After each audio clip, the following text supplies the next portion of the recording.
never been before. It's the first time. It's just, I'm so glad that he's opening our minds to the reality around us. The world's got a lot of problems at the moment. I think even the people who are taking news from the main media are aware of a lot of problems out there. And the real way that we can solve them is by opening up awareness. And things like this event are going to do that. A friend of mine died of having swine flu vaccine recently. So I want to help as many people realise that you know, this world that we're living is not what we thought it is, and it's quite important that we get the word out. I do believe there is an evil cabal who are interested in power, money and control, and I have a lot of respect for David for not being scared and speaking out against it. I admire him. I think he's very brave, and I just want to see him doing his thing. I want David to tell us all, man. You know, I wanted to talk about the moon being a spaceship. I wanted to talk about the future, which he's so positive about. You know, with the what's coming and how humanity is gonna remember who it is. You know, and see that fork in the road where we actually stop believing all the mainstream education and media and start to wake up to the true magnitude of who we are and how we create reality. You know. He's done a lot of quality research, and he's also applied a kind of philosophy to it as well. You can take it or leave it, but he's putting it out there for everyone, and he puts himself at risk of doing it, and we all owe him big time for that.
Ladies and gentlemen, David Icke. Thank you. Thank you.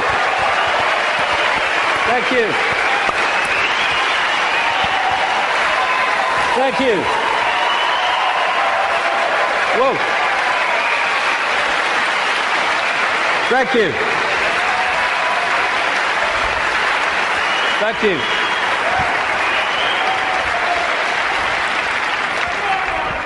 Good turnout then. Crikey. I remember talking to people in telephone boxes once and having room to walk around all those years ago, but amazing things have happened since. My thanks first of all to the extraordinary Linda for putting this event on, and Sean and all the team.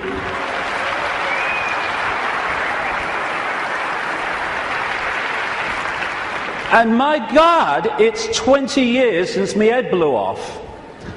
20 years on, I hope I've contributed one thing, and that is to let people realize that if you believe in something, if you keep putting one foot in front of the other and don't get caught in defending yourself or feeling sorry for yourself or falling for the fear that what other people think of you because you're saying something that's different, then if you keep putting that one foot in front of the other, you get somewhere. It's when you stop that everything stops. And if we believe in what we are saying, and what we're saying has validity, then eventually it will be shown to be so. But that process only plays out if we keep walking. And you realize over 20 years that whatever people are saying about you today, they'll say something else tomorrow, so don't get caught up in what they're saying today, whatever today is. Because the fear of what other people think is the state of perception that stops people making a difference. Because you can only make a difference in a world of uniformity if you operate outside that uniformity, and that's always going to get you laughter, it's always going to get you ridicule and condemnation. And we either want to make a difference and we take that on and say whatever, or we don't, in which case nothing changes. And when I look back at this last 20 years, I can see very clearly in my life what happens to all of us. You come into the world, and then you go through a series of experiences, and they seem to be random. They don't seem to be connected. Well, this is happening now, and that's happening then, and this is happening today. But when you look back, you see how it's been a journey of connected, often fantastically synchronistic experiences that are leading us in a certain direction. If we choose to go. If we don't choose to go, then we just run on the spot, which is where most of humanity is because of the way the system is structured. So when I look at the different aspects of my life, I see the chain of events that's led to now. I mean, this was me when I came into the world. I was bloody happy to be here, I was. Mum, Earth's a shitty place, I want to go home. And I felt like that as a kid, to be honest. But then my life unfolded, and I became a professional footballer. Have you seen them teeth? When I saw that bloody picture, I've seen them teeth. Last time I saw a set of teeth like that, it was winning the Grand National. But the football side of it, which just seemed to be, I want to be a footballer. Actually, because I ended up playing professional football with rheumatoid arthritis, not recommended by the way, I had an iron will to keep going whatever. And my goodness me, that came in quite handy a few years later. Then I went into television.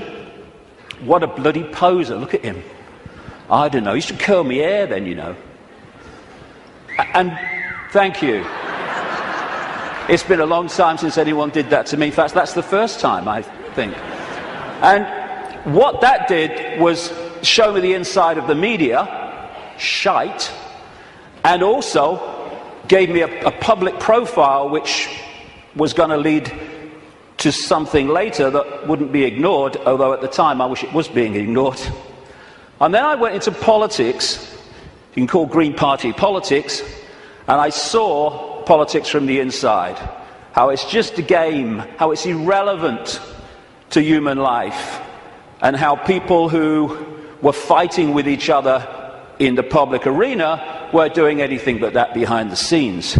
And then, bang, 1990. For a year before 1990, when I was still in the Green Party, I felt this presence around me. Even when I was in a room alone, or especially then, I felt this presence around me, like I wasn't alone. And this went on for the best part, like I say, of a year. And it got more and more powerful, more and more tangible. Long story short, I tell the story in the books. I went by a series of synchronistic chances to see a psychic. Never seen one in my life before. And I just wanted to go along. I told her I wanted hands-on healing for my arthritis, which was true. But the real reason was, would she pick up what was around me? And I went for a couple of times, and it was hands-on healing, very nice. Betty Shine, nice lady. And then the third time, she starts giving me this stuff. Ooh, this is powerful, she says. I've got to close my eyes for this one. And in 1990, out came all this stuff. I'm presenting the snooker at the time. You know, I'm with the BBC still, and out came all this stuff. I was going to go out on a world stage. I was going to reveal great secrets.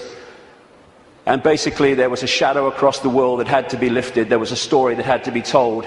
And I was going to tell it, which, when I'm sitting with my bum on that little bench next to her in her healing room, sounded complete bloody craziness. But it's unfolded. And it's unfolded very quickly after that, where my life started to change. And I started to come across information that was pushing me in a certain direction. And then, in the same year, or just after the same year, 1991, I went to Peru just on a whim, on intuition, and ended up having extraordinary experiences on a mound in Peru, just down from where that is. This is Siyustani, not far from a place called Puno in southern Peru. Over just out the shot there, on this mound, when this energy was coming in the top of my head, and I was shaking like I was plugged in the mains for about the best part of an hour.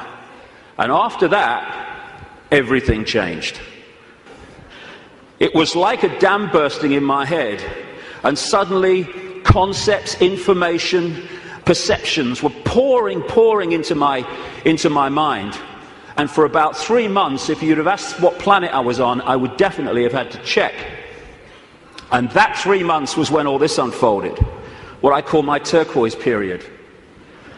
When it was like a computer where you push too many keys and it freezes and says, can't process this, thank you, I'm shutting down. And that's what happened to me basically in that 3 months. And then, after that time, everything morphed back. And people were coming up to me in the street after all the ridicule, they're saying, you're just like the bloke I used to know. I thought they said you got mad. Well, I may have looked like the bloke that I used to know, but I wasn't.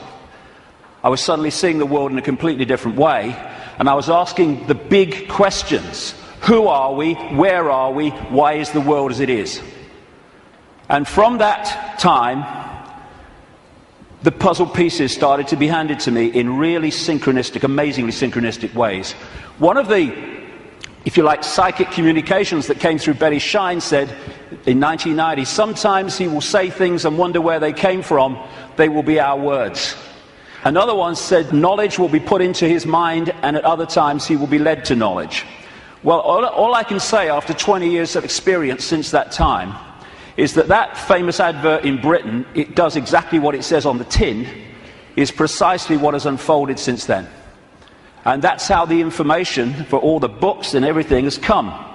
Another one was, arduous seeking is not necessary. The path is already mapped out. You only have to follow the clues. Again, it says, or it does what it says on the tin. Exactly that has happened. And it's this process of having insights and then 5 sense information, names, dates, places, documents, people coming to support that insight. That is what has been unfolding for 20 years. That's where the information has come from in the books. And it's been like some force has been handing me puzzle pieces in virtually the order easiest to understand them. And when you put the puzzle pieces together, the world looks very, very different when you connect the dots. Because what the system wants to do, right across society, is get people to focus on dots, individual dots, a religion, family, job, football team, whatever. There's nothing wrong with focus as long as you hold peripheral vision and you can see how your focus connects out into other things. That's not what the system wants. It wants that focus so you don't have peripheral vision. And as you're trying to go through the maze we call life, the control system has set up endless ways to divert us, confuse us, and to keep us from the understanding that would set us free. And that's what I want to talk about in the first section today. The idea is to keep humanity constantly bewildered, so we don't know where we are, who we are, what even reality is. But when you connect the dots, and so many of them, as we'll see today, have on the face of it no connection to some of the others, when you connect the dots, the light goes on, and suddenly the picture forms. And what I'm going to do today, I can't fill in endless detail to support what I'm saying. That's in the books. And that's what books are for. Because even in the long, long day that we've got today, and all the hours I'm going to be speaking, I need that time just to connect individual dots and show how they connect together. Because that will make the world we live in phenomenally different to the one that sold us from cradle to grave. The elephant in the living room appears when you connect the dots. When you connect enough, the elephant it's so blatant. But when the dots are unconnected, there's no elephant there, because you can't see it. And that elephant in the living room is that there is a multi-level conspiracy, and it is multi-level, to enslave humanity in like a global concentration camp. The trick is to make sure the slaves don't realize they're slaves, so they don't do anything about their slavery. Although as this moves and moves towards its goal, that is becoming more obvious. When I first started on this journey 20 years ago, the first few years, all the information coming to me in the, like I say, incredible synchronicity of meeting people, seeing documents, coming across information, having experiences, that first few years were about what I call the 5 sense level of this conspiracy. The banking scams, the police state, the Orwellian surveillance, the big pharmaceutical cartel, attack on the human body and the human immune system, engineered wars. And then after a few years, I started to move through the synchronicity, just following the clues as it said at the start. I came across this reptilian connection to the families that are running our reality. And then the most important part, from about 2003, 2002, when the synchronicity started taking me in to the nature of reality itself. And until we understand at least the themes of what this illusion is, we can understand nothing else about the world as it is and the way that the control system works. And then, over the last year, that synchronicity and the puzzle pieces has taken me into, perhaps for many people, I understand it, the most extraordinary area, which is that the moon is not what we think it is. Now, can you imagine if you've come along today out of curiosity? We're a few minutes in, and your eyes are on Bill. He just said retard. He couldn't have done. He did. I heard him. Well, we're going to get into some strange stuff, especially in the second section. Well, the first section's strange. We really are lunatics for reasons that I'll come to.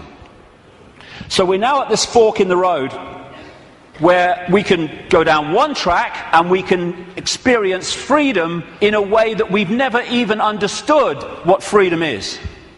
We go down the other one, the one that the control system wants, then we're heading for a Orwellian fascist global state. It's unfolding as I speak. That choice, that fork in the road, is to become conscious, because most of humanity isn't, because it's manipulated not to be, or the control system's route, which is just to become a clone, a computer terminal of a control system, a merciless control system. The choice is between this, not too far down the road if we allow it, and this. Go hard, isn't it? Which one? Ugh. Freedom on a level, like I say, that we can't even begin to imagine from the perception of awareness that we've had so far. We perceive just a fraction of what freedom is, even when we talk about freedom. And we can break out of this. We can break out of this maze, this vibrational prison that we've been encased in. But to do that, as I said at the start, we have to stop doing what has put us in there. And that is conforming to the world that we are told the world is. Stop being in the herd. Stop being in the box, because there is another way. And if we don't take another way, I'm not saying the other way, we live in all possibility, but if we don't take another way from the way we've taken this far, how can anything change? It can't. If you always do what you've always done, you'll always get what you've always got. Real simple. And we don't have to all be the same. You can look the other way. You don't have to be a faceless person in a faceless crowd. It's not compulsory. You can express your uniqueness. You don't have to do what everybody else does just because they do it and we're frightened of conforming. And sometimes the choice of not conforming can actually save us a lot of grief. And it will in the next few years. You don't have to swim with the tide. You can swim the other way. It's possible. You were born an original. Don't die a copy. But how many people do? Because they fear not being like everyone else is because of the comeback from those people. Truth does not change because it is or is not believed by the majority of the people. Everybody knows that, mate. Everyone knows that's rubbish. Well, I don't know it's rubbish. That's one less than everyone. We've made a start. As Gandhi said, even if you're in a minority of one, the truth is still the truth. The multitude is always wrong. My goodness, how history has confirmed that. And this is the stadium on which it all plays out. The human mind. You cannot control billions of people physically. You can in certain small areas, yes, with your tanks and your bloody tasers and all that rubbish, but you can't do it to 7 billion. You have to control the way they perceive themselves and the world, and therefore through that make them behave the way you want them to. So if we're going to go down this route of freedom, first of all, we need to free our minds from the programming of a lifetime. Free our minds from the belief that what we're programmed to believe in schools is the truth about anything. It's not there to enlighten us, it's there to program us with a certain perception of reality which we carry through our lives, so we will be good little slaves based on who we think we are and what we think the world is.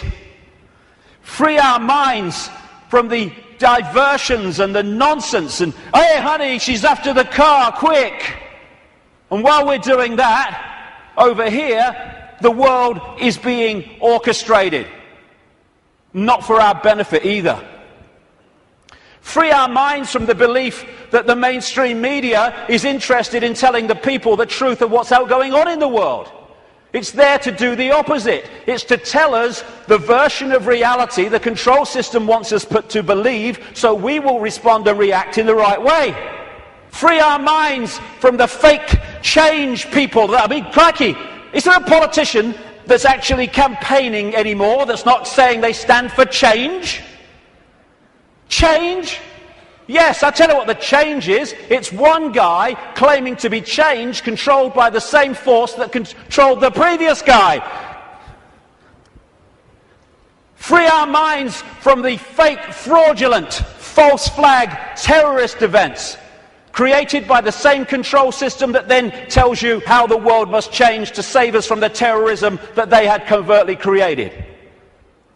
Free our minds from the front men for this control system, who are put up to frighten us into accepting changes in society, surveillance and control to save us from people who are front men for the very system that says, let me save you from him. Free our minds from the bullshit nonsense about human-caused global warming, which is nothing more than a way of introducing and justifying more and more controls and massive increases in taxation, making fortunes for people like him. Free our minds from the idea that Big Pharma, the pharmaceutical industry, is in any way interested in human health. It's not about human health, it's about Big Pharma wealth and more. Free our minds from the four-letter word that controls the world, fear, that traps us in these vibrational boxes called fear.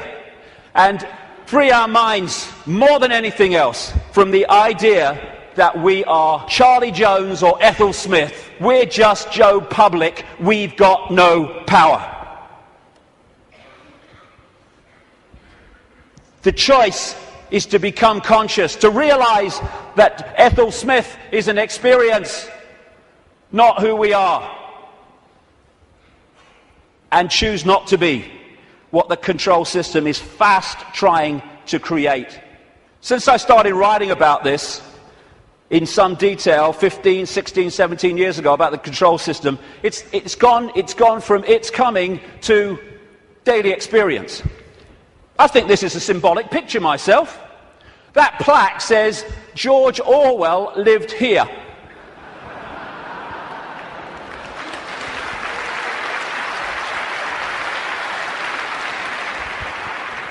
We've got peaceful demonstrations in America being scattered by excruciatingly painful sound technology. The microchip agenda's moving on. The sky's full of chemtrails and all the stuff that's in them. The food we are given to eat, if we choose to eat it, is full of chemical cocktails that are destabilizing our ability to think straight and be emotionally stable. And they're targeting the children more than anyone because they're the ones that are supposed to live most of their lives in this control system. They bloody won't, as I'll get to later, but they're trying. And yet so many people are still saying, well, it looks all right to me. Looks all right to me.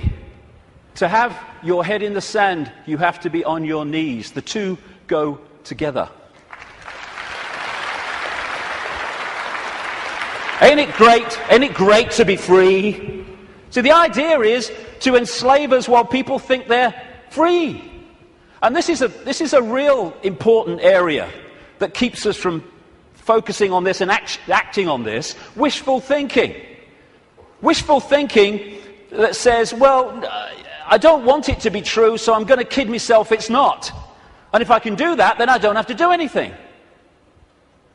Here's an example of wishful thinking I came across. Wishful thinking that this threat will make any difference to their husband's drinking. That's wishful thinking.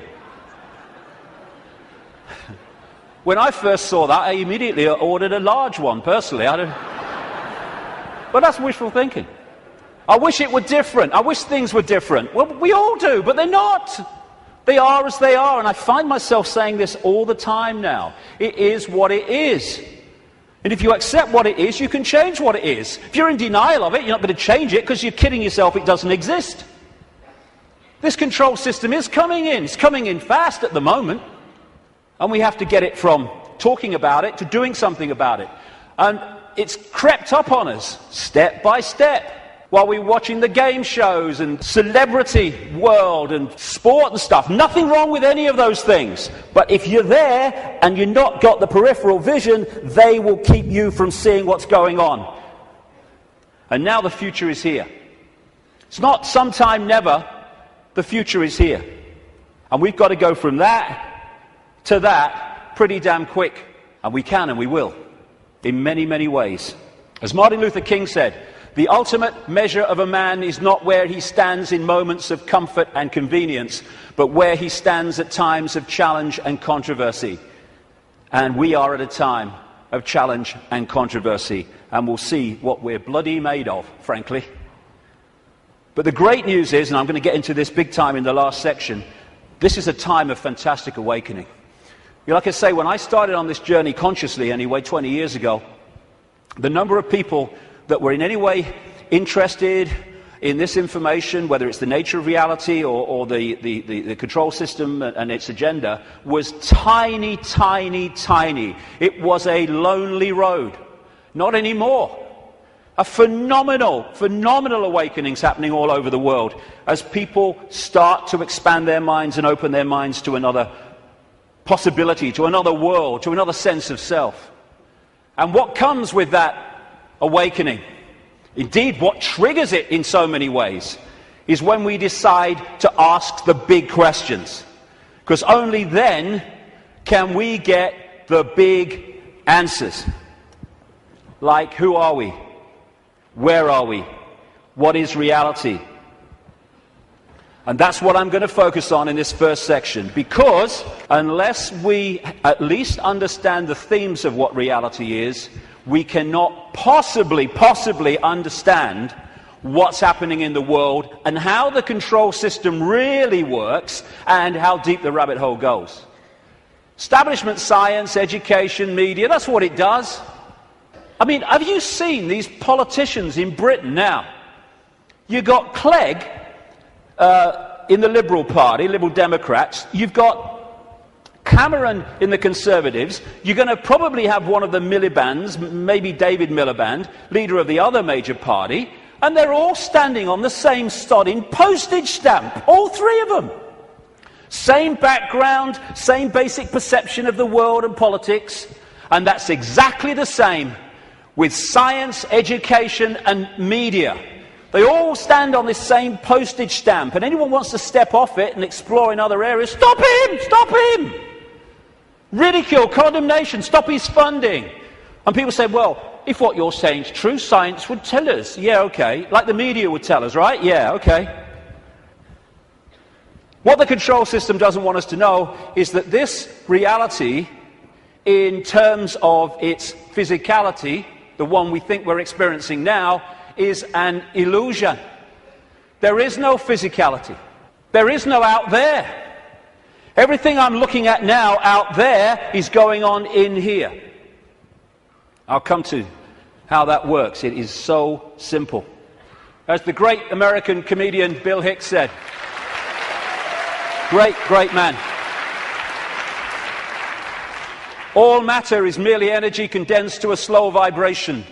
We're all one consciousness experiencing itself subjectively. There's no such thing as death. Life is only a dream, and we are the imagination of ourselves. And that's the control system's bottom line, manipulating our imagination of self.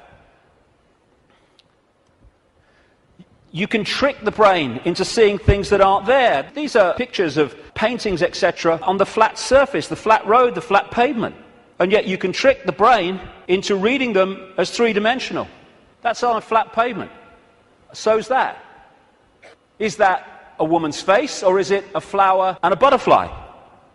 Very easy to trick the brain to decode reality in a certain way. For instance, is this a man and a hand, or is it a Mexican, a woman, a bush, and a dog?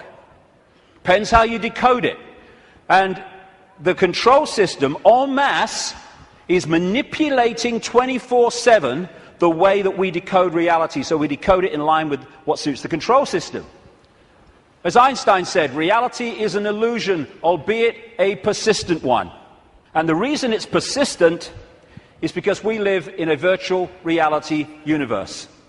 A fantastically expanded, advanced version of a gigantic computer game. And the analogies go one after the other. Today, it's much easier to talk about reality because technology is starting to mirror the very reality that we're experiencing. It's getting closer and closer to real, and the projection is that not too long from now, they will have computer games which you could hardly tell the difference between that and this.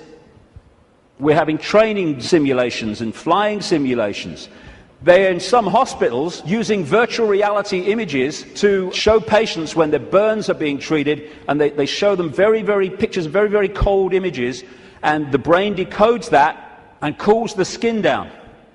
And when you look at these advanced virtual reality technologies, what are they doing? They're just hijacking the way the five senses work anyway. They're using the eyes, they're using through these gloves, the sense of touch and all the rest of it, and they are feeding information, digital information, to the brain and tricking it to believe that something's going on which is not. And that's how the control system works. And we have what I call the body computer, the biological body computer. Biological, by that I mean it has the ability not just to react to data, but to assess that data and make decisions on it, which is what the immune system is doing all now as we speak. I'm not standing here, you're not sitting there saying, okay, problem with the right leg, go down there a bit on the left. No, it's just doing it because it's thinking. It's a biological computer system. By the way, this image here was taken the split second that someone told this guy that Barack Obama had won the Nobel Peace Prize. That's how I reacted anyway. And the base foundation of this virtual reality is actually waveform, vibrating energy. And within waveforms, as scientists will tell you, fantastic amounts of information can be stored. And that's what the base information construct of this reality is. It's information in wave form. And what I'm going to call that through the day is the metaphysical universe. When I talk about the metaphysical universe, I mean the waveform level of this universe before it becomes this. What happens is the waveform information construct is decoded through the body computer into the world that we think we are experiencing. It's all going on in here. And it's like, as I'll come to in a second, it's almost a mirror, though much more advanced, of the wireless internet, where you can get a computer and you can pull the wireless internet, the World Wide Web, a whole collective reality out of the unseen to appear on a screen anywhere in the world. And so as we decode vibrational information through to electrical information, which is sent to the brain, and the brain decodes that into the world that we think we are experiencing. This is the metaphysical universe. Through the body computer, it becomes the world that we experience as outside of us. The five senses, which of course, as I say, virtual reality computer games lock into, that's how they work, they change vibrational information into electrical information, which goes to the brain to be decoded into what is holographic information. I'll come to that. So this is absolutely right, this scene from The Matrix, where the Neo character says, this isn't real, and Morpheus says, what is real? How do you define real? If you're talking about what you can feel, what you can smell, taste, and see, then real is simply electrical signals interpreted by your brain. That's all it is. And imagine if you can manipulate the way the brain interprets reality, because you know how reality works and the population doesn't, because you bloody well keep it from them systematically. The five senses are a decoding system. The most obvious one, of course, is sound. That's a vibration, comes to the ear, message to the brain, brain hears the sound. There is no sound until we've decoded it as so. Sound is just a vibration until we've decoded it. Sound exists in here. Same with taste. Electrical signals to the brain decodes it. This is how you can, through stage hypnotists, etc., get someone to eat a potato but taste an apple. Because you implant the belief here that it's an apple, and so the electrical signal with the potato code goes there, and it doesn't read it like that, it reads it as an apple. Even on that basic level, think of the potential for manipulating the way we see reality individually and collectively. And different parts of the brain, like with smell, are specifically there in the body computer to decode those senses. Same with touch. Exactly the same. Even movement. There is no movement until we've decoded that movement. There are conditions of the brain, which some people have, where they don't decode movement. So often they don't even see it. They'll see a car in the distance, the next thing, whoom, it's gone. Nothing in the middle. They see someone pouring a cup of tea, and all they see is a static arc of tea. It's all an illusion. It's a computer game. A very, very sophisticated one. I love that. Crikey, talk about having a laugh. Hey, Ethel, come and see who's in the telly. Don't you mean on the telly? No. Stage hypnotists are playing with this system all the time, like I say. And there are some other hypnotists I made earlier. These don't know they're hypnotists, most of them anyway. But that's what they're doing. They are, all the time, giving us a sense of reality, a belief in what is real. And if the brain takes on that belief system, it then starts reading reality in line with that belief, and it becomes a self-fulfilling reality. So we live in the equivalent, as I'll keep saying, a very, very advanced equivalent of the holographic internet, the World Wide Web. If you say to people, tell me about the internet, they say, yeah, well, it's graphics and websites and words and colors and the pictures. Yes, it is. But the only place that exists in that form, the internet, is on the screen. Everywhere else, it's electrical circuits, etc., etc. You say, tell me about television. They'll say, well, it's moving pictures on a screen. Yes, it is. But the only place that television exists in that form is on the screen. Everywhere else, it's electrical circuits and, in some cases still, many cases still, broadcast frequencies. And we live in what I call the cosmic internet, where information in the energy around us, I'll come to where it comes from in a minute, is then pulled out of the unseen. Just as these guys sitting out in the open, no wires, no connections, they are pulling the unseen out onto the computer screen. And if you think of it, because people say, well, if you're creating your own reality in your head and all that stuff, why do we all see the same stage? Why do we all see the same car?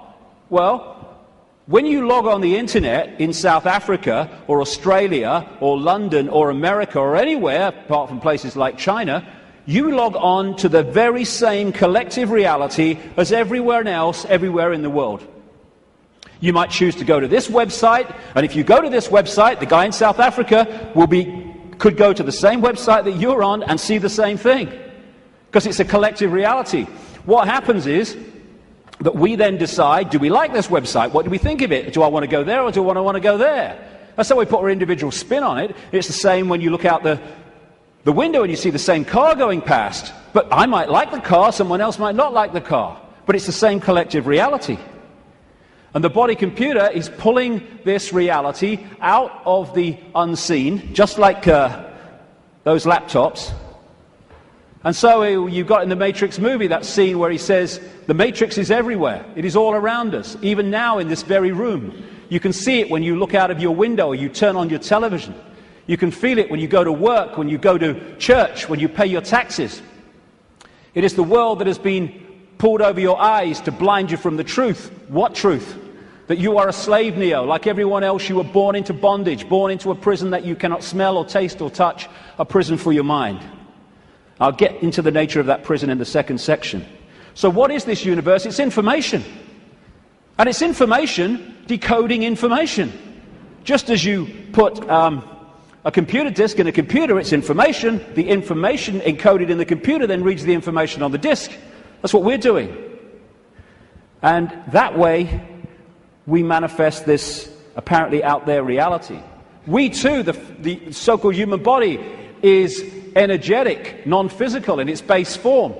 But when it comes through the decoding system, it becomes the world that we think we're experiencing outside of us. It seems to be outside of us. I'll grant you, my God, I look out here, it looks to be outside of me. But it's inside of us. We are creating it through the decoding system in our heads. Now, I'll go into this area in the new book. What I'm saying is that, well, I'm not saying this, scientists are now saying this. At the center of this galaxy is a massive black hole, and the increasing thinking is, and I would say it fits perfectly, is that there is a giant black hole at the center of every galaxy. What I'm saying is these black holes resonate the base information or the base vibrational frequency of this virtual reality universe. And they interact with what we call the suns. In this case, our sun in this solar system, but of course there's suns all over the place. I'm saying that this vibration triggers from the suns, depending on its vibrational state, because it changes, and that answers a lot of things, as I'll come to shortly.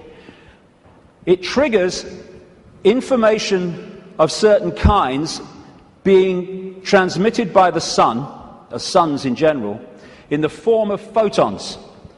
Photons are the base unit of what we call light and other forms of electromagnetic radiation. They carry information. These photons being generated out of the suns, triggered by this vibrational base frequency coming from the black holes, create the cosmic wireless internet within our reality. And that's what we are decoding The Earth decodes it. It's photon energy, photon information that is passing through the Earth energy grid. It is photon information, what the Chinese in their acupuncture disciplines call qi. That qi is actually photon energy. It is information, which the body computer then is decoding into this collective reality. And just like on the internet, where you can see information and receive it, but you can also post information, so we're interacting with this virtual reality universe and changing it subtly as we put our unique spin on things. And we're creating that world that I keep talking about. Now, some scientists over the years have postulated that this physical world only exists when it's observed. I agree. Why? Because of this. When you put a computer disk into a computer, it does not read all the information on the disk at the same time. It reads that part that it is observing, whatever that laser's hitting at the time. All the other stuff is still in information form. It's not been transferred to the screen as pictures, etc. And we do the same. When we observe, decode, then we bring it into this reality. But without that, this is just the base vibrational metaphysical universe, which is the basis of all of it. Then no light gets in the brain. So how do we see light? How can I look at that light and see it? No light ever gets in the brain because the brain's decoding information into that light. So when you see things like in the Matrix movies, those lines like, there is no spoon. It is not the spoon that bends, it is only yourself. Exactly. Because the only place the spoon exists in physical form is in here. And you bend it by bending the way you decode reality. Miracles are simply overcoming the programming of what's possible and not possible. You know, we are of course programmed to believe that when you walk through fire, you get burned. And if you walk through fire or hot coals with that belief, that decoding state, you'll burn your bloody feet. But as so many people have shown, if you can go into another state of consciousness and override that, you can walk across hot coals and not feel a thing. Why? Because an illusion cannot burn an illusion unless you believe it can.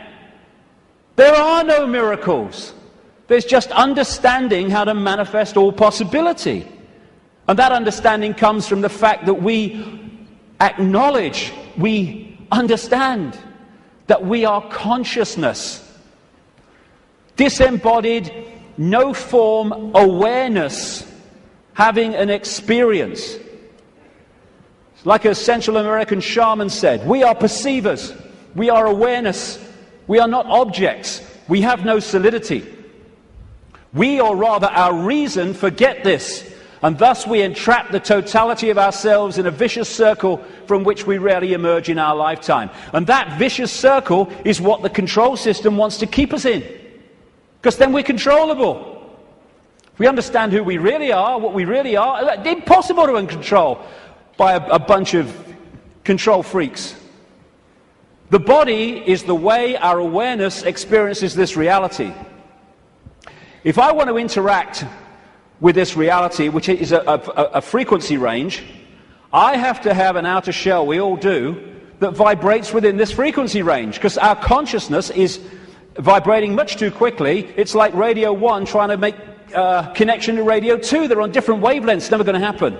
So we take on this outer projection we call a body, and therefore I can pick this up and interact with this reality.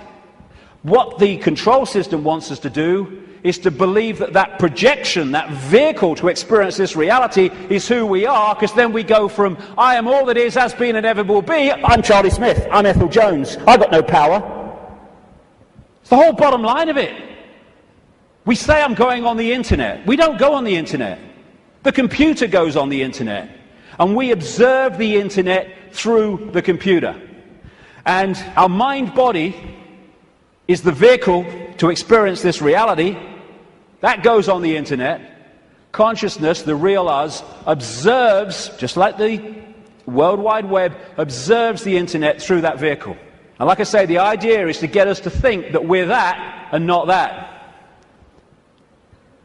I had a vision when I was sitting in the bath a couple of years ago now, maybe. And I've asked my great friend, the brilliant Neil Haig, to knock this up from what I saw. I'm sitting in my bath, and I saw billowing energy, yellow, kind of white-yellow energy. And I took that immediately to be consciousness. Then an eye appeared in the energy, the consciousness, and then a telescope appeared. At the end of the telescope was this reality, the Earth, the solar system, whatever. The last movement was for the telescope to morph into a human body. And that was so profound in the sense of that's how it works. And because of the limitations of this focus, we see ourselves, if we don't stay in contact with that, in very limited terms. Death is just putting the telescope down. Well, I've had enough of that. Earth's a shitty place. Hello, all right, I'm back. You never went away. The computer's here. We are observing through the computer. And I want to make the difference, because this will go through the day, the difference between consciousness and what I call the mind. Everything is the same energy in the end, because it's just one unified awareness I call the infinite. But it takes different expressions. Consciousness is the ocean. All possibility, all that is, all awareness. And the mind is like a frozen, denser expression of that, and therefore has great, great limitations in terms of awareness and perception compared with that. And one of the reasons is to interact with this reality, which is much denser than consciousness, we have to have a denser conduit, which we call the mind-body. Therefore, it has to be more limited than consciousness itself. This guy, Ramana Maharshi, a man who lived in India and meditated for most of his life on a mountain in India. I've actually been there. Nice place. He said, mind is consciousness which is put on limitations. You are originally unlimited and perfect. Later you take on limitations and become the mind. Or as Einstein put it, a human being is a part of the whole called by us universe, a part limited in time and space. He experiences himself, his thoughts, his feeling, as something separated from the rest, a kind of optical delusion of his consciousness. And that optical delusion comes from looking through the lens, the telescope. And what it does, and I keep saying the control system is structured exactly to do this, it puts us in a false identity. One that doesn't think all possibility, it thinks limitation, I can't, that's not possible. And if you want to control people en masse, you want them in that mode. I'm not David Icke. David Icke's my experience. It's a name for the experience I'm having at the moment. I am all consciousness, all awareness. All that is, has been, and ever will be, and so is everyone else in this room, everyone else in all the realities of this infinite world that we live in. We are all possibility, and that's our base state. I don't care who you are, what you've done in your life, what regrets you have, how successful you've been. Your base state is all possibility. And I've only taken psychoactive drugs once, well, 1.5 times. The main one was in Peru when I took something called ayahuasca in 2003. And for 5 hours, I had this voice, as loud as mine is now, took female form, talking to me about the illusory nature of reality. And when I came back out to Britain, it happened in the Brazilian rainforest, I started following up names, dates, places type information, what I was told. And it was extraordinarily accurate. It's amazing that mainstream science has sussed most of this, but doesn't realize it as, because all the disciplines don't talk to each other. When you connect the dots, you realize they've already established that this is an illusion. But that doesn't go down well, because it's too close to the truth. And how I experienced that state beyond this world, beyond vibration, was as stillness and silence. And that's what all possibility is, the stillness and the silence. There was a great line that voice said to me when it was explaining the nature of reality. It said, if it vibrates, it's illusion. If it vibrates, it's illusion, because our core level is stillness and silence. I experienced that. Amazing feeling. There are no negative emotions, there's no fear, there's no worry about not making the rent and all this stuff. They've all gone in that realm. And people think of nothing. All that is, has been, whatever can be. That's all potential, all knowing. And everywhere and nowhere. People think that's a paradox. You can't be everywhere and nowhere, but you can in all possibility. In all possibility, everything is possible. So everywhere is nowhere. Nowhere is everywhere. Everything and nothing. Again, not a paradox. All possibility is everything and nothing. And as I was saying, we think of nothing as nothing's there. There is nothing. But within the nothing, within the silence, is everything. Within the silence, for instance, is all possibility. And then when I start talking, I have pulled one possibility out of all possibility, which is manifest as vibration, my voice. And then I stop. It goes back into all possibility. We don't think that this building is defined by the nothing. We think it's defined by the something. But the something is only there, and this building is only in its form because of the no thing, apparently no thing, in between what we perceive as the something. The silence is, this is why when people are in silence, they go somewhere else. And so many people are frightened of the silence. Get in the car, whack the record on, get in home, put the telly on, noise, hold you in 5 sense reality. When people go into the silence, that's when they get their insights, because they're accessing other levels of themselves beyond the 5 senses. So out of the no thing comes the realm of form. This is something called cymatics. If you go on the internet, you can see it, videos of it, like YouTube. What they do is they put particles on a metal plate and they play sound across it. And it's incredible. It just forms into these amazing geometrical shapes just because of the sound. And when the sound stops, boom, it all goes back to all over the place. And then the sound changes and another form comes in.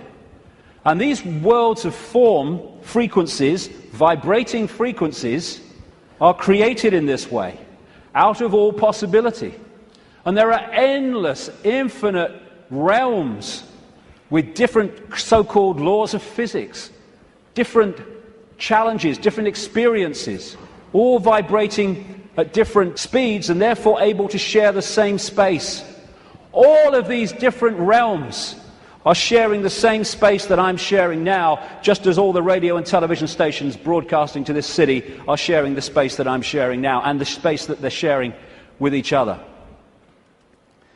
So we live in a frequency range, and that frequency range is dictated by the range of frequencies that our body computers can decode.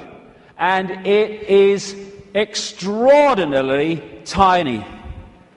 We're virtually blind in terms of what exists. The vast majority of this universe is what scientists call dark energy or dark matter. And they call it dark not because it's pitch black, but because we cannot decode it.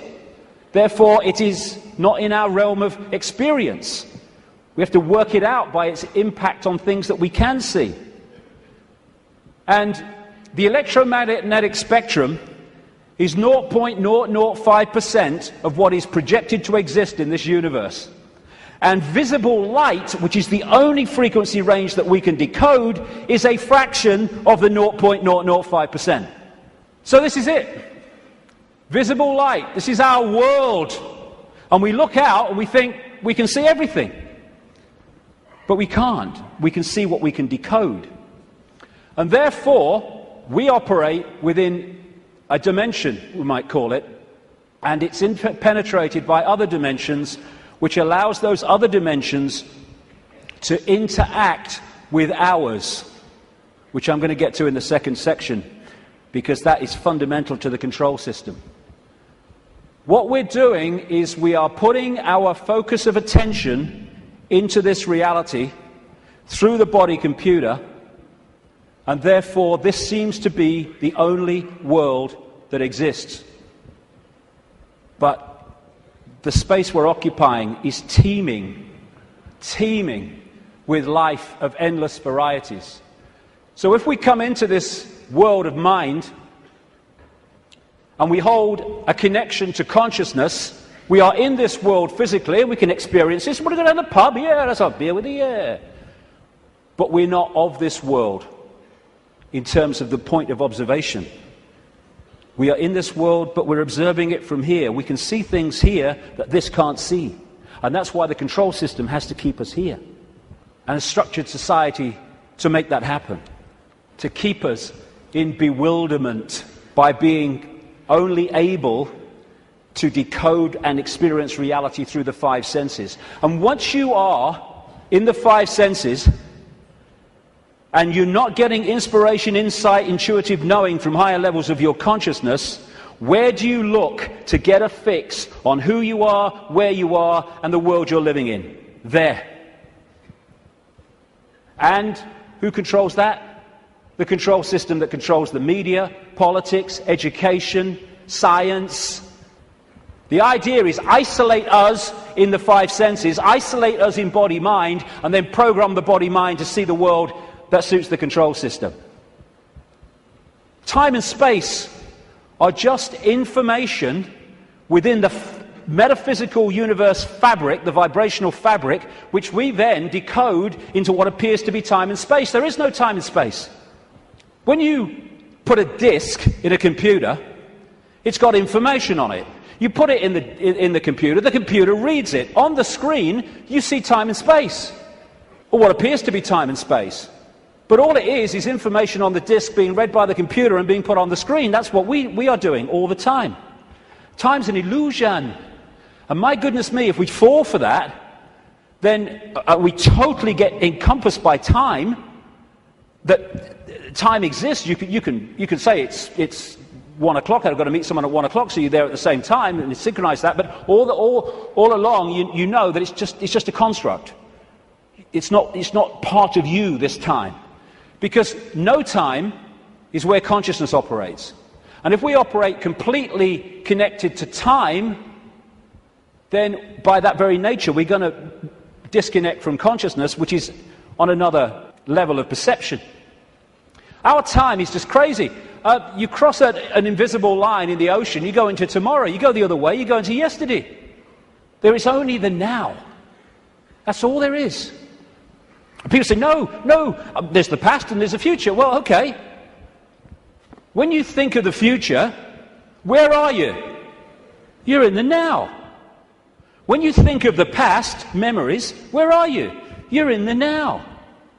These are constructs. These are perceptions. They're not real. Only thing that's real is now. Everything happens in the now. And the only moment we can change anything is in the now.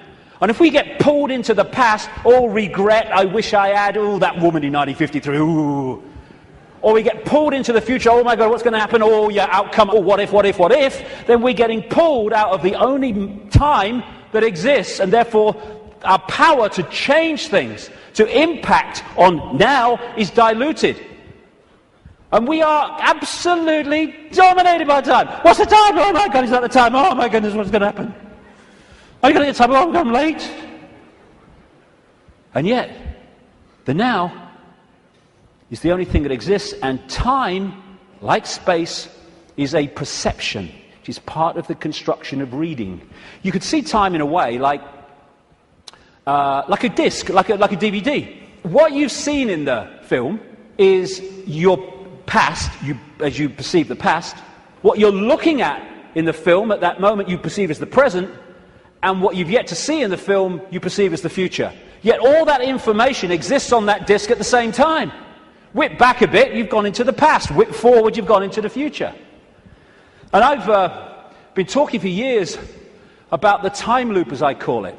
wrote a book with that title. And it's not really a loop, but it does can express itself like that in the play-out world of so-called physical reality.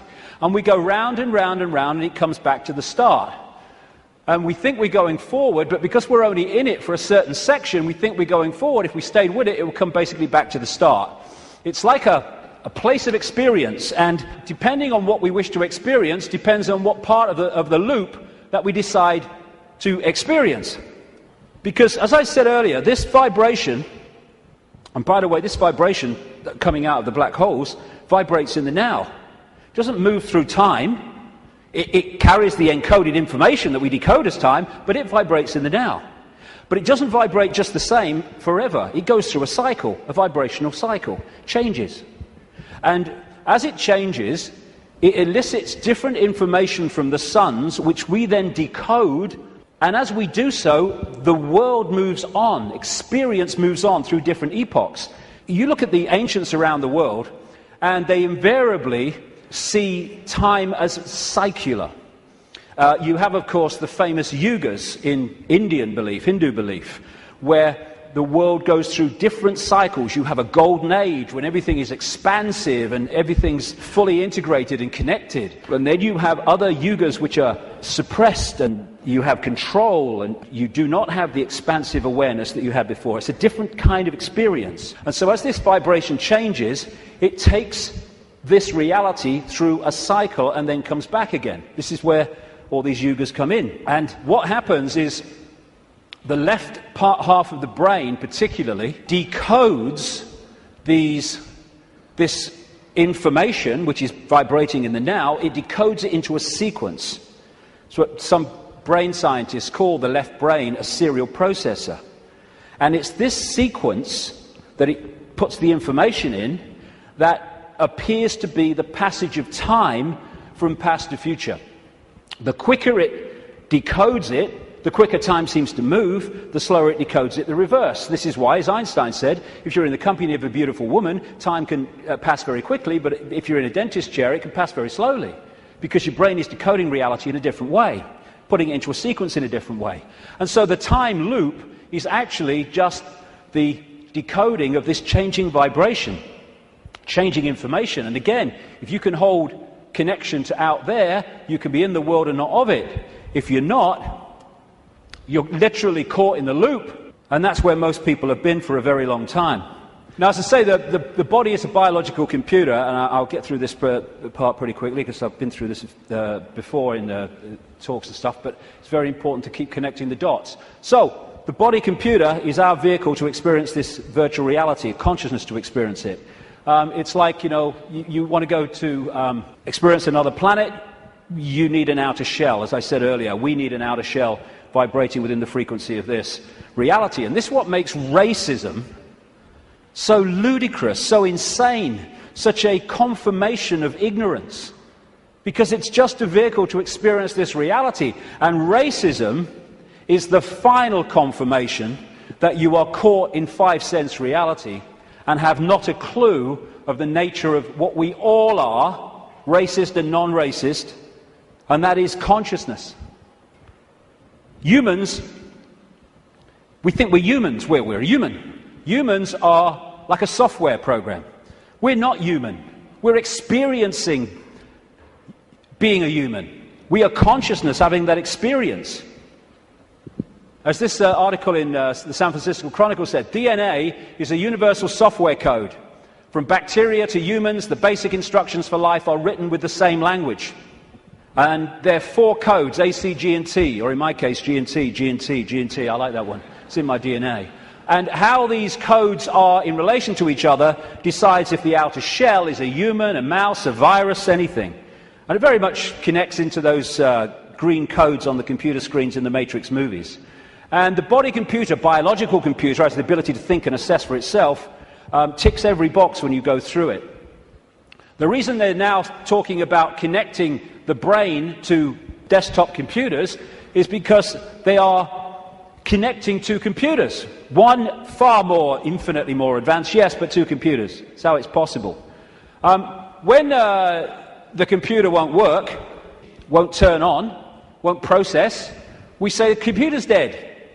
You drop a computer from a top floor, it will smash and it will be dead. You drop a human computer, it will smash and be dead.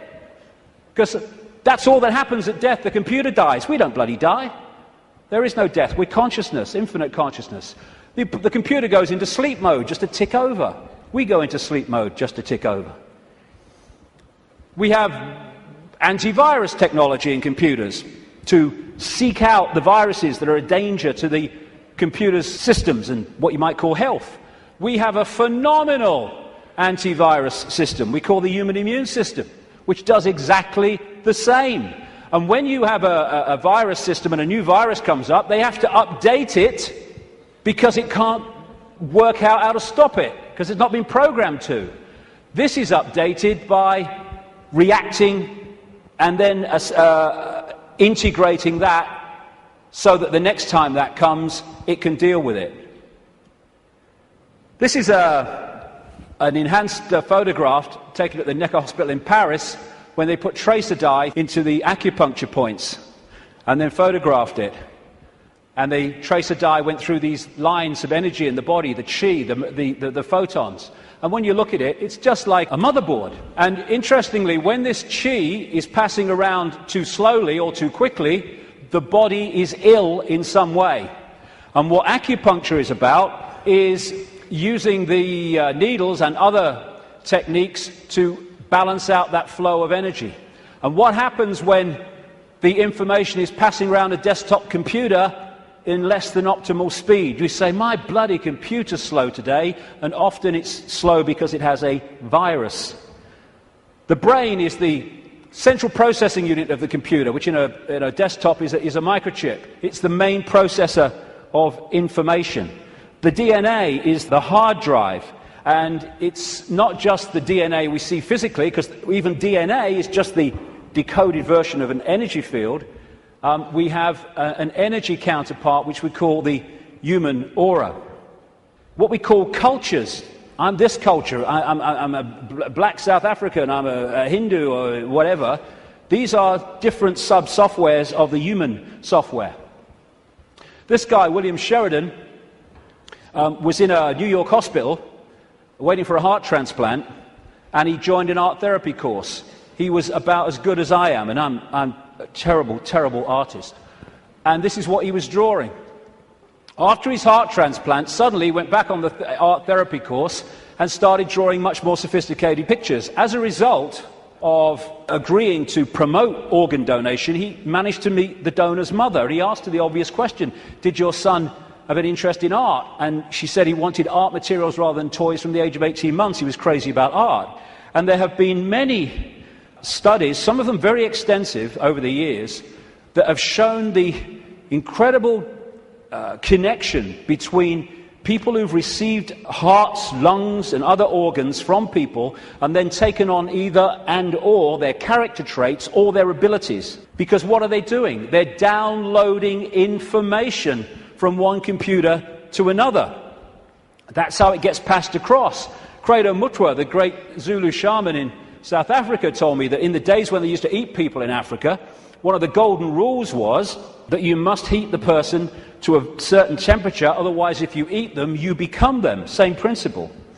We are led to believe that what identifies us with the body and what identifies us with the body being us is whether we're a man or a woman.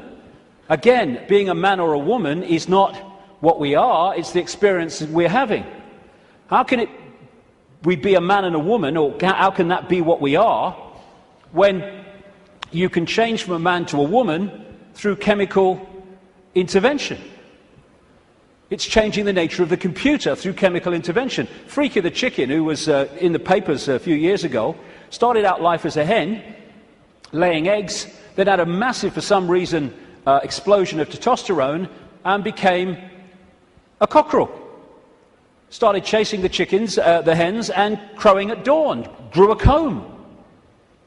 How can male or female be what we are when that can happen? It's an experience for consciousness which is neither male or female because it's all possibility. This is from the BBC website. Scientists have been able to take control of flies' brains to make females behave just like males. Researchers genetically modified the insects so that a group of brain cells that control sexual behavior could be switched on by a pulse of light. The team was able to get female fruit flies to produce a courtship song behavior usually only seen in males. Just so you manipulate the computer. Why do birds suddenly start singing together when the sun comes up? I mean, is there someone with a baton? Go! Why did Freaky the chicken start crowing at dawn when the testosterone came in? It's a program. It's the same with emotions, where we think the emotions are who we are. But you can fundamentally change your emotional state through drugs, through chemicals, through things like mercury. Mercury in fillings can change your personality. Can change your personality by drinking the shite in food and drink, these chemical cocktails. That's what's happening to so many kids. How can even emotions, as we know them, be what we are, when chemicals can change the emotions that we have? It's to do with the way we decode reality. And we are receiver-transmitters of information. Like we're taking from the worldwide cosmic web and we're adding to it. And how interesting and appropriate that one of the great ways or the great means of receiving and transmitting is through crystals, quartz crystals. And it turns out the human body is a gigantic liquid quartz crystal. The membrane of every cell, and we have trillions of them, is a quartz crystal, a liquid crystal. The Earth is a gigantic crystal. Every grain of sand, for goodness sake, is a crystal. And the Earth, too, is receiving and transmitting information within this cosmic web. DNA is a receiver-transmitter of information, and it's made that way. This is an article on DNA. From the characteristic form of this giant molecule, a wound double helix, the DNA represents an ideal electromagnetic antenna. On one hand, it is elongated and thus a blade which can take up very well electrical pulses. On the other hand, seen from above, it has the form of a ring and thus is a very magnetical antenna. We are receiving and transmitting all the time through what we think is the body computer. And the energetic auric field connects into us through what we call chakra points, from a word, Sanskrit word meaning wheels of light. And these connect into what we call the physical body through the endocrine system of glands, two of which include the pituitary and the pineal gland, which together make up what we call the third eye. The ability to get out there through the sixth sense. It's like that Muse song says, if we could flick a switch and open your third eye, we would know that they'd never be afraid to die. Words to that effect. Exactly, because we'd be out there. Now, anything that can shut these down holds us in five-sense reality and stops us from breaking out into the greater self. That's where they want us, and that's where they've got so many people, the vast majority, in that state, in a false identity. The world looks so solid, I grant you, but it can't be. It can't be, even though it seems to be. And if you bang your head on the wall, again, like walking through the fire, believing you're going to get burned, bang, you'll bang your head. But it can't be, because the world is made up of atoms, and as quantum physicists have shown, atoms have no solidity. How can something which is basically empty space make up a solid world? It can't. The reason it appears to is because the information in the waveform metaphysical universe is decoded through into apparent solidity. Again, it's just the way we decode reality that gives it form. We take information from a disk, we put it on the screen, it seems to have time-space solidity. But it doesn't. It's just information being read, and that's exactly what's happening to us. The reason it appears solid and it appears three-dimensional is because we live in a holographic world. We see holograms, you can buy them in the shops, where they appear to be three-dimensional, but actually they're not. It's just the illusion of the way they're made. And how they make them is they have a laser, part of it goes across the object they want to photograph, another part goes directly onto a photographic plate, and then the part that's passed across the object goes onto that plate, and they collide. Those two parts of the laser collide, and they create, here we go, a waveform. We call it in holographics an interference pattern. It's like dropping two pebbles in a pond, and then the waves they create collide, and that is a waveform representation of where those pebbles fell, how heavy they were, how high they fell from, etc., how big they were, etc. And this is what the waveform, again, looks like on a holographic print. It's information. It seems to be nothing. It looks like a fingerprint, appropriately, actually. But what is it? But you fire a laser at that, and suddenly a three-dimensional, and the best of them, a very solid-looking image comes up. This is we create our reality. It's holographic. This guy is in an Australian city, I think it was Melbourne, but he was projected as a hologram onto a stage in Adelaide. This is one that CNN did.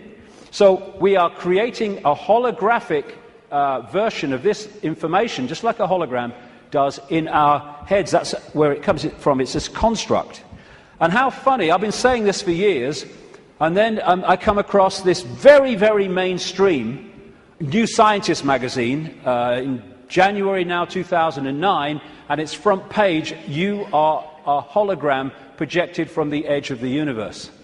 You don't need to go through great swathes of academia. In fact, it's often the worst thing that can happen, because it puts you in the box on the postage stamp, often, to understand reality. You just have to access that which is all around us, containing that knowledge. And then you have the question, how can something be a waveform and a particle at the same time, which is what quantum physics has found and gone, what? How can that be? Very simple.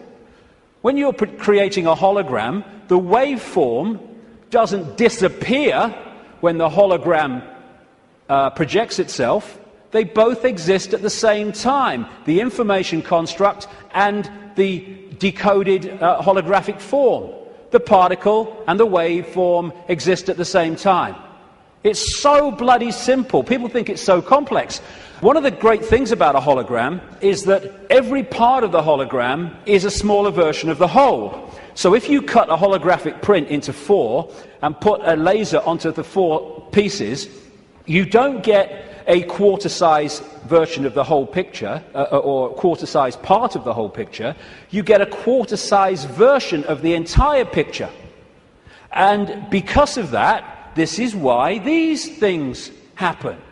This is why reflexologists can find points on the hand and the feet and elsewhere that relate to different organs and parts of the body. This is how acupuncture can do it, and reflexology, with the points on the ear. Do something here, it affects the heart. Do something here, it affects the liver.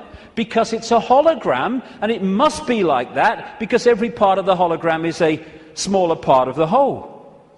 Holographic blood, this book by an American physician called Harvey Biggleton, I went to see. He has found holographic images in the blood. And I looked through one of his really powerful microscopes, and as he increased it and increased it and increased it, my blood went from blood as you would perceive it to quartz crystal when you got it to the most powerful level. That's what we are, crystals. So because we live in a holographic reality where everything is a smaller version of the whole, that's where we get the theme of as above, so below. That's why the human energy field is mirrored by the Earth energy field. Because we are a smaller part of the Earth hologram, and the Earth hologram is a smaller part of the greater hologram. And on one level, this reality is digital. And they're creating now, and this is extremely relevant to what I've been saying, they're creating now digital holograms that operate in a slightly different way to the holograms we've had before. And some of these digital holograms, that's one, are being used at promotions to sell products and stuff. And people are frightened to walk through the hologram because it looks so solid. And that's what this is, digital holograms. Digital holograms is the reality that we're experiencing in what I call the play-out world. And this is why numerology works. Numerology can predict things, and it can make things happen because it is working on this digital level of reality. Computers work on binary systems of on-off electrical charges, just symbolized as 1 and 0. They're now starting to develop trinary computers with a third number. And the human brain works how? On binary and trinary on-off, etc. electrical charges. And of course the A, C, G and T codes of the DNA all connect into this. So while in the Matrix movies we saw the projection of beyond the physical world, it was a digital world, so is ours. That's exactly what it is. And like I say, scientists are not sussing any of this stuff in terms of the mainstream because they focus on their own discipline, their own individual dot, and they don't connect the dots, and therefore they can't see the picture. I watched a program the other day. It was a mainstream science program, and it asked the question for at least an hour. I think it was an hour. What's the biggest number? And they were going to these bloody numbers that went on and on and on and on, disappearing up there, trying to work it out. Well, I'll tell you the biggest number. That's the biggest number. Infinity. There is no biggest number. There is only all possibility. And numbers are the digital level of this reality. And because of that, numbers represent vibrational states. As a result of that, you can manipulate reality through numbers and numerology, because you're manipulating that level of the decoded construct. So what does all this mean? We live a false identity. We think we're humans when we're consciousness. We're multi-leveled awareness, not just the body, consciousness. And some near-death experiences have experienced and then come back to tell the story of what they've experienced when they've been through. Sometimes they experience it as a tunnel and then come back when their body releases the consciousness for a short time. And this is one that encapsulates all of it. He said everything from the beginning, my birth, my ancestors, my children, my wife, everything comes together simultaneously. I saw everything about me and about everyone who was around me. I saw everything they were thinking now, what they thought then, what was happening before, what was happening now.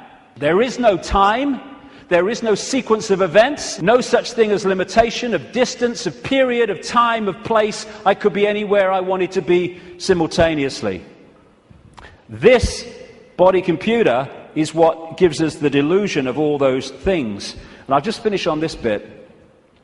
Key to holding us in servitude is to keep us in the left hemisphere of the brain.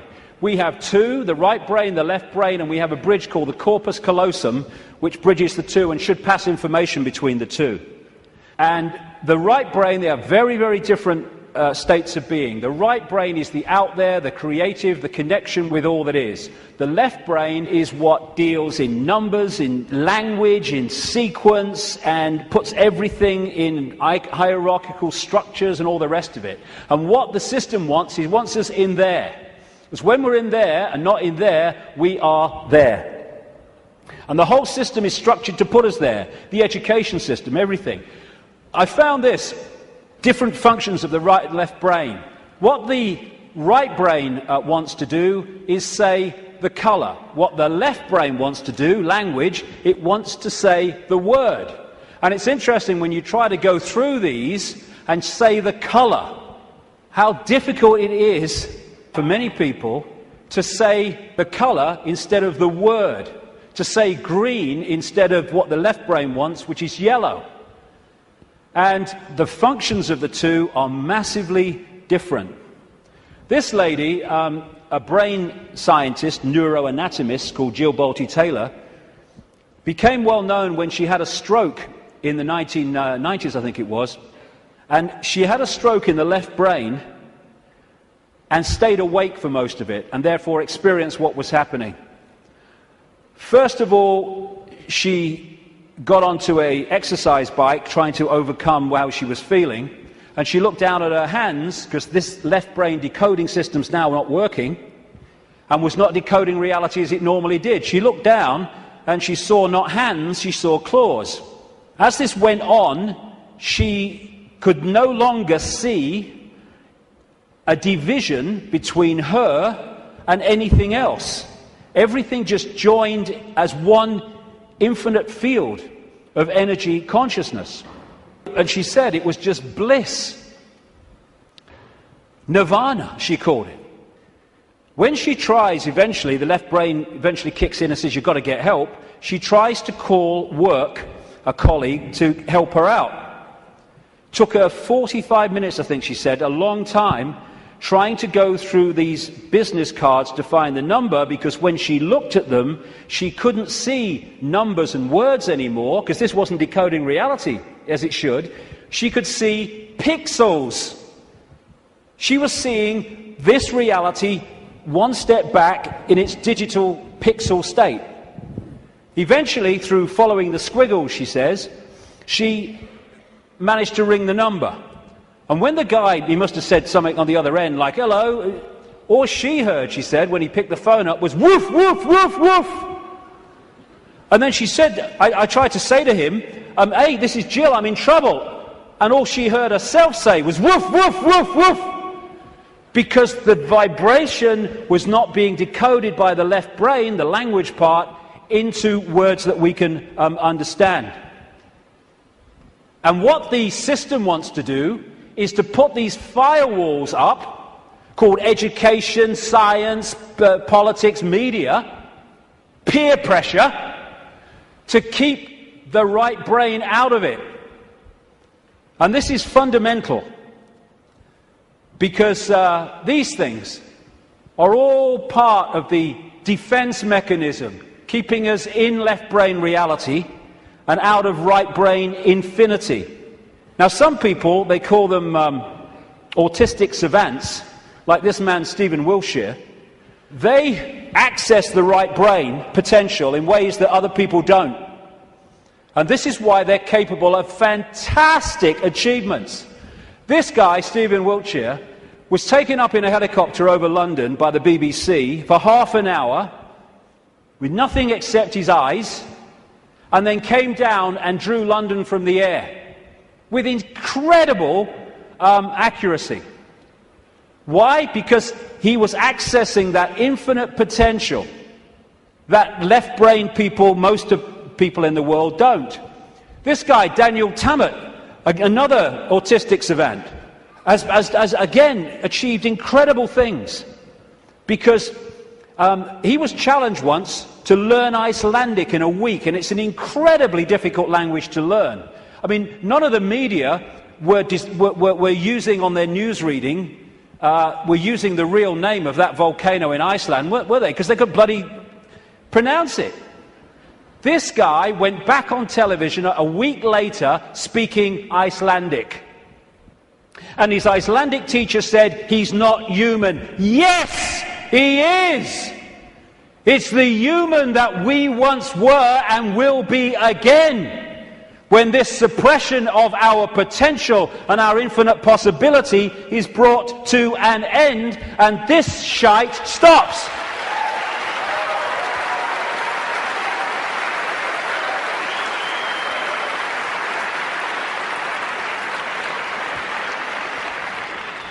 We worship the intellect. Oh, he's got a great mind. Oh, he did this at Oxford. Oh, he's gone to Harvard. Mind is such a low level of awareness. It's supposed to be a vehicle for experiencing this reality, a servant of consciousness. It's become our master. It's become something to worship. And that's the isolated intellect. That's the isolated intellect. And so we reach a point.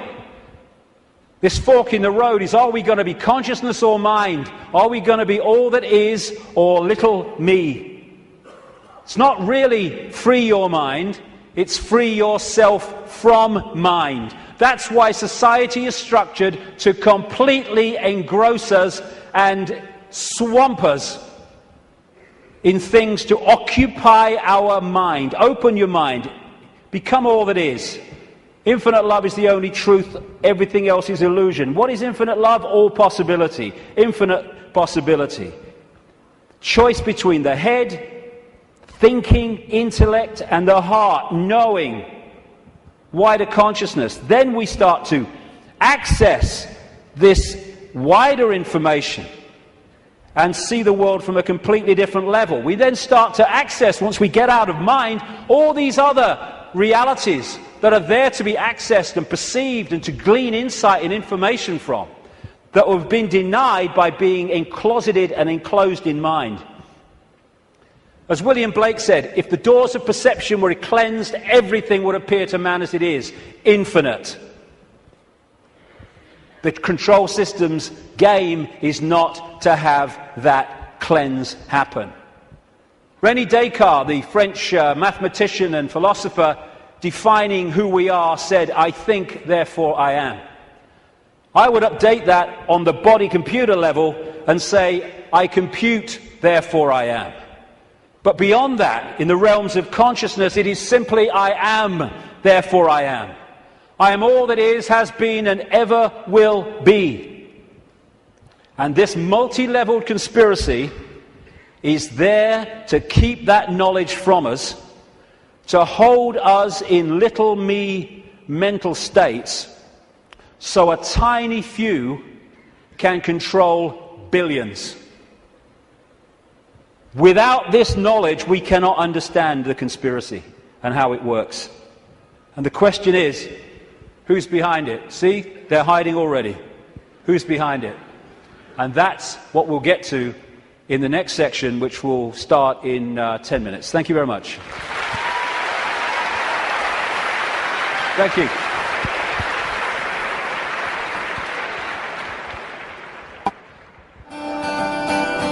Love will set you free.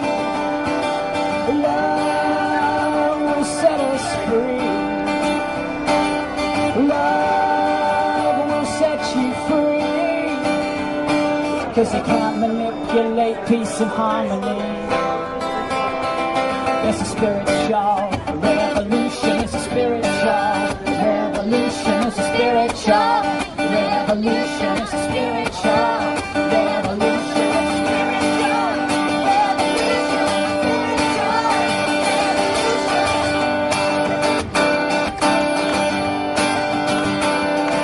It's a spiritual revolution. It's all part of your evolution. Your fate is still unknown. So wake up, my friends. The future now depends on you. So please lead us home.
This next section takes us from that information about reality and starts to relate it to the situation we find ourselves in. There are 20 years between these two photographs, and in that time, really amazing things have happened. So many people have gone from that to that, and it's an exponential curve that's gathering pace all the time. And people are starting to see what is increasingly there, that we are watching the unfolding imposition of a fascist global state, or communist global state. They're the same either way. I'm sure people in fascist Germany and people in Stalinist Russia thought there was a big difference between the worlds that they lived in. Different names for the same basic control system. But I would suggest that if we stay only at the level of the five senses, only at the level of the world we see banking scams, manipulated wars, Orwellian imposition, then we're not going to get truly what is going on. Because I say this, look at it. This world has been changing and is changing so rapidly in terms of all different aspects of this control system, the way they manipulate education, manipulate wars, put in the people they want as presidents, give us all this shite through food and drink, control the media, manufacture the global warming scam, big pharma, and 9/11, all that stuff. And it's coming in such a coordinated way.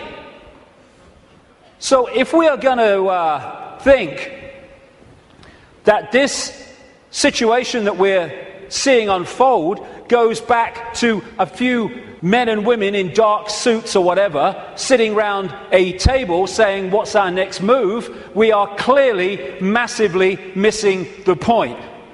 And the vast majority of people who over the last few years have started investigating this, they will not go any further. They will not go any further because A, their belief systems won't let them, often their religious belief system, but also they are fearing what other people will think about them if they go into some of these areas I'm going to go into now. What people make of it is up to them. My right to say it is up to me. So yes, it's not just people sitting around a table somewhere in the world discussing the next move. There's the level where we see this unfolding in the news and what have you. Then there's this other dimensional, non-human level to look at, as I will in this section.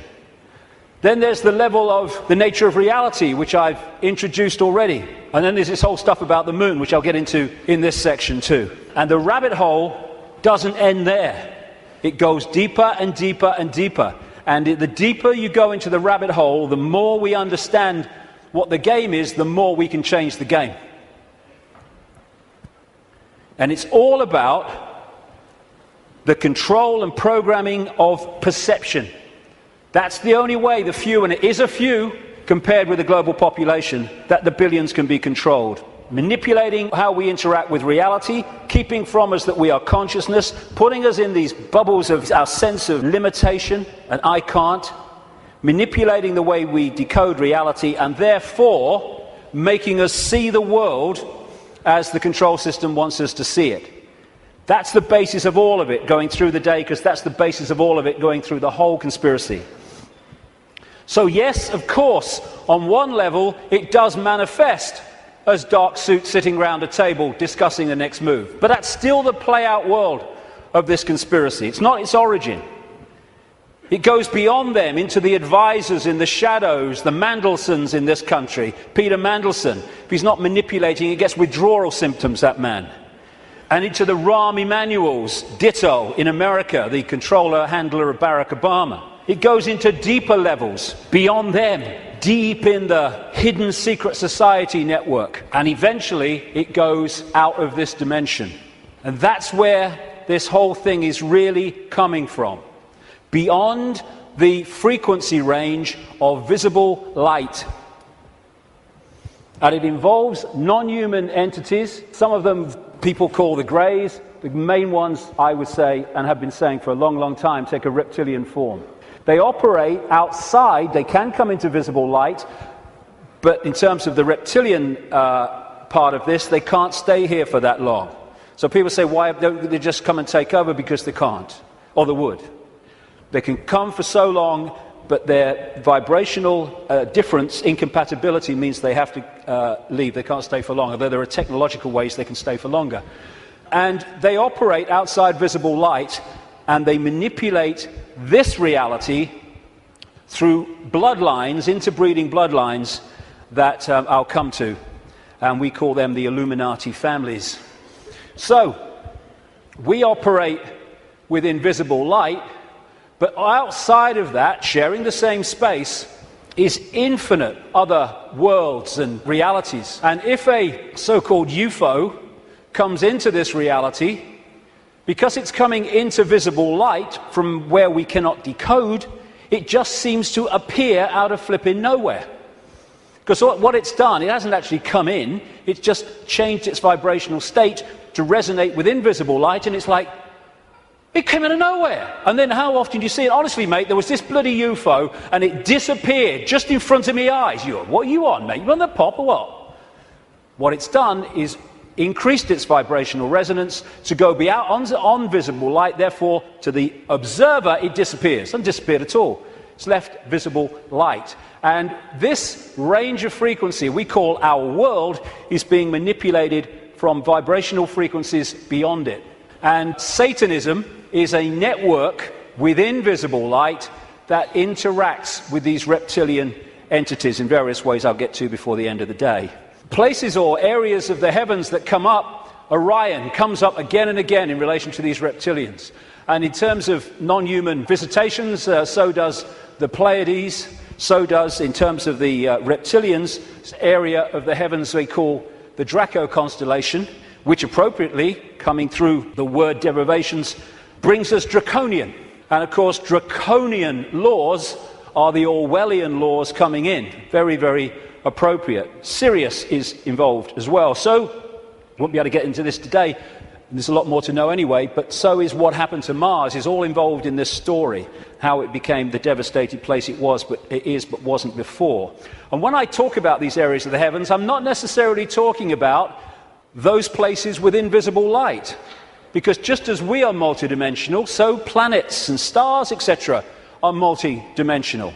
And just as a planet might be devastated within visible light, it's not necessarily devastated on other vibrational frequency levels of itself. Because the Earth, too, operates in visible light, but also multi-levels, like everything else. Another major part of this story is that when these reptilian entities started intervening, they manipulated human genetics through interbreeding. Not necessarily physical interbreeding through technological methods, and also changing human form by changing the messages, the information, I'll come to this before we finish this section, that the DNA is picking up. And through that, you can change a form by changing the information the DNA is picking up. And it's no accident that humans have massive, fundamental reptilian genetics. This part of the brain, which scientists call the R complex or the reptilian brain, will be very, very important as we go through this second part of the day, because it's fundamental to how human behavior and human perception is manipulated to see the world as we currently see it. This interbreeding is talked about and recorded all across the world in the ancient accounts. Of course, I guess because it's the Bible, the best known is this section from Genesis. There were giants in the earth in those days, and also after that, when the sons of God came unto the daughters of men, and they bare children to them. The same became mighty men, which were the old men of renown. But that's just the biblical version. Got a frog in my throat, the reptilian going. All across the ancient world, you see similar stories and accounts of this interbreeding. Something else goes parallel with the reptilian story. Again, not just in the Bible with the Garden of Eden and all that stuff, which of course the serpent was dominant, but across the ancient accounts.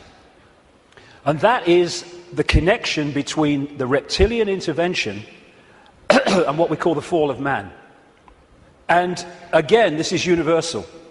And these themes will come together again and again as we go through this next part.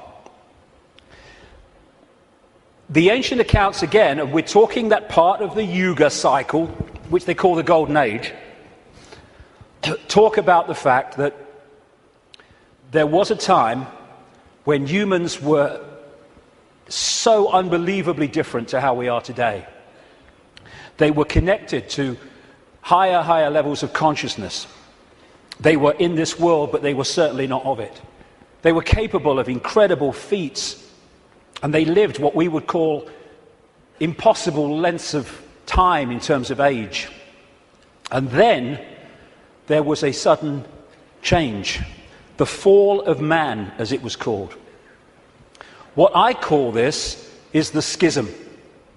There was an energetic schism at the level of the metaphysical universe, the waveform-based information construct, and that, as it was decoded through into this holographic reality, obviously mirrored in the holographic play-out world the schism in the information construct. And this is a portrayal of that, a symbolic portrayal of that. Anything that happens here gets decoded through to there, and this is where the schism happened. It was like a distortion in the information. Thanks, mate. Cheers. You put the gin in, right? It was a distortion in the base information construct, and I'll be coming to how that happened. There were many consequences for this, and one of them was there wasn't just a schism in the energetic level of the world itself. There was a schism was passed through into human personalities. We became distorted also from the magnificence and harmony that we were before. And we went from that to this. And we're now at the point where we're coming out of that. And there was also genetic manipulation to stop us accessing ranges of frequency that we did before. This is a major reason, not the only reason, but it is a major reason why scientists call 95% of human DNA junk DNA, because they don't know what it does. This is the reason, not the only reason, but a major reason why we only use a fraction of our brain's capacity. This is why billions of cells in that bridge, the corpus callosum, don't seem to be doing anything. They've been switched off. We've been put into a state that disconnects us and therefore makes us controllable, makes us farmable. So you've got this reptilian group, and the ones involved appear to be relatively small in number, tiny compared with the global population, and this is why they're terrified of being exposed. That's a constant theme, all the way through it, wherever you look. And they've imprisoned humanity, or sought to, in this tiny frequency range of perception called visible light.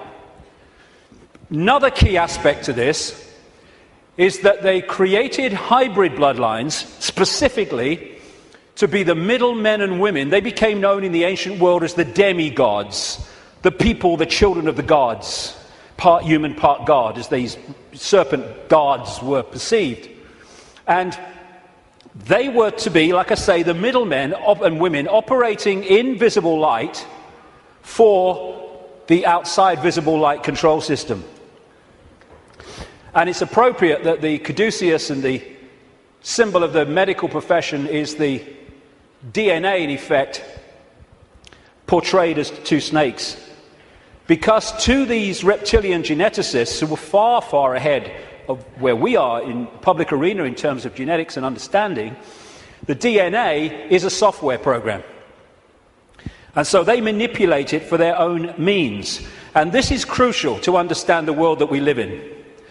One seriously important aspect to this DNA, this hybrid DNA I'm talking about, is that it has eliminated what we call empathy.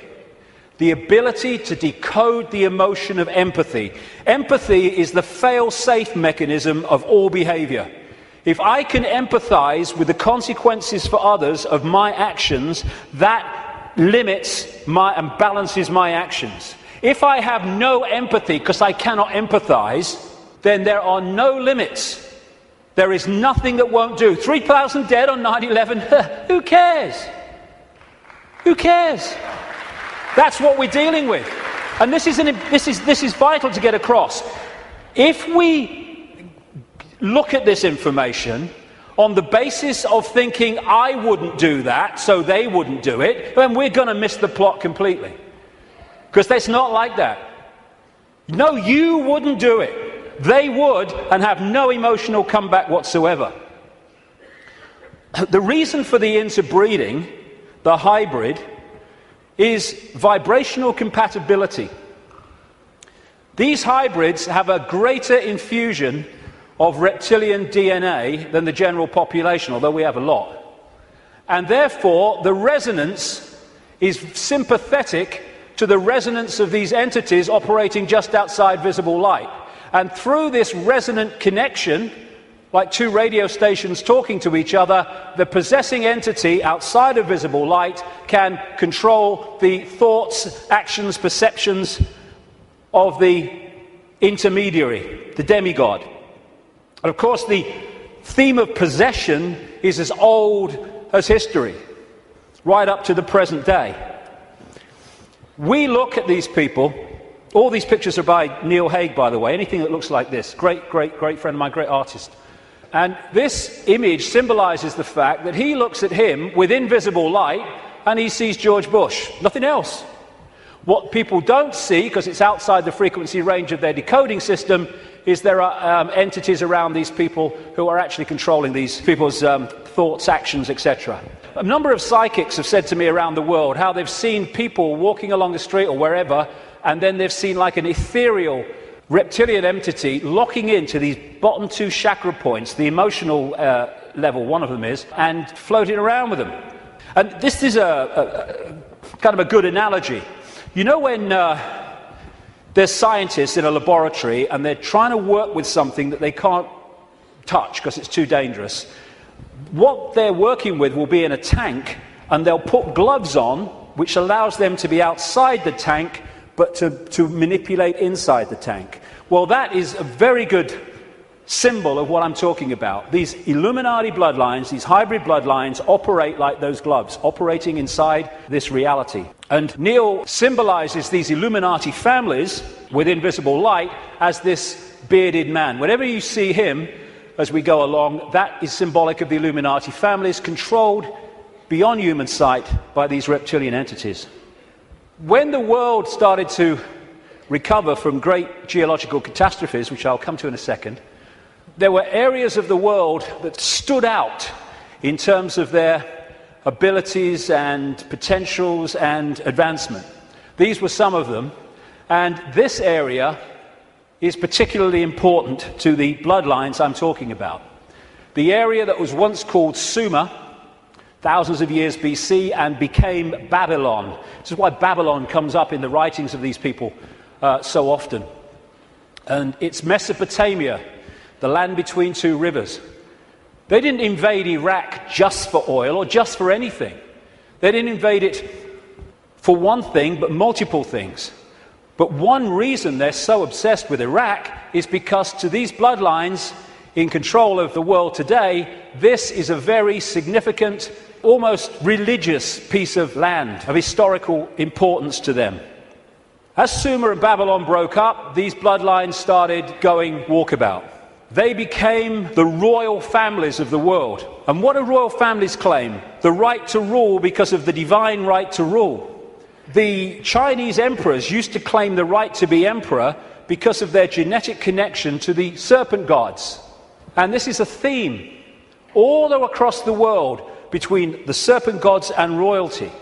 They became the aristocracy and the royal families, claiming the right to rule because of their DNA. Just down the bloody road from here, we have a head of state in Britain to this day who is only head of state because of her DNA. Head of state because of her DNA. I actually made a complaint, nothing happened to it, but I made a complaint to the Race Relations Commission, or whatever they call it. They said, if you see racism, report it. So I reported the royal family. I thought, well, I mean, well, you would.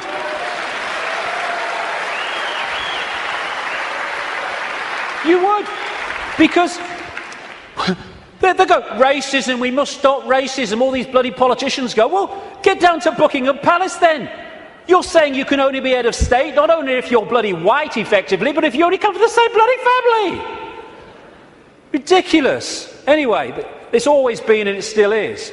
And so these aristocratic and royal families moved on. Eventually, when the people started to rebel against overt royal control dictatorship, these families, some of them stayed in the royal families overtly, and there's still some around, like ours. But these families moved into politics, into banking, into business, and became the dark suit, but they still perceive themselves as royalty, as special because of this genetic connection to the serpent gods.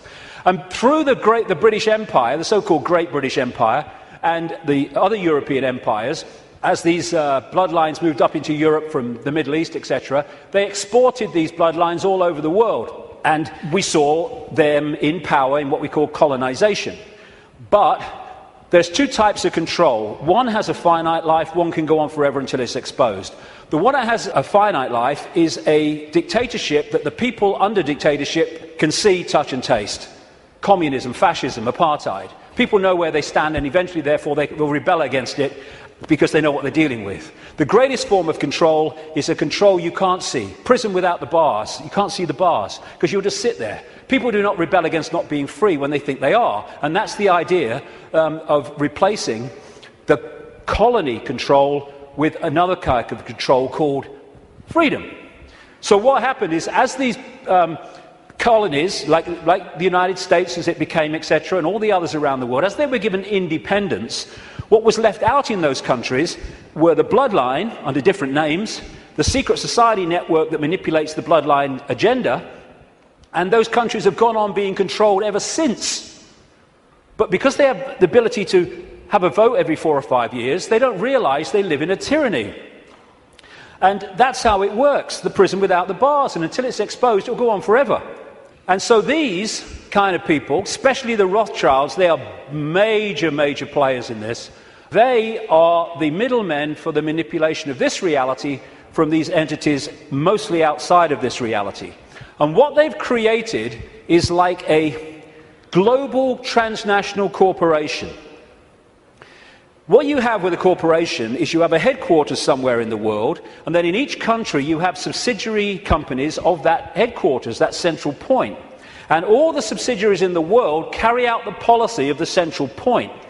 Well, what these Illuminati hybrid family networks have done is create exactly the same, but instead of companies, they are secret society networks.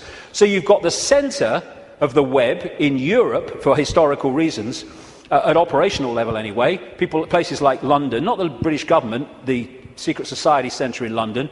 In Rome is another one, the Roman Church, Rome, and other points in Europe.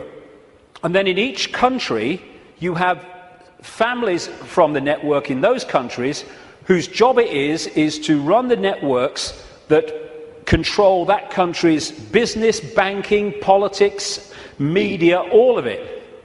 And so what you have is, from this central point in Europe, the centre of the web, all these different places and countries all over the world then impose on their country what is being dictated here. And that's why, as I travel around the world, I see the same things being introduced in different countries at the same time, overwhelmingly justified by the same excuses. It's all a global network. It can be symbolized too as a web, like I say, with the Rothschilds real close to the spider, and all these different strands on the web are different secret societies, different semi-secret societies, transnational corporations, and all the rest of it. So when you see all these different names of these corporations that dominate the world in so many ways, and the pharmaceutical cartel, and the oil cartel, and all the rest of it, the biotech cartel, they're all different names or different masks on the same one face. And so you have this structure where outside of visible light you have the reptilian control system, comes down through the Illuminati families, and they control the people in power to push the world in a certain direction. Another way of looking at it here. You see, all these different people, these fight among themselves and all the rest of it, though if it gets out of hand they get sorted. So these sit on the top of all these different countries. They control these different areas of their societies, and the people are then played off against each other. These buggers don't go to war, they tell these buggers to go to war. And if we stop going to bloody war, game over. But we do. Ridiculous. That's part of becoming conscious.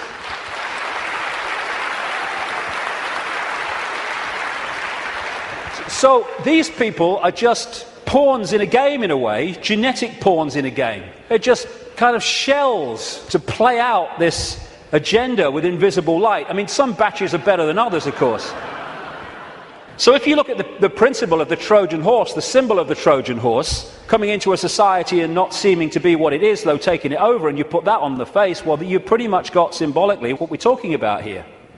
People send me pictures from around the world and stuff that they find on the internet and elsewhere, which have a kind of reptilian feel about them. I'm not saying these are reptilian eyes, it could be a trick of the light, but I've used it because it gives an indication of the number of people that have told me this all around the world, from all walks of life, how they've seen people shift from a human to a reptilian state, and especially the eyes are the first to go.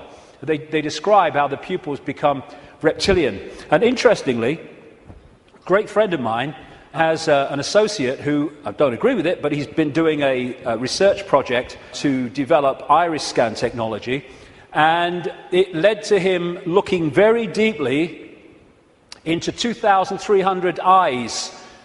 And he said he knew nothing about what I'm saying, probably never heard of me.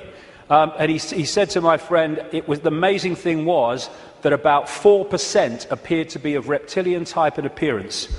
And that is a recurring number, in my research anyway. 4-5% seem to be of this hybrid nature. So these people are reptilian hybrid human reptilians. And you look at the eyes, but behind the eyes are something else. I had an experience with this guy, Ted Heath. He was Prime Minister of Britain from 1970 to 74, took us into the European Union as it became. And it's a long story, I've told it before, but he looked at me in a dressing room in a television station, and as he looked at me, this is what his eyes did.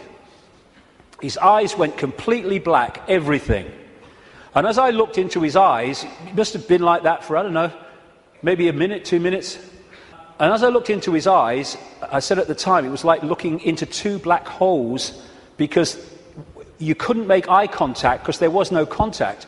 And it was like, as I know now, looking through him into this other dimension where he was really controlled from. This man, Ted Heath, oh my goodness me. My goodness me, the children that guy has tortured and killed. And I've been saying this since 1998 in print, and he was alive for many, many, many, many years after that. And nothing happened. Why? Because it's true. And so these people are like hiding behind human form. And hey, I rest my case. I rest my case.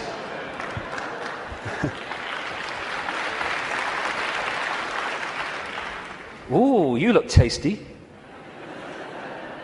And this lack of empathy in this hybrid DNA explains why these guys do what they do.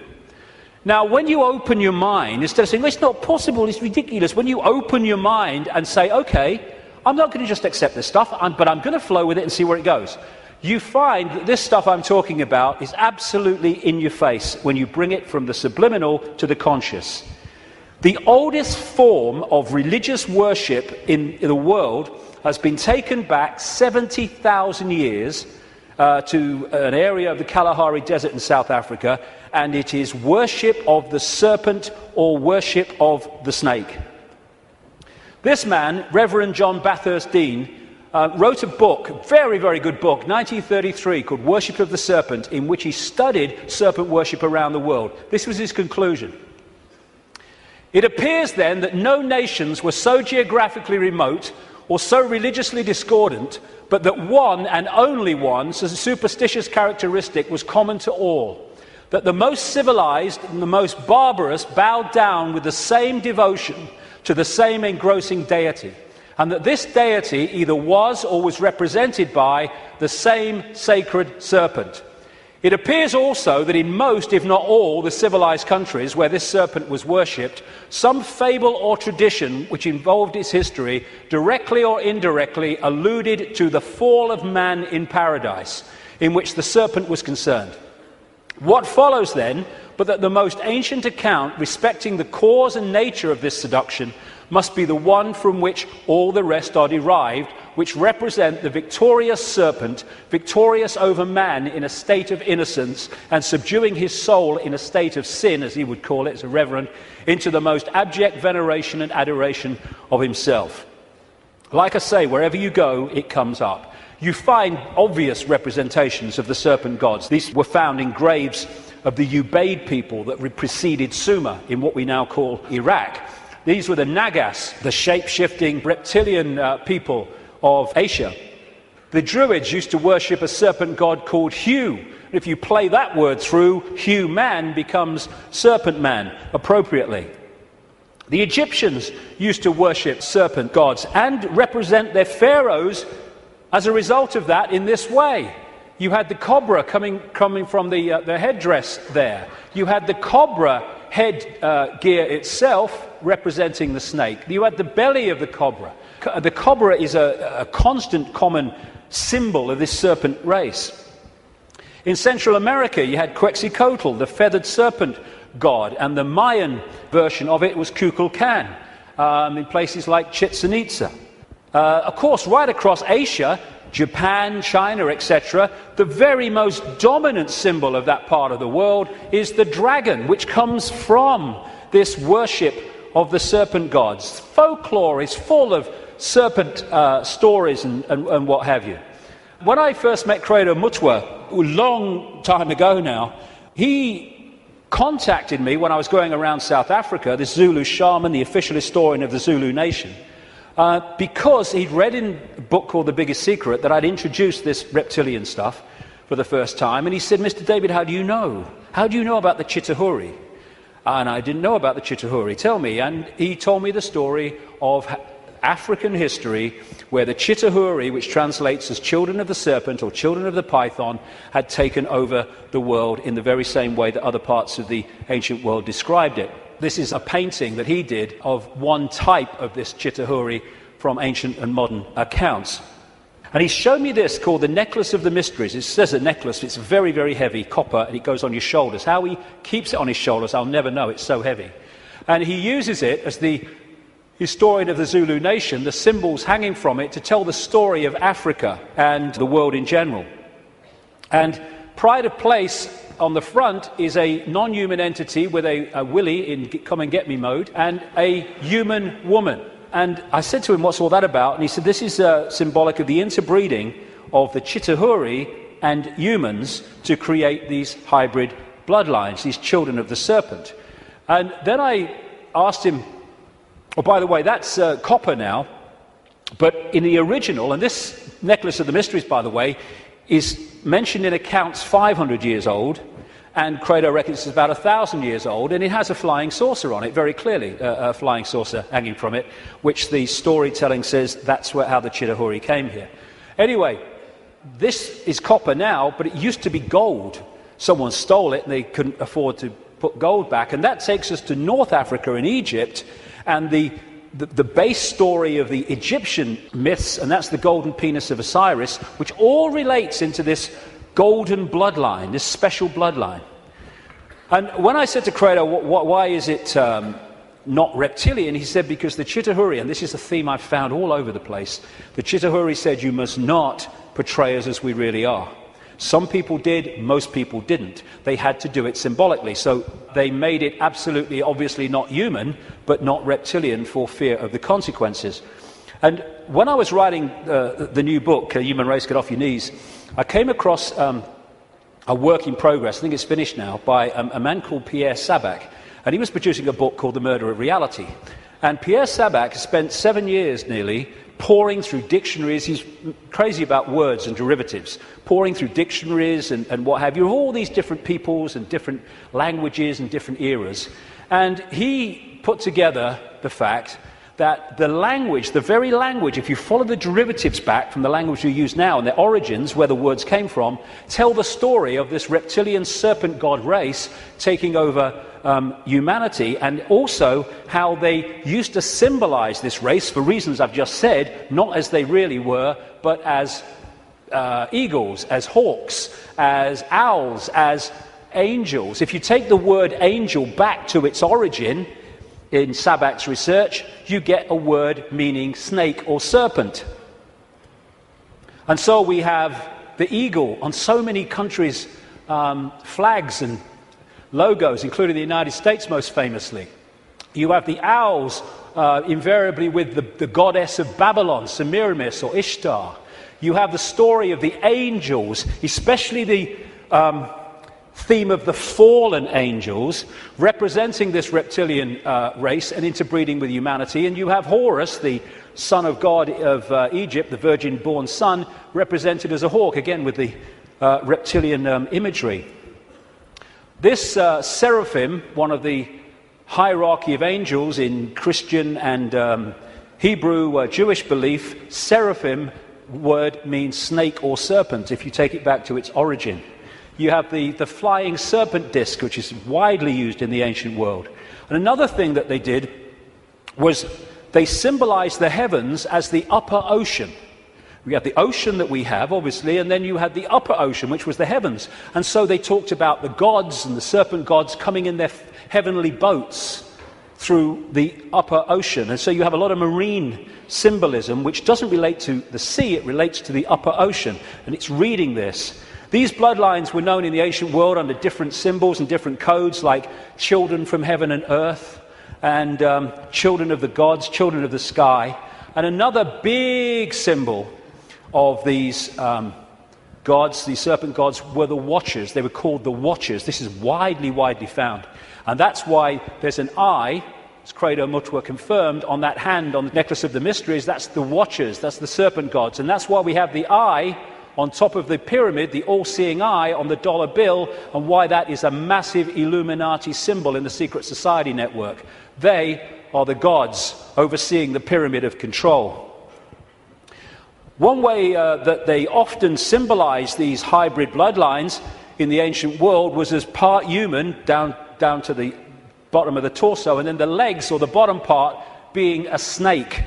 You come across this a great deal when you research this stuff. This is all symbolic of this half-human, half-snake symbolism. Over and over and over again you see it.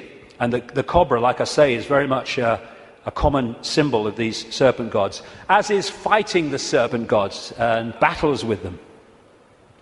Even the word Messiah comes from Mesa, the Nile crocodile, which they use the oil from the Nile crocodile to anoint the pharaohs. And even today in the British coronation ceremony, they symbolize that as part of our own ceremony appropriately.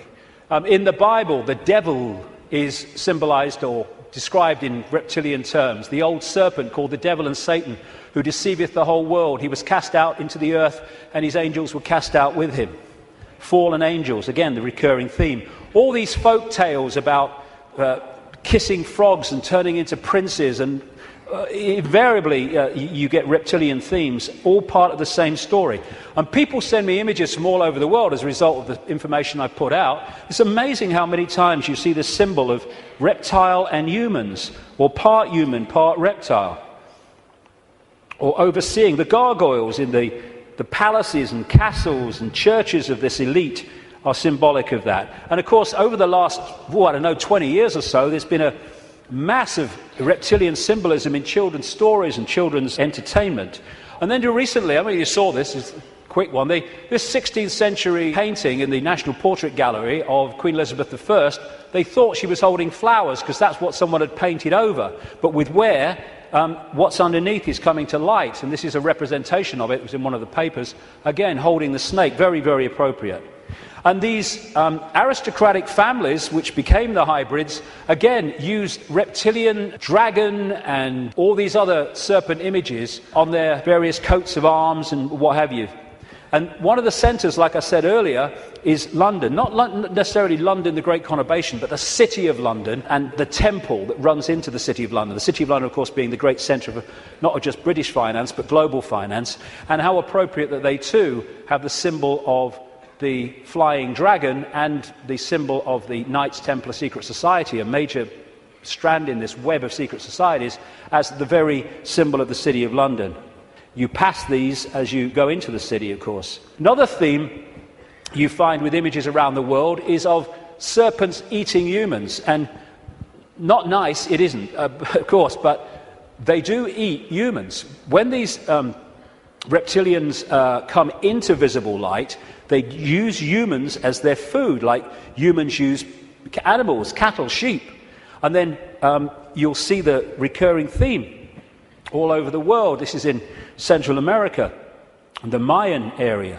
This is painting by Credo Mutwa from South African myths of the serpent gods, the Chitahuri, eating humans. And this is Alfa Romeo. What's he doing there? What's he bloody doing there?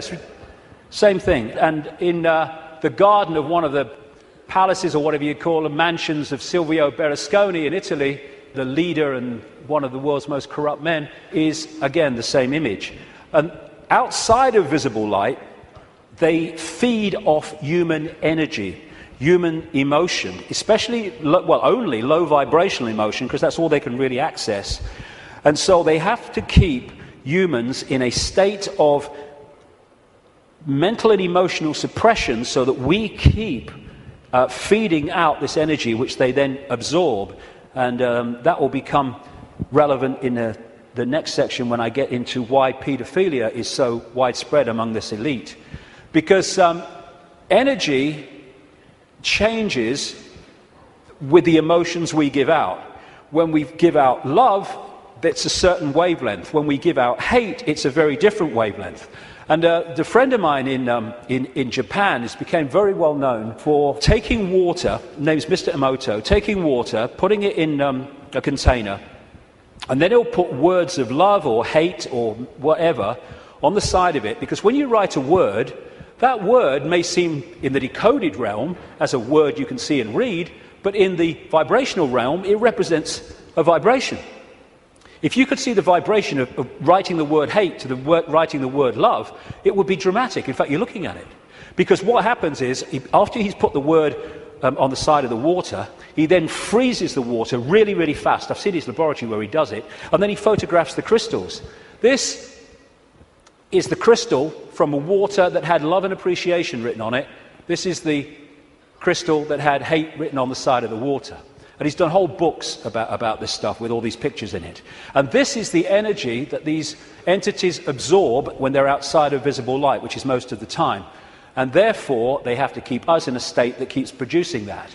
All this vampire stuff, because they drink human blood with invisible light because it carries the human genetic code and allows them to hold their vibrational compatibility with this reality for longer before they have to get the hell out of it. That's why they drink so much blood. And then there's this thing about shape-shifting, where, I've had a lot of, laughter and ridicule. So what's bloody new about this? And people say, well, you can't go from a solid body to a solid body and back again. And I'm saying, do you know? I agree with you. Of course you can't. But that's not what's happening, because there is no solid body. It's all happening as a decoding system. There is no solidity. So what shape-shifting is you have a situation like this, and the front dominating from our perception of observation energy field is the human one. So we look at George Bush or somebody, and we see a human. But sometimes, especially at times of high emotion, this shift can happen where the reptilian field comes forward. And as it does so, becomes the dominant one, often briefly, the observer now starts decoding that. And then it shifts back, and you start decoding this. And to the observer, decoding that shift, creating the holographic reality in their head, which is where everything happens, to their observation, someone's gone from a human to a reptilian, and then back to human again. It's not, of course, shifting solidity. She's a hologram like we're all holograms, and they can shift. This is where shape-shifting happens, what we call physical shape-shifting, illusory, in our heads. So the road to tyranny began when these reptilians arrived. Before that, like I say, the world was very different. The golden age, the time when humans were just extraordinary before the suppression. And then came this energetic schism, this distortion in the information construct, which got played out into the holographic world as, on one level, as massive geological events, with volcanoes and storms and what have you. And of course, symbolized by Noah and the Great Flood, though there have been many of these, not just one. And Noah is simply a biblical version of much, much older stories that tell exactly the same story of how the earth turned over, how there was a massive flood, tidal waves, what we would call today tsunamis, how there were great geological catastrophes and upheavals, and basically the world was, certainly the society that went before, was destroyed. It was a blank sheet of paper. And in this distortion, humans lost the power of the connection they had to higher levels of awareness. And this happened. We went from being part of the field, knowingly so, and to being taken over and suppressed by this reptilian race. Because once the blank sheet of paper was created by the geological catastrophe, and why that happened I'll come to not very long from now, the earth started to settle down, and when it settled down, then everything started to be rebuilt, but in a very, very different, much lower level than it was before. And there was the genetic manipulation too. And in China, unlike most other countries, you can't access vast tracts of the internet because the computer system has been firewalled off to stop Chinese people accessing that area of the internet that the authorities don't want them to see. What happened as a part of this intervention, I kind of mentioned it a little earlier, is that human genetics were manipulated to do exactly the same to us, to firewall off us from the level of reality that we could access before. So we went into this prison called visible light that we've been in ever since, and particularly isolated in the left side of the brain so that we only perceive through the five senses, and we can only see structure and language and hierarchy and all that stuff, and our potential dramatically reduced. And this world came as a result of it. And it's dominated by controlling human perception, by suppressing our true self and dictating what we bring into holographic reality. Okay, now let's go really crazy. I've had enough of only being half crazy. Let's do the bloody lot, eh?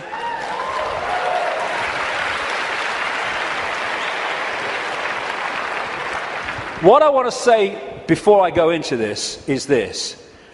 One of the most profound ways that people are controlled is to limit their sense of possibility. Your sense of possibility becomes your sense of what is possible. Now that's an obvious thing and it's a truism, but often we miss what's in front of our eyes.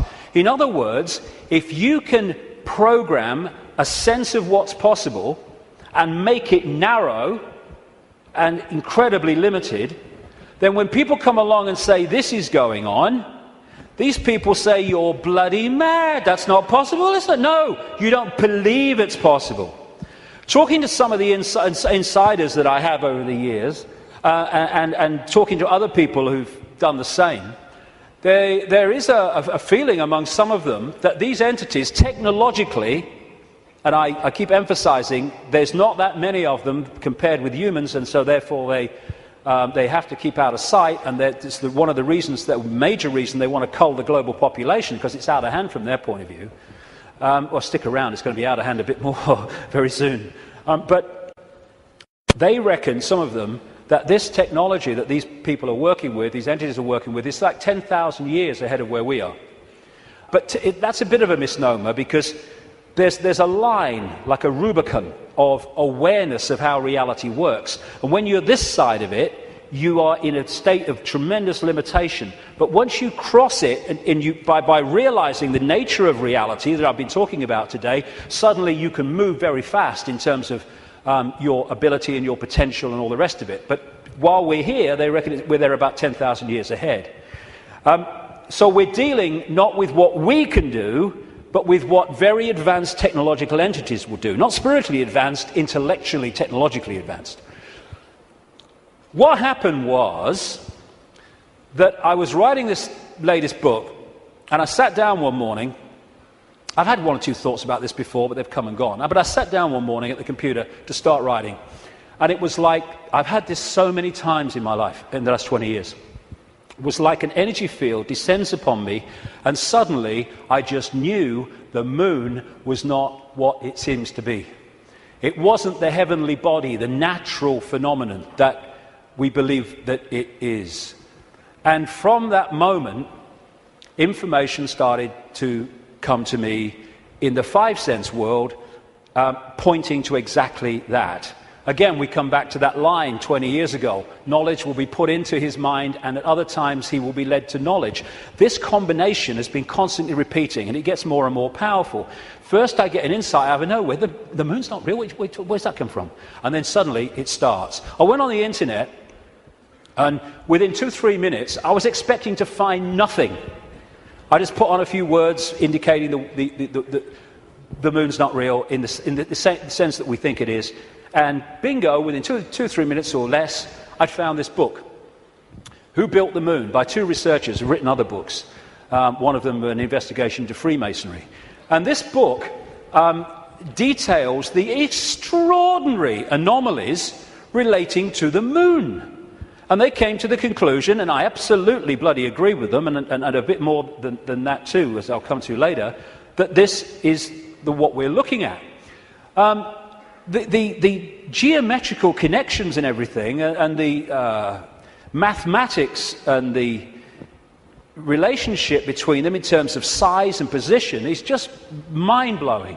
And what I'm suggesting, and I'm not alone over the years at this level of it, I think I might be alone at the next bit, I'll come to in a second or a few minutes.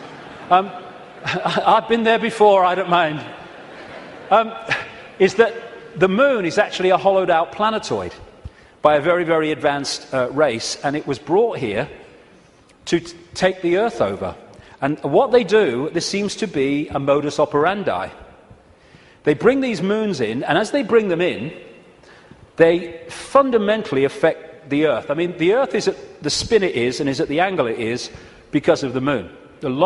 Massively so, anyway, because of the moon. So when they come in, bingo, things change, and the society that was there before ain't there anymore. And then gradually they take them over in ways that I'll come to. So when the moon came in, and again, it's so important to come back from the holographic world to the base construct. We see a solid moon, yes, in the play-out world. But back here, it is an energetic construct in the metaphysical universe. And as it came in, and other things that happened, which I talk about in the book, it created this distortion in the information construct of the waveform information base of this universe. And as it did so, it was played out here in all this catastrophe and stuff that I talked about and the ancients talk about. It was played out as this great geological catastrophe and the great flood and all the rest of it. And what is a common theme that they talk about, the ancients, in relation to this? The earth turned over. And you think, how the freaking hell can the earth turn over? Well, what happened? What happened when the moon came in, the earth turned over? It's at an angle that it is today because of the moon.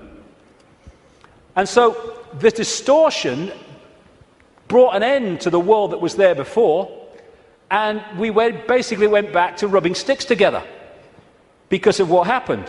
And that distortion was played out in the human mind, the human perception, the human psyche, and we completely changed our perception of the world and who we are, where we are. So in Who Built the Moon, like I say, I do recommend it, the way it looks at the anomalies and everything, and the connections between these three bodies. And these mathematical, geometrical connections only apply to these three bodies in the solar system. They don't play out against the other planets, just these three. And the moon is so perfectly positioned that because of where it is, when we have an eclipse, it is the same size as the sun. That's why we have the eclipse.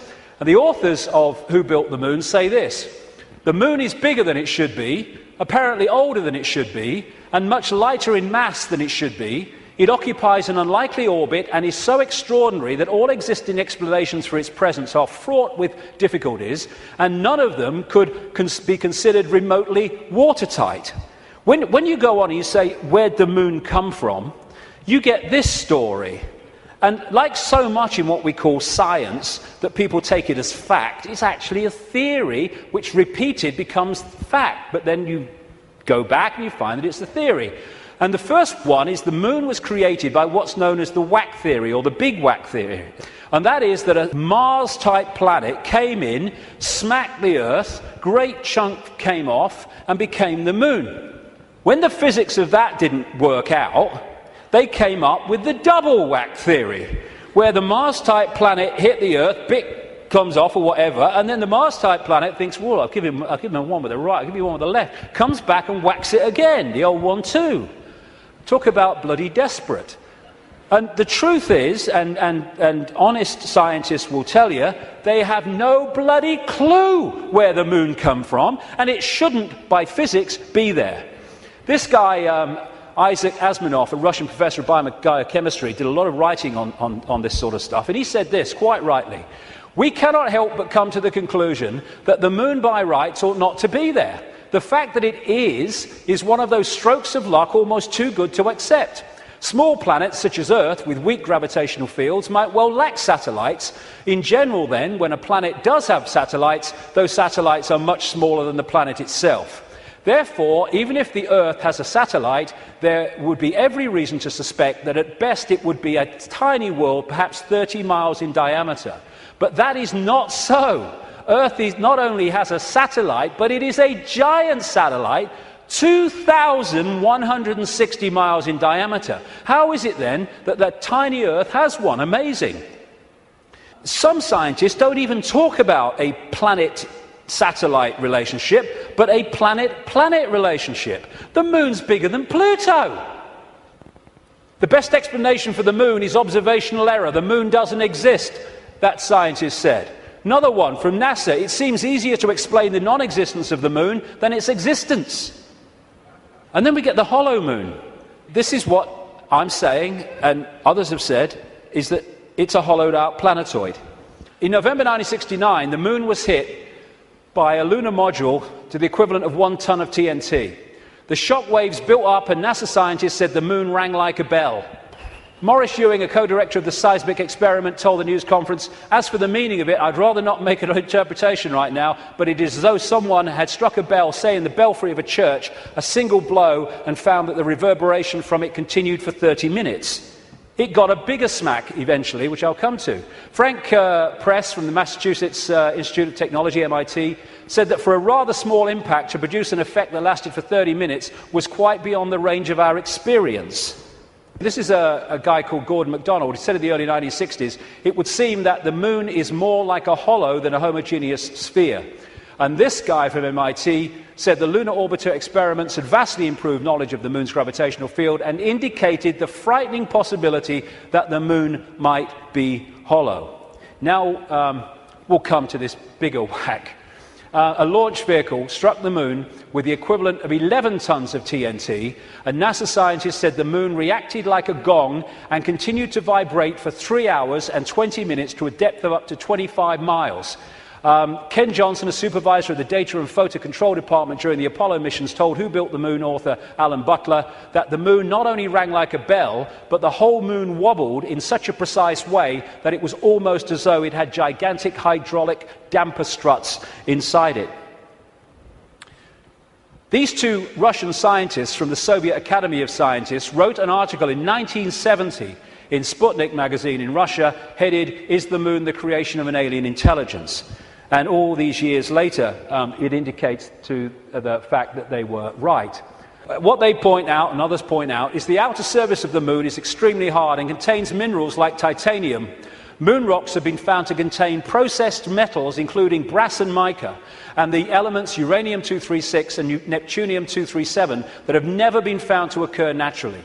Uranium-236 is a long-lived radioactive nuclear waste and is found in spent nuclear fuel and reprocessed uranium. Neptunium-237 is a radioactive metallic element and a byproduct of nuclear reactors and the production of plutonium. Some lunar rocks have been found to contain 10 times more titanium than titanium-rich rocks on Earth. Titanium is used in supersonic jets, deep-diving submarines and spacecraft.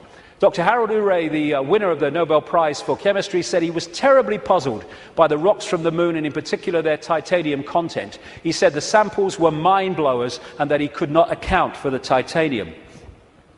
The two Russian scientists said in their article, if a material had to be devised to protect a giant artificial satellite from the unfavorable effects of temperature, from the cosmic radiation and meteorite bombardment, the experts would probably have hit upon precisely these refractory metals. Refractory metals are incredibly resistant to heat and wear. In that case, is it not clear why lunar rock is such an extraordinarily poor heat conductor, a factor which so amazed the astronauts? Wasn't that what the designers of this super Sputnik of the Earth were after? From the engineer's point of view, this spaceship of ages long past, which we call the moon, is superbly constructed. They say it's a hollowed-out planetoid, and they say if you're going to launch an artificial Sputnik, then it is advisable to make it hollow. At the same time, it would be naive to imagine that anyone capable of such a tremendous space project would be satisfied simply with some kind of giant empty chunk hurled into a near-Earth trajectory. It is more likely that what we have here is a very ancient spaceship, the interior of which was filled with fuel for the engines and materials and appliances for repair work, navigation instruments, observation equipment, and all manner of machinery. In other words, everything necessary to enable this caravel of the universe to serve as a Noah's Ark, appropriate, of intelligence, perhaps even as the home of a whole civilization, envisaging a prolonged thousands of millions of years existence and long wanderings through space, thousands of millions of miles. Naturally, the hull of such a spaceship must be super tough in order to stand up to the blows of meteorites and sharp fluctuations between extreme heat and extreme cold. Probably the shell is a double-layered affair.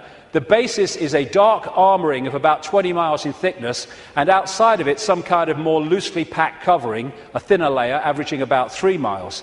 In certain areas where the lunar seas and craters are, the upper layer is quite thin, in some cases non-existent. And as this scientist said, the moon is made inside out. In other words, what's on the outside should really be on the inside, and that supports the idea of a hollowed-out planetoid. So, when I started to put this together, and there's a lot more of this in the new book, I then called the oracle in South Africa, rck-it, and I found Zulu legends to be incredibly accurate with their symbolism. And this is the thing, symbolism. You get these anthropologists and people, they go around and they look at these shamans and these ancient stories, and they take the blooming things literally. Now, like I said earlier, we now have the tools which make it easier for us because technology is mirroring reality, therefore we have the analogies. When these ancient stories were put together, they didn't have that.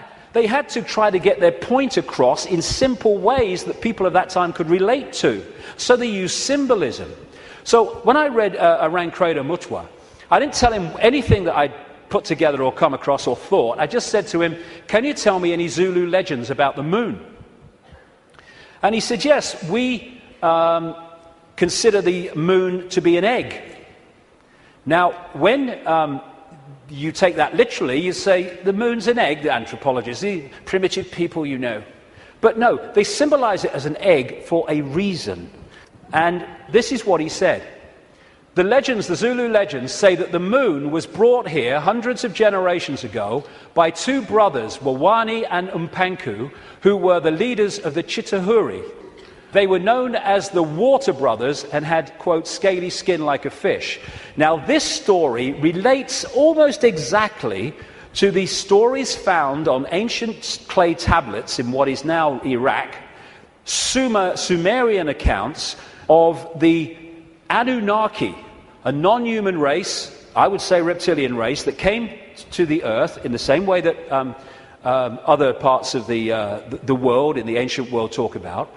And the Anunnaki, according to these accounts, were led by two brothers called Enki and Enlil. And at least one of them, Enki, was symbolized under another name too as in relation to water, exactly the same as this.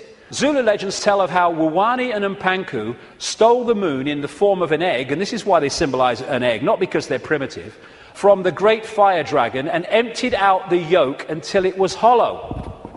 They then rolled the moon across the sky to the Earth and caused cataclysmic events on this planet.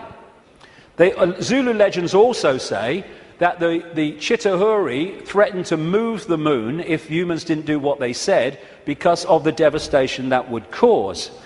What the two scientists said about this 2-3 mile outer kind of protection followed by a 20-mile impregnable layer explains one of the anomalies of the moon, which the craters are pretty much of universal depth, even though the scale of the impact and the size of the crater can be massively different. The depth is about the same, really, within a very short ratio, and that's, the scientists say, because it goes into the outer layer, the kind of buffer, but it can't go further than this inner protection layer that is impregnable.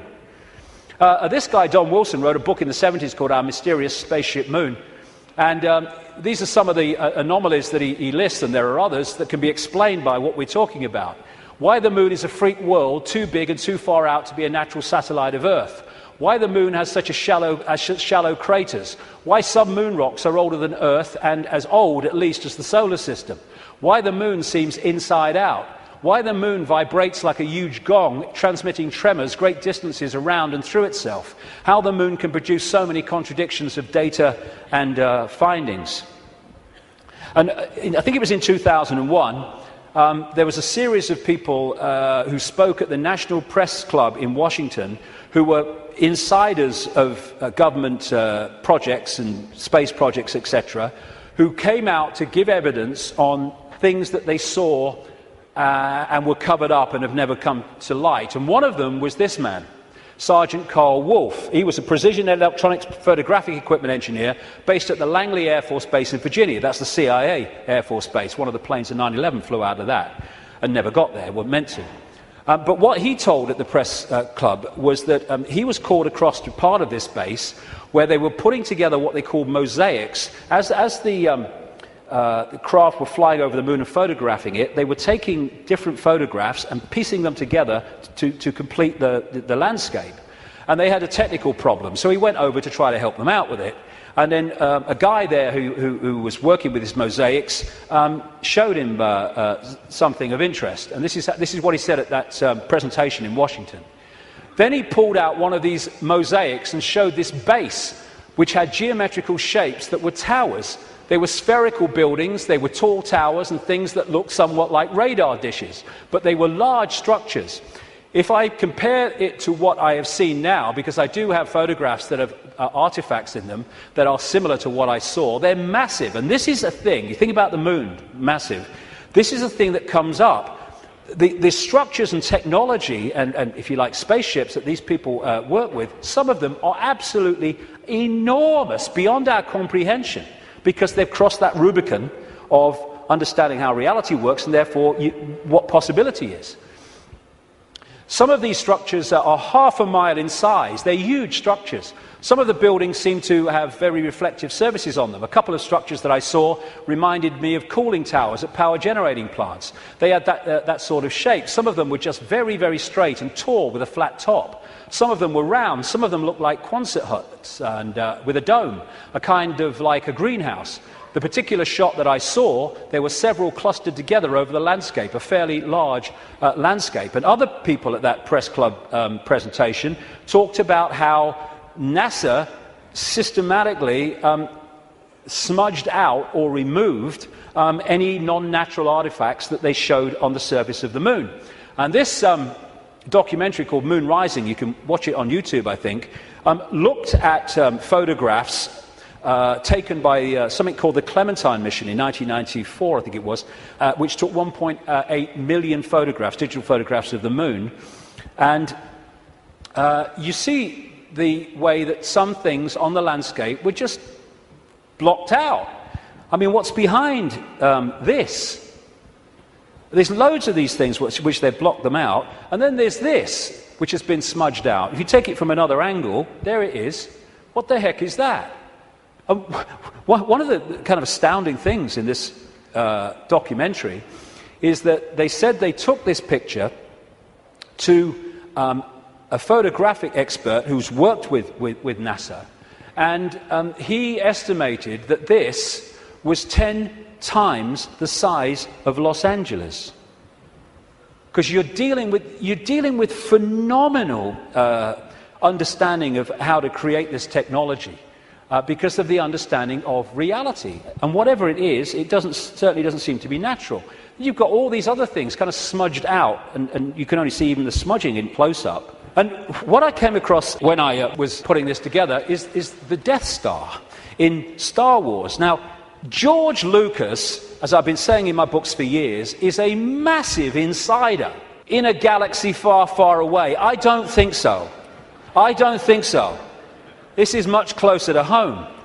And, of course, in the Star Wars movies, the Death Star it looks very much, of course, like the moon, and it was constructed to move in on planets and take them over in the same bloody way that I'm talking about in relation to the moon, and there's more to know too.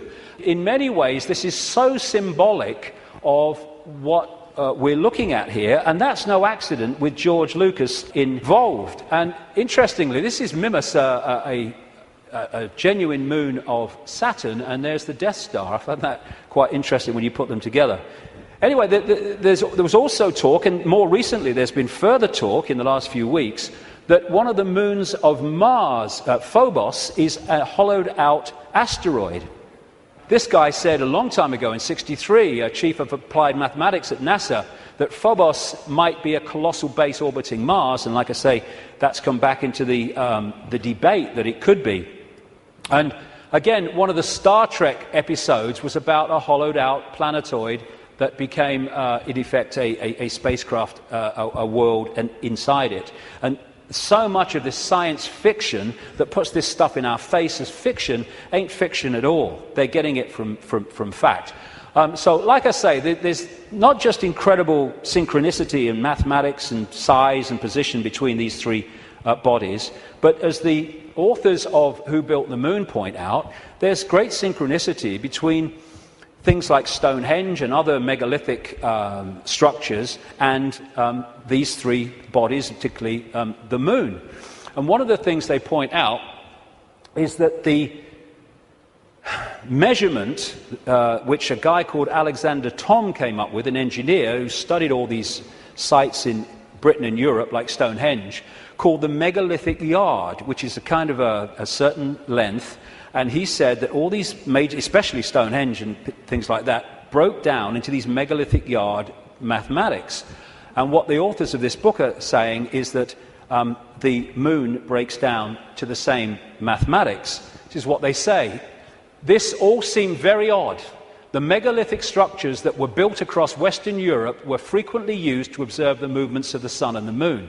But how could the unit of measure upon which these structures were based be so beautifully integer to the circumference of these bodies as well as the Earth? Well, maybe because those that built Stonehenge and these megalithic structures in the ancient world, some of which we'd struggle to build now, were also those controlling the moon. And okay, this could be controversial, but, you know, I've been known to be. I think that these structures were put there to suppress the Earth's energy grid for reasons I'll come to in a moment, because we are interacting with this energy field all the time. And how do you control all the fish at once? You control the sea they're swimming in. And the way to control humanity and suppress humanity is to suppress the energy field and the energy and information available in that field that we can access.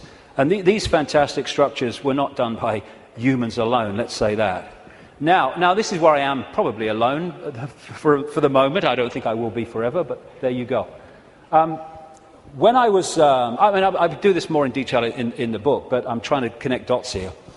What I came across when I was putting all this together, again, was something I've termed the moon matrix. The first section today is absolutely crucial to understanding how this can work.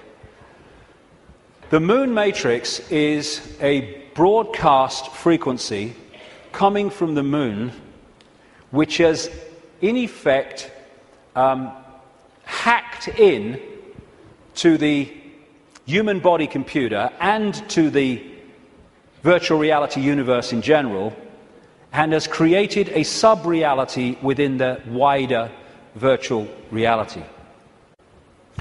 Because, I keep saying it, but it's important. We see the moon as physical, but actually its base construct, like everything else in this reality, is waveform information. And I would say, and of course I think this is going to become more obvious as the years pass, I would say the moon is actually not just what we've talked about so far, but it's an interdimensional portal through which entities and energies can come out of one reality through into this one. It's their means of entry. Its position, so perfect, as you'll see if you read not just my new book, but Who Built the Moon, its position in relation to the moon and the sun is so perfect because that has an effect on creating this sub-reality. I'm saying that this frequency is broadcast from the moon and has created a sub-reality which we are constantly decoding, and that the genetic manipulation of humanity, so widely described by the ancients, was to take this body computer and tune it in, connect it to this frequency range I'm calling the moon matrix. This is Neil Haig's concept of moonopoly. This is the world, the structure that we are experiencing. This box, recurring, round and round, limited world. And I am suggesting that we are being massively influenced. In fact, we have been turned into a hive mind by these broadcasts, which are holding us in a sense of limitation, to the point where it operates as a default mechanism. Soon as you start to awaken, if you don't keep it going and stick with it, then you'll default back, because the pressure of this moon matrix is pushing us into this tiny sense of limitation.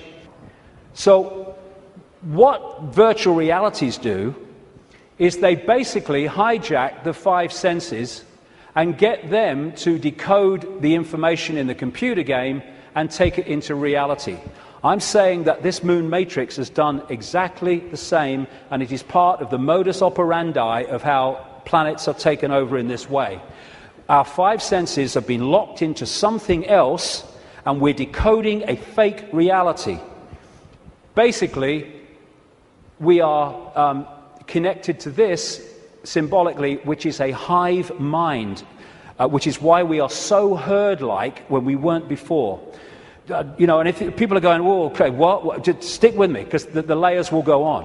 What I've been talking about today is the fact that this base vibration from the black holes goes through this cycle, and it elicits different information in the form of photons from the suns, which we decode, and the reality changes. We go through different epochs.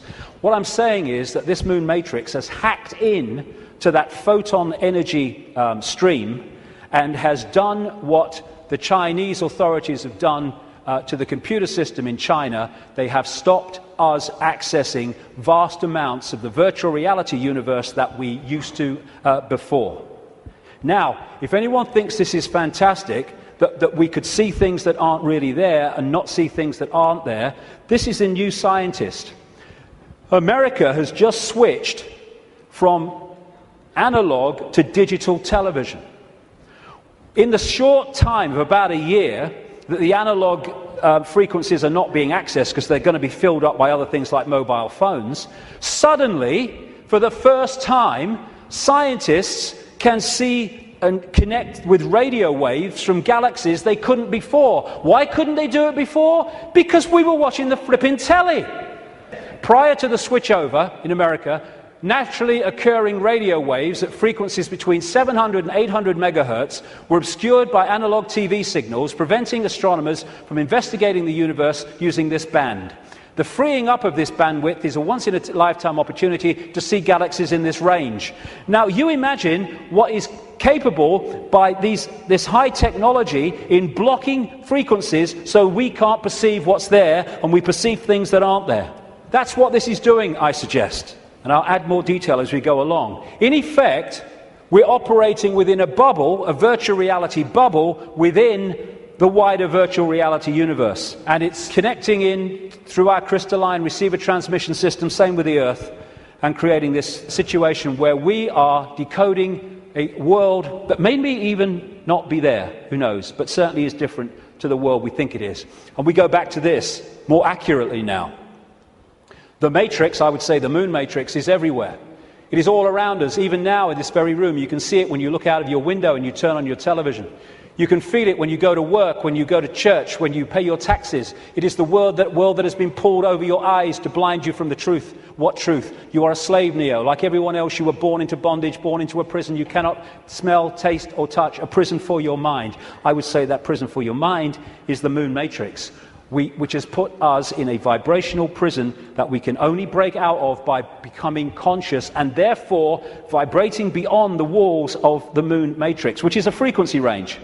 And if we're not held in that frequency range, that's why society is structured as it is, with its stress and its fear and its war and its conflict, then we start to break out of its perception prison and we start to say, bloody hell, why didn't I see this before? Because you were there, constantly decoding this thing. Now, like I was just saying, never mind what I've just said about some moon matrix, never mind that. Even by its very position, the moon is fundamentally affecting human behavior and human perception.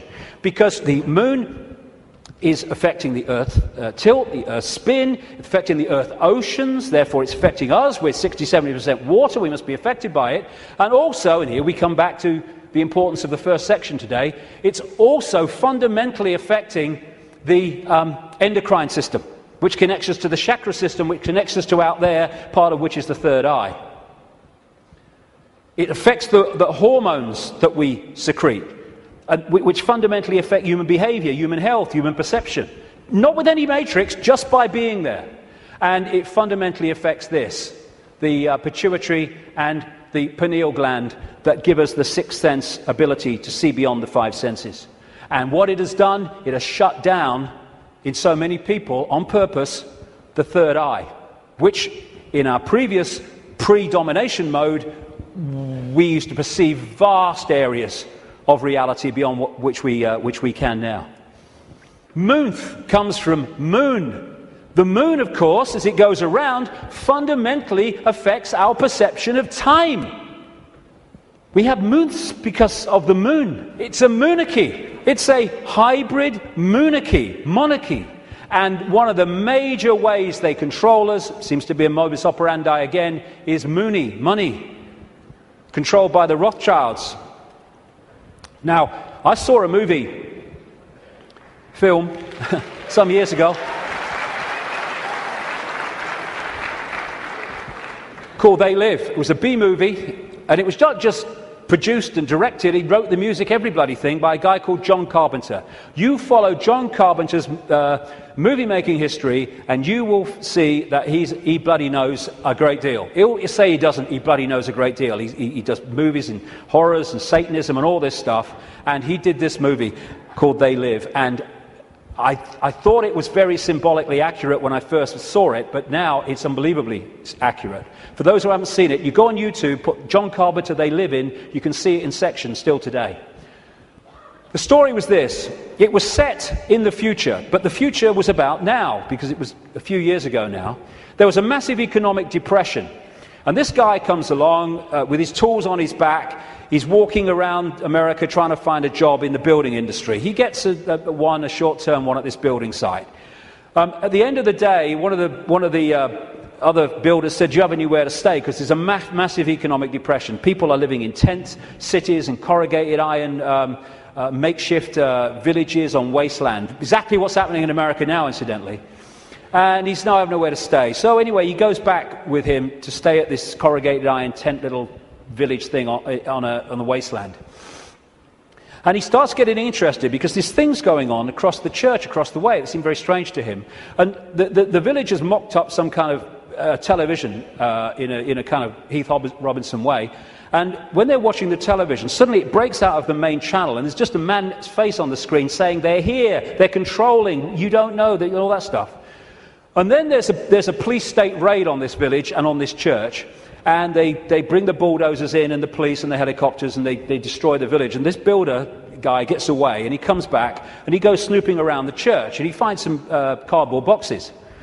And he grabs one, and runs into a back passage behind buildings, and he opens the box wondering what's in it. And there's sunglasses.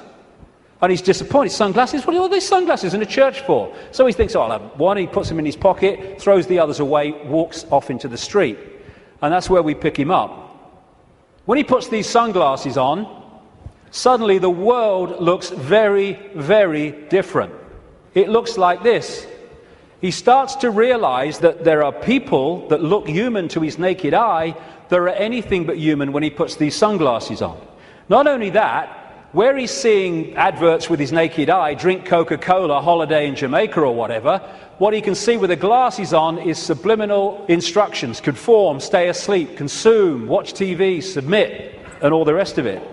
All on levels that he can't see. Other people who haven't got the glasses, they're interacting with various people, but he can see are not human. He looks at the president making a speech. He's not human when he looks at him through the glasses. Same with a number of people in law enforcement. Newsreaders were the same. And where it goes is that at the end of the movie, they realize that the reason that people cannot see without the glasses, what he can see, is because there is a frequency being transmitted from the top of a television tower, which is preventing the population seeing what they would normally see if that frequency wasn't being broadcast. And what they do is they break the broadcast frequency, they stop the dish working, and people are sitting in bars, and suddenly they can now see the guy next to them's not human. What a bloody laugh that would be, wouldn't it? And there's people out having sex and then realizing, hey, I didn't really come home with you. Tell you the funny thing, a lady in Canada told me this story happened to her. I spoke in Canada years ago now, and I met this lady. She was a power-dressing businesswoman, you know, very of this world. But she'd had this experience, and she was shaking when she told me the story. She said that she got this boyfriend who had a dark side, she said, that he knew about and he was trying to deal with. And they come home, and they go into the bedroom, and there was a shelf at top of her bed, and standing there was the book, The Biggest Secret, which for the first time I introduced this reptilian thing. He then goes crazy, she said, when he sees the book. And he got her to throw it away. Oh, what are you reading that rubbish for? And all that stuff. Mind you, he's not alone in that. And then they start having sex. And he's kind of on top of her. And she said, I had my hand on the bottom of his back. And suddenly he started getting very, very violent. And I started getting frightened. And she said, then my hand was pushed back.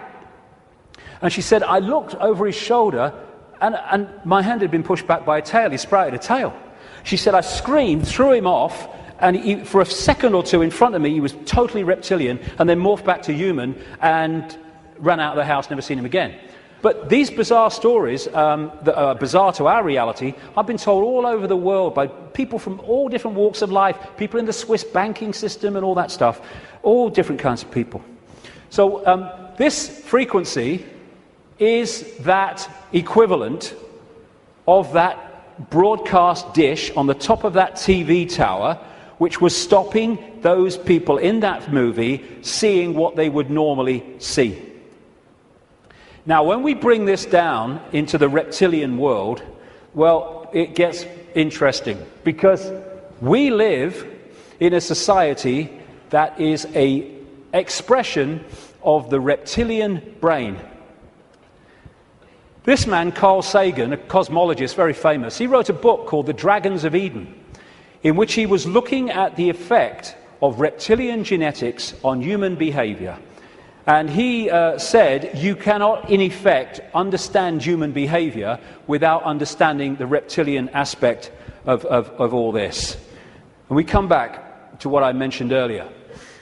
This part of the brain, known as the reptilian brain or the R complex to scientists, is so fundamental to human behavior, as I'll explain in a second. And I'm saying that this genetic manipulation that the ancients talk about all over the world by the serpent gods locked us in to the moon matrix through the reptilian brain, because it connects into the hive mind of the reptilian species in the moon. And this, like I say, fundamentally expresses itself as the world that we live in. And I'll come to that more in a second. Now, in the 60s, around that time, there's a guy called Carlos Castaneda who wrote books based on the teachings of a Central American shaman source called Don Juan Matus. Some people say Don Juan didn't exist. Some people say he did. Whatever, the words that were put into his mouth are just absolutely extraordinarily accurate. And I read this quote coming up after I put this stuff together that I've been talking about. This is what Don Juan Matus said in these books. We have a predator that came from the depth of the cosmos and took over the rule of our lives. Human beings and its prisoners. The predator is our lord and master. It has rendered us docile, helpless. If we want to protest, it suppresses our protest. If we want to act independently, it demands that we don't do so. Indeed, we are held prisoner. They took us over because we are food to them, and they squeeze us mercilessly because we are their sustenance. Just as we rear chickens in coops, the predators rear us in human coops, human eros. Therefore, their food is always available to them. Think for a moment and tell me how you would explain the contradictions between the intelligence of man the engineer and the stupidity of his systems of belief, or the stupidity of his contradictory behavior. Sorcerers believe that the predators have given us our systems of beliefs, our ideas of good and evil, our social mores. They are the ones who set up our dreams of success or failure. They have given us covetousness, greed, and cowardice. It is the predator who makes us complacent, routinary, and egomaniacal. In order to keep us obedient and meek and weak, the predators have engaged themselves in a stupendous maneuver. Stupendous, of course, from the point of view of a fighting strategist, a horrendous maneuver from the point of those who suffer it. They gave us their mind. The predator's mind is baroque, contradictory, morose, filled with the fear of being discovered any minute now. They gave us their mind. And that is how I suggest they've done it. We are connected if we operate within the hive reptilian brain mind. We are operating on a collective mind, which is pouring out this constant sense of anxiety, fear, worry, stress, because that keeps us within the confines of the frequency range of the moon matrix, i.e. attached to it, and it also elicits the emotional low vibrational energy on which they feed. Behind all these pyramids of banking, medicine, religion, business, politics is the reptilian hive mind. It connects into all these control systems that run our society. And now let's look at the character traits of the reptilian brain. Is this our society or what? This is mainstream science, by the way. From the reptilian brain, we get primitive and emotional responses, cold-blooded behavior, lack of empathy, if not balanced out by other parts of the brain, and territoriality. This is mine. Get out. A desire to control, an obsession with hierarchical structures of power. Aggression, might is right, winner takes all. And it is dominating our sense of reality and our reaction and responses to events and other people. This is the word that sums up the reptilian brain. Survive, survival. It doesn't think, it hasn't got the ability to think, it reacts. That's why it can react so fast. There are good things about it. When you're driving along in your car and someone walks in front of you, what rams the anchors on immediately without thinking, instantly, is the reptilian brain. But when that starts to impact on other parts of our behavior and our lives, then it becomes a very negative thing indeed.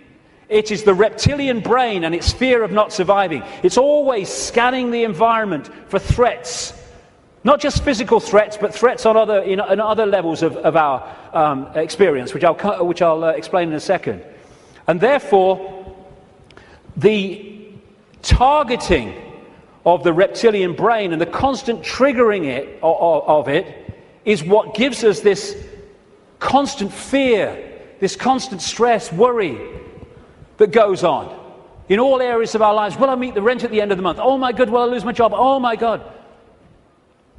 And the more that we can be put in fear, here we go, the more we operate in the reptilian brain.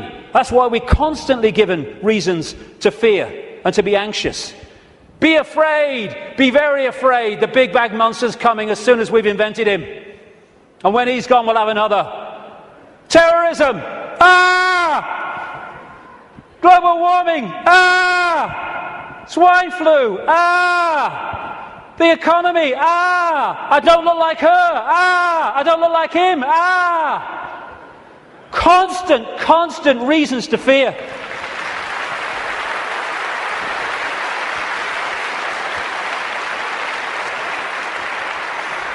Locking us into the control system.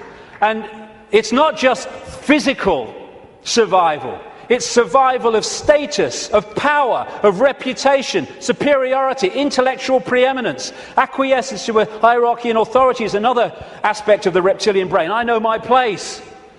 And you know, when you put information out that challenges the status quo view of scientists and academics, they react vehemently. Why? Because the reptilian brain's kicked in. Survival of their reputation, survival of their belief system. When you put out information that challenges people's religious beliefs, not you're saying you're wrong and all that stuff, you're just saying here's some information, which if it's true, that can't be right. They vehemently attack you. Why? Because the reptilian brain's kicked in, because the belief system is in danger of not surviving. Fear of money. Money is fundamentally reptilian brain. Two polarities of it. One, fear of not surviving, fear of not having enough to pay the rent, to eat. And on the other hand, you can get so locked into the reptilian brain, and this is what the hybrid bloodlines do, that you equate survival with far more than is necessary to survive. So you get people, especially in these bloodline networks, who have got more money than they could spend in 100 lifetimes, but they get up with the sun every morning to go and earn bloody more. It's an obsession, it's an addiction, and it's connected to the reptilian brain, which fundamentally drives our perception of reality. Don Juan Matus again. I know that even now, though you never have suffered hunger, you have food anxiety, which is none other than the anxiety of the predator who fears that at any moment now its maneuver is going to be uncovered and food is going to be denied. Through the mind, which after all is their mind, the predators inject into the lives of human beings whatever is convenient for them, and they ensure in this manner a degree of security to act as a buffer against this fear. Sorcerers of ancient Mexico reasoned, here we go, that man must have been a complete being at one point, with stupendous insights, feats of awareness that are mythological legends nowadays. And then everything seems to disappear, and we now have a sedated man. What I'm saying is, what we have against us is not a simple predator. It is very smart and organized. It follows a methodical system to render us useless. Modus operandi, done it many times. Man, the magical being that he is destined to be, he's no longer magical. He is an average piece of meat. There are no more dreams for man, but the dreams of an animal who is being raised to be a piece of meat, trite, conventional, imbecilic. This is what becoming conscious brings us out of. Control of perception is the bottom line of this conspiracy. You know, I'm all for exposing 9/11s and banking scams and engineered wars, but this is the bottom line, and if we miss it, then we're going round in circles and we'll get nowhere. Interestingly, the Zulu legends say that before the moon came, they used to worship the sun as female, and then everything changed. This change from perceiving the sun as female to worshipping it as male made possible the creation of warlike kings that took what they wanted by force. Everything changed when the perception of the sun changed, and the perception of the sun changed when the moon matrix kicked in and changed our perception of everything. And in so many ways, this Avatar movie, I'm not saying Cameron symbolized it like this, I'm saying what it symbolized to me. The blue people, who were in total harmony with everything else, I'm saying to me, are symbolic of humans as we were before the predator came. And then the American troops with their high technology, let's kill people, we want these resources, so let's just go and get them and destroy everything to do so. They symbolize to me this reptilian intervention. And they even have, in the Avatar movie, of course, the concept of the possession of the blue people so that they could infiltrate their society while outwardly looking like they do and not being known to be who they are. These reptilians look down a different timeline to us because they're on a different wavelength. They're able to see further into what we call the future than we are. And therefore, if you access this network of secret societies, especially the inner circle, you can access the projected future of human society which this is planning. Therefore, you can write prophetic novels which further down what we call the timeline turn out to be staggeringly accurate. All you need to do is to access that projection. And you do it by accessing the Secret Society network. This, the Fabian Society in London, created in 1884, is one of those societies. The deeper inner core that have access to that timeline and that projected agenda. And this guy was one of them, a Fabian. And that's the Fabian logo, by the way. The wolf in sheep's clothing. Perfect. Perfect. It created, in effect, the Labour Party in Britain, and it influences massively the left, not only the left, but what we call the left centre of politics, not just in Britain, but in other countries. Australia too, for instance, very, very powerfully. When people have said to me in the past, you know, what's planned, I've said to them, well, you can read 2 books and see it, just put them together. George Orwell's 1984, and Aldous Huxley's Brave New World. This was published in 1948, this was in 1932. Put the 2 together, this talks about the drugs and all the rest of it, and the mind control, this talks about the sort of police state. Put them together, you got it. They were incredibly prophetic. I've been saying for years they weren't novels, or their source wasn't novels. Turns out that Aldous Huxley taught French to a man called Eric Blair then, now George Orwell, at Eton College, and introduced him to the Fabian Society. And this was the knowledge base, plus no doubt others connected, where they got these concepts. And what they said all those decades ago, Huxley's case 1932, is now happening in incredible detail. And it seems that Orwell rebelled against what he heard and wrote 1984 to try to expose it. And some researchers suggest, they may well be right, that he called it 1984 when it was set kind of about now, because 1984 was the 100th anniversary of the creation of the Fabian Society. We've reached a point where these entities and their hybrid bloodlines, the Illuminati bloodlines, they think the takeover of humanity is almost complete. And when you look at it, it may seem to be that that's the case. They think the game is over. It's gone so far. They must be bloody joking. These people...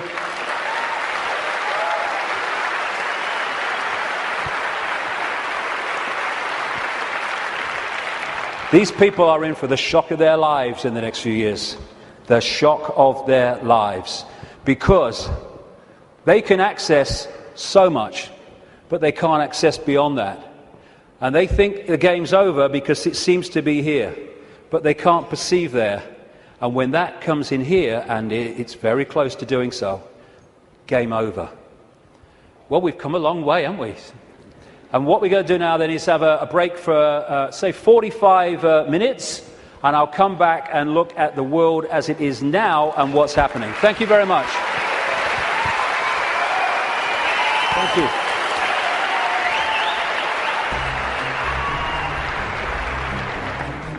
Very good so far, yeah. The reason I'm here basically is to find out exactly what's going on in the world and find out exactly what the hidden conspiracy there is that's going on today, basically. It's not just David Icke that's saying this stuff about the moon. There's Alex Collier, the Andromedan contactee, who says that the moon was towed here but from Ursa Minor, which is near the Alpha Draconis star system, by the reptilians. Yeah, I don't think he's necessarily said anything that I haven't known already, but he's very eloquent, and he's put it together in such a beautiful package that it just makes it very easy for anyone to understand. I just like the way David puts things across. You know, he's not afraid. He's not afraid. He's got no fear in him whatsoever. Doesn't give one iota about what people think, and I think we can all learn from that, definitely.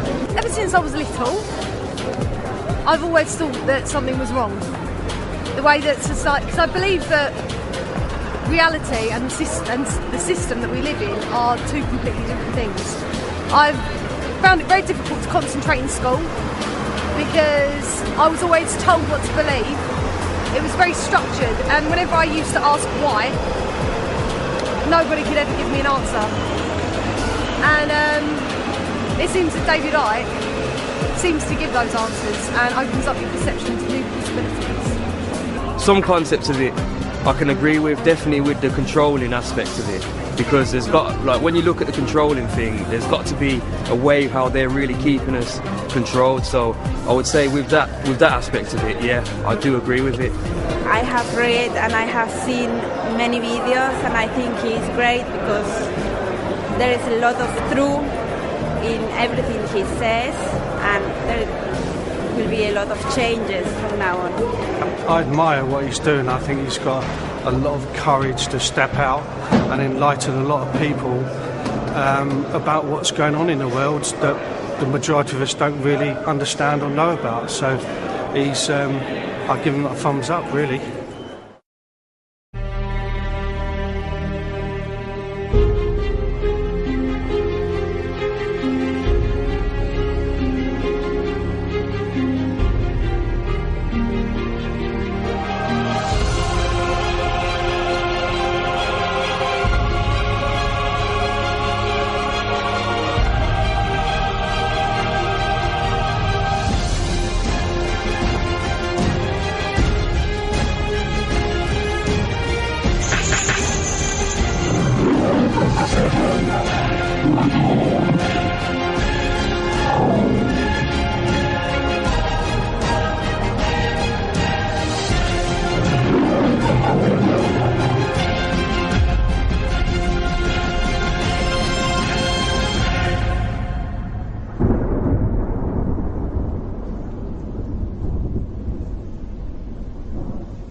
Thank you.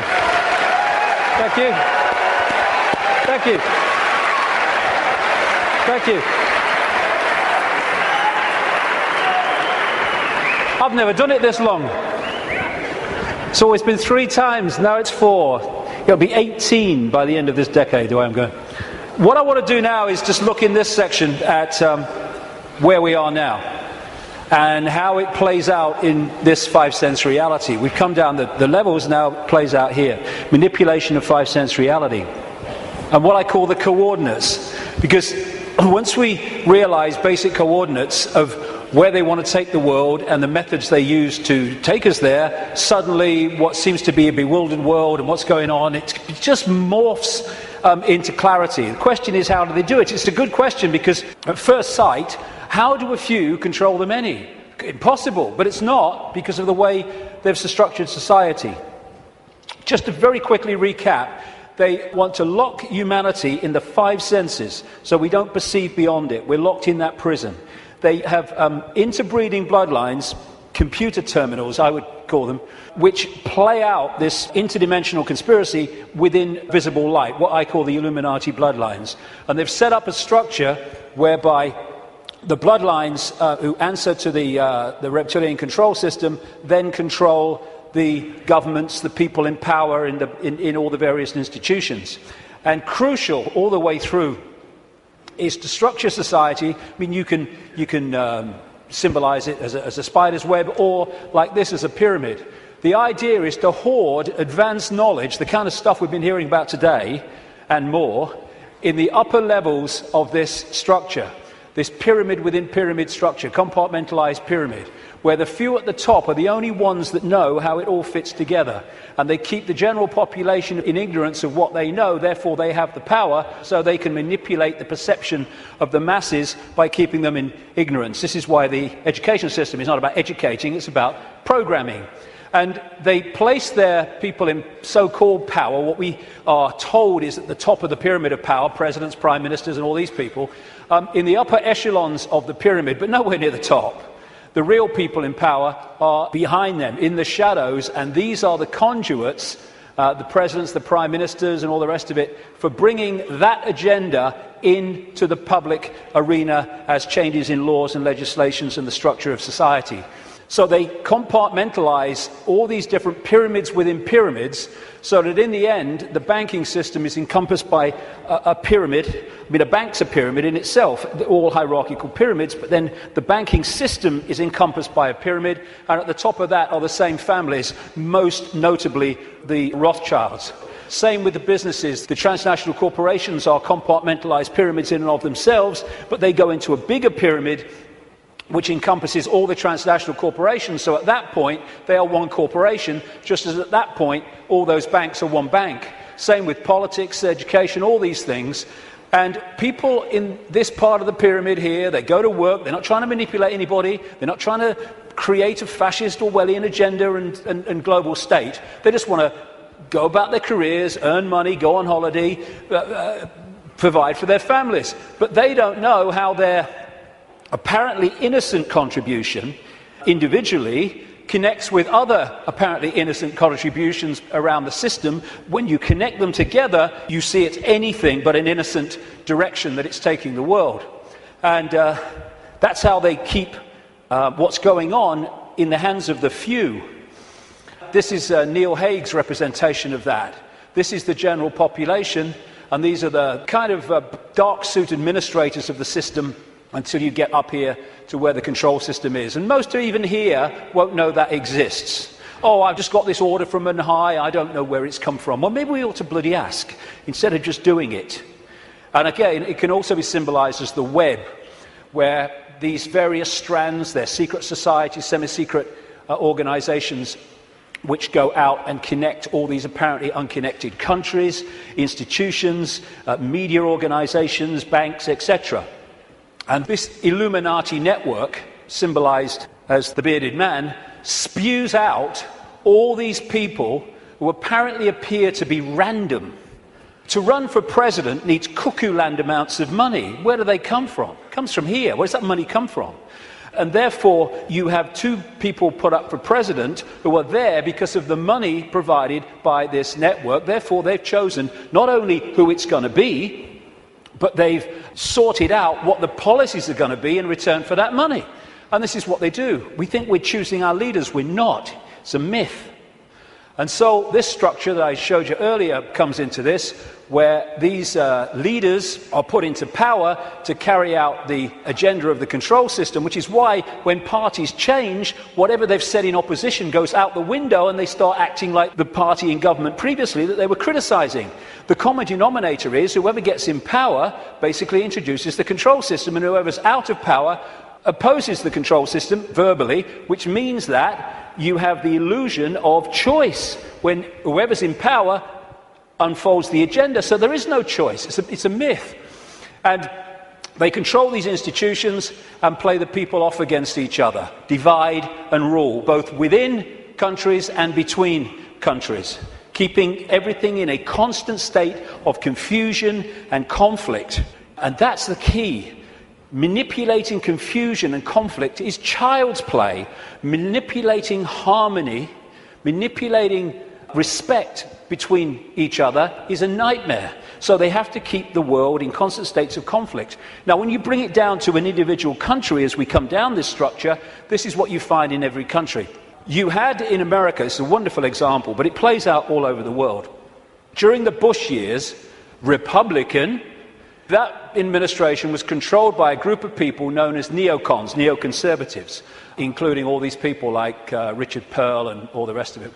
And over here, you have what I call, anyway, the democons. This is a network of people. I put Kissinger in the democons because he's an advisor to Obama at the moment, but he spends most of his time with the neocons, Kissinger. He just goes with whoever's winning. And the democons are a group of people that control the democratic administrations. But the democons and the neocons are controlled by the same force once you get to here. So people think, oh, I voted Republican this time. Oh, I'm going to put the Democrats in because I like that Obama. Got a nice smile. And what you're doing is voting for this, whatever. And that's what's happening in this country. Same thing.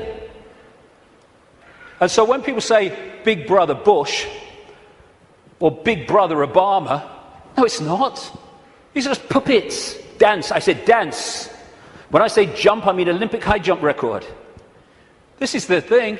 You take one mask off, you put another mask on.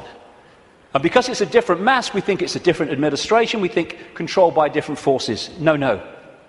And what you have is the movie playing out in the public arena, people who appear to be in opposition to each other when they're controlled by the same puppeteer. And once you look beyond the movie, that's when you start to see what's really happening in the world.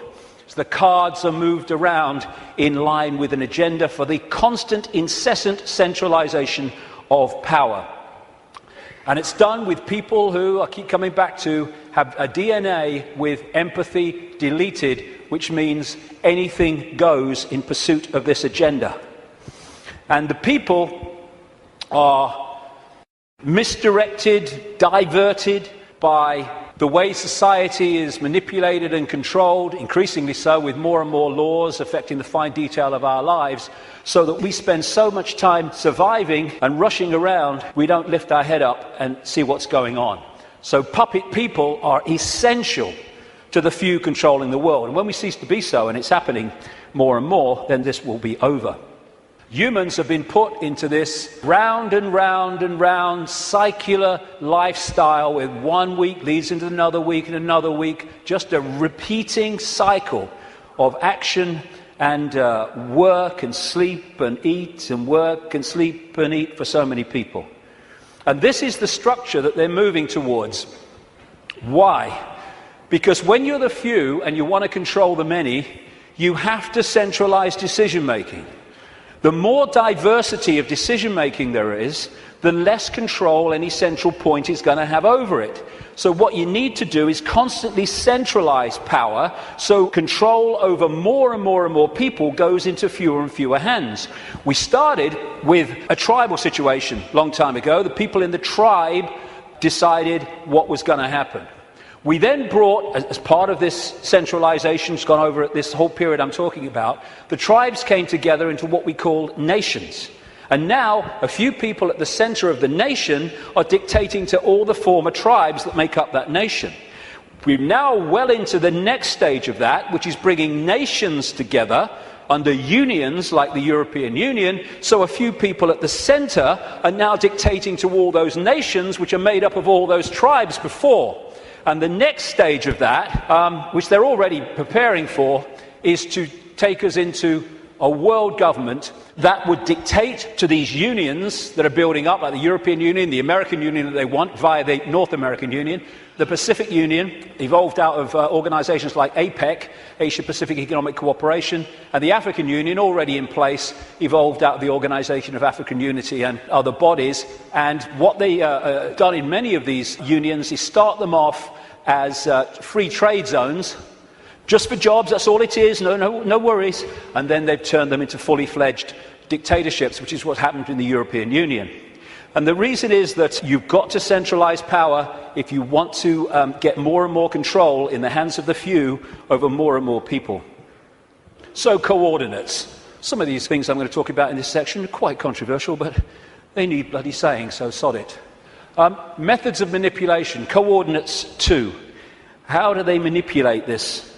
One of the coordinates, one of the methods of manipulation, a massively important one to understand, is one I've dubbed problem, reaction, solution, where you want to change society in a way that if you do it openly, you'll get resistance, massive resistance from the population. So what you do is you create a problem covertly, you blame someone or something else for it, you pass that fake version of the event through the unquestioning, pathetic mainstream media to the people, unquestioned overwhelmingly and certainly uninvestigated, and you want the people to react to the manufactured problem with outrage, with fear, and you want them to say, do something.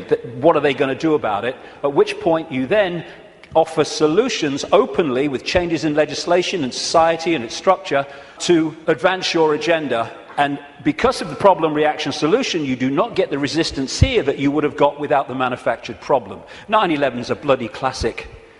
Another way of describing this is ordo ab chaos, the Latin motto of the 33rd degree of Scottish Rite of Freemasonry: order out of chaos. Problem, reaction, solution. Create the chaos, then offer the order, your change out of that chaos. So like I say, 9/11 was a wonderful, classic, most blatant example of it. You want to change society, so you create a massive problem. As a result of that problem, you offer the solution, all there, written and ready, the Patriot Act in America and around the world, their versions of it, to change society and to launch a war on terror and an invasion of countries like Afghanistan and, by implication, Iraq. This is Zbigniew Brzezinski, President Jimmy Carter's national security advisor and a major mentor going back to the 1980s of Barack Obama. This is what he said in 1997 in his book. Moreover, as America becomes an increasingly multicultural society, it may find it more difficult to fashion a consensus on foreign policy issues, except in the circumstances of a truly massive and widely perceived direct external threat. Therefore, we create one, 9/11, and bingo, we then introduce what we say must happen to stop the terrorists. In other words, we change society and advance our agenda, the Orwellian state and all the rest of it. These buildings were brought down because they were made to come down. And similar buildings around the world that burnt for longer and were much more fierce never came down. And these are the only buildings of their kind who've ever come down because allegedly of fire. The official story of 9/11 has just left the room. And I've gone into that in great detail before. I'm just using it as an example of problem, reaction, solution. But when through the web you control the intelligence agencies, you control the governments, you control the media, and you control countries, and you control the manipulation of fake terrorists like Osama bin Laden, then you've got all the pieces you need to orchestrate the problem, reaction, solution, and to then use this to change society in the image that you have desired. And this is a classic. Adolf Hitler proposing the creation of the Gestapo in Nazi Germany. An evil exists that threatens every man, woman and child of this great nation. We must take steps to ensure our domestic security and protect our homeland. Or actually, word for word, what was said after 9/11. The Second World War, problem, reaction, solution. This is why it is no paradox, no coincidence or contradiction that the same people can be shown to have funded the Nazis, that funded the Americans and funded the British, overwhelmingly based around the cartel of the Rothschilds. They created Nazi fascism, they created Soviet communism and the capitalist world. They brought them together in conflict, the second conflict in a very short time, and afterwards the world was exhausted mentally, physically, emotionally. Something must be done. This can't go on. What are they going to do about it? Gotcha. Because of all this conflict, all this war, it's terrible. Terrible. What we're going to do is we're going to centralize power with the United Nations, European Union, which was justified in many ways by let's stop European countries fighting among themselves because we'll trade. Well, they stopped fighting among themselves because they stopped orchestrating it. That's why the Bretton Woods Agreement with the World Bank and all that stuff all came in as a result of the Second World War. Then there's another version, which I now call no problem, reaction, solution. This is when you don't need a real problem, you just need the public perception of a problem, i.e. weapons of mass destruction in Iraq, i.e. human-caused climate change. And then you can offer a solution to a problem that doesn't actually exist, but if enough people think it does, well, you got them. Totalitarian tiptoe, as I call it, goes in conjunction with problem, reaction, solution. This is real simple. You start at A, you know you're going to Z, but you know if you go in a big leap, the change is going to be so big and so quick that people are going to go, what's happening? What's happening? Turn that television show off. What's happening? And so you go in steps, as big as you can get away with, but not so big that you get too much of a reaction. And as this quite rightly said, you really think it would be this obvious. Well, it's becoming that obvious now as we move along, but up to this point it hasn't been, unless you looked for it. The European Union was turned from a free trade zone, nothing to worry about, just for jobs, into what it is now, a centralised dictatorship, through the totalitarian tiptoe. And here is the founding father of the EU, as they call him, Jean Monnet, a Rothschild frontman. Europe's nations should be guided towards the superstate without their people understanding what is happening. This can be accomplished by successive steps, each disguised as having an economic purpose, but which will eventually and irreversibly lead to federation. And the word fascism, which comes from this symbol, the fasci, from the Roman Empire, is individuality tied together and ruled by the icke. The central point, European Union, precisely described. Globalization, which is the constant centralization of power, which is more and more power in the hands of fewer and fewer over more and more people. This is a totalitarian tiptoe. More and more, the globalized economy is taking over so that every country is dependent on every other country, therefore has no power of individual action and individual decision-making. Free trade, which means freedom to exploit, which means you can get sweatshop workers here to make your stuff for a few cents, and then you ship it over here and you sell it for as much as you can get. It's called free trade. Everyone's in favour of free trade. You can't be against free trade. This is also part of this globalised centralisation of power, which is designed to do this, and it increasingly is doing this. It means that if you're dependent within your country or your community on things outside of your influence, then everyone is dependent on everyone else, therefore has no self-sufficient ability to make decisions in their own lives and their own communities and their own countries. And the reason that they want to do this is they want to make everyone dependent on something outside their control, because dependency equals control. It's like abundance and scarcity. We live in a world which could be incredibly abundant. Nobody should be hungry on this planet, for goodness sake. Africa could feed the bloody world. It can't even feed itself. Why? Because of the manipulation of that continent by this crowd. And so we have all over the world, because there's no empathy, no consequences for them emotionally of their actions, we have manufactured scarcity, because abundance equals choice equals freedom. Scarcity equals dependency equals control. And that's why we have manufactured dependency. We have people hungry in a world of plenty. Coordinate 3, the cement. There are certain organizations, networks, rings, that act as the cement that holds the web together and holds people within the web together. Close to the spider people are the Rothschilds. And when I talk about the Rothschilds, one thing, I'm not talking about all people called Rothschild. The vast majority of people called Rothschild won't have a clue what other Rothschilds in that dynasty are doing. And secondly, I don't even mean only people called Rothschild. I mean the Rothschild bloodline, which has infiltrated many other enormous numbers of other families and groups, which then come to power under other names other than Rothschild. Because if the president's Rothschild, the bloody guy here is Rothschild, the bloody newsreader's Rothschild. What's going on? Instead of that, you have people under different names. So I'm talking about the Rothschild bloodline and the scions of that family, the people that run that family. Not everyone called Rothschilds. A lot of people in that family called Rothschild who don't have a clue what's going on. But they, through these various cements, control all these different and various apparently unconnected organizations. Now, one of the cements, of course, is the secret society network. That's pretty obvious when you look at it. And these are some of the major ones, but there are even more exclusive ones as well that operate in tiny, tiny cabals. But it's not just the secret society networks. They connect into the satanic networks, where they literally carry out human sacrifice and such horrors, which these bloodlines have been doing all the way through. Now, no one has a problem with the fact that then primitive ancients used to sacrifice people and torture people and all that stuff, But that was at one time kind of acceptable because it was the way they did things. As it's become unacceptable, it's still gone on, same bloodlines involved, but it goes on secretly, obviously.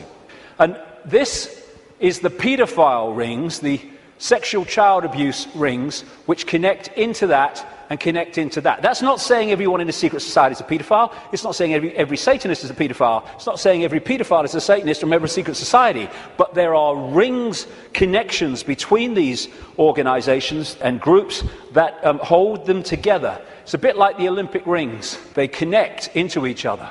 And you find, this is why, as I researched this over these last 20 years, when I have researched through people in power like politicians and bankers and even some media people and stuff like that, you know, after this time of researching this and the recurring themes, that when you get far enough into it, you're going to come across a secret society, but you're almost certainly going to come across either or both Satanism and child abuse, sexual abuse, paedophilia. And there's a reason why the ratio of such people is massive in the upper echelons of this control structure than it is in the general population. There's a blueprint which you find in every community and every country. It's a blueprint of how this works and how the Satanists and the pedophiles and the secret society people end up in positions of power and influence to direct this conspiracy. So the pedophilia and the secret societies and the Satanists operating in these interconnecting rings then infiltrate their people right across the web, which holds the whole thing together. Now, Satanism is staggeringly common compared with the public perception of it. And there's a number of reasons for it. First of all, they're sacrificing people literally to the gods, the serpent gods. When you see these ancient accounts all over the world of how they used to sacrifice people, young virgins often, and what does young virgins code for? Children, to the gods, because they put them through the sacrifice ritual and they build up the terror. What happens is the terror reaches a point where a certain adrenaline pours into the blood, and the people doing the ritual then drink that blood and they get a real high from that adrenaline. But as the sacrifice is going on, the victim is also releasing energy, very powerful, low vibrational energy, and the entities, or entity, whatever it is, just outside of visible light is feeding off that energy. They're feeding off us like vampires in so many ways, and that's one of them, and one of the reasons for these sacrifices of people to the gods. The other thing is that and I've talked to Satanists who've seen this happen, or former Satanists around the world, they create an energetic environment which is almost a stepping stone, like halfway house, which allows these entities to come in to the ritual. I've talked to people who've seen these entities manifest in the rituals because of the way they have created the energetic environment. Anyone who's looked even mildly at this whole conspiracy in this area will know about Bohemian Grove in Northern California, where the elite, the presidents, the Bushes, the Kissingers, the Rockefellers, all these people go and take part in rituals under a 40-foot stone owl. And from what I am told by people who've been there in a victim state, they, in smaller groups, because it's 2,700 acres of redwood forest, actually do sacrifices there too. And all these people are involved with their satanic gods and all the rest of it. But it happens all over the world, and it happens in a sequence on certain days. You know, we've got a situation with Halloween where it's now like bloody Christmas. If people only knew what happens on Halloween, what happens across Beltane, May Day and all that stuff, to kids all over the world, in extraordinary numbers, there would be no celebration of Halloween. And what they're doing on one level, because they're interacting with the cycles, the astrological cycles, is why they do it at certain times when the planets, the moon probably, and everything is in a certain place, is they're manipulating what they refer to as the morphic field, the energy that we all live in. Like I said earlier, if you want to affect the fish all at once, then affect the sea. And in the new book, in an appendix at the end, I published this. I call it Confessions of a Satanist.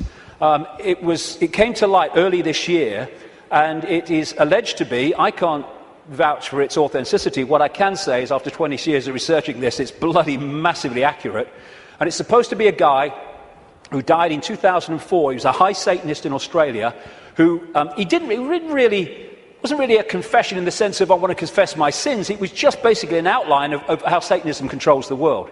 And this is one of the things he says in that. What most people do not realize is that Satanism is a ritually based practice, and that this repetition, same place, same time, has over time left strong impressions upon the morphic field. They have to control the morphic field so that we stay in a low vibrational state, so we stay attached to that moon matrix I'm talking about.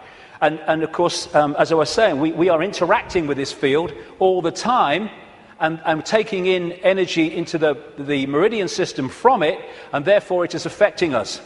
And as I mentioned earlier, I'm saying that this is part of the process of suppressing that field also, which is why they stuck them on vortex points. Now let's take this connection from Satanism, blood drinking, taking in the human genetic code to stay here longer, which is what some of these reptilians do, and the paedophilia. What's it all about? It's about energy. It's about vampiring the energy of children.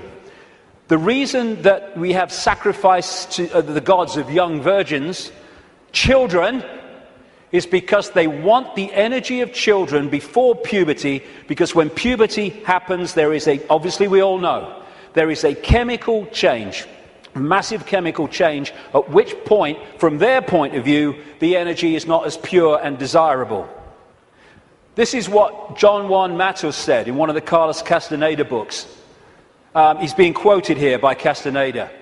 Matos is the he. He explained that sorcerers saw infant human beings as strange luminous balls of energy, covered from the top to the bottom with a glowing coat, something like a coat of plastic adjusted tightly around the cocoon of energy. He said that glowing coat of awareness was what the predators consumed, and that when a human reached adulthood, all that was left of that fringe awareness was a narrow fringe that went from the ground to the top of the toes. That fringe permitted mankind to keep on living, but only barely. And that, although the pedophiles won't realize that, although the elite ones will, is what the paedophilia is all about, and why it is so rampant in the upper echelons of this control system. Because while the paedophile is sexually abusing the child, symbolically here, it is connecting into the energy field of the child. This is why they have anal sex with children so much, even girls. It's because they're connecting in to the lower chakra, the base chakra, and they're drawing that energy out, or the possessing entity is drawing it out and feeding off it.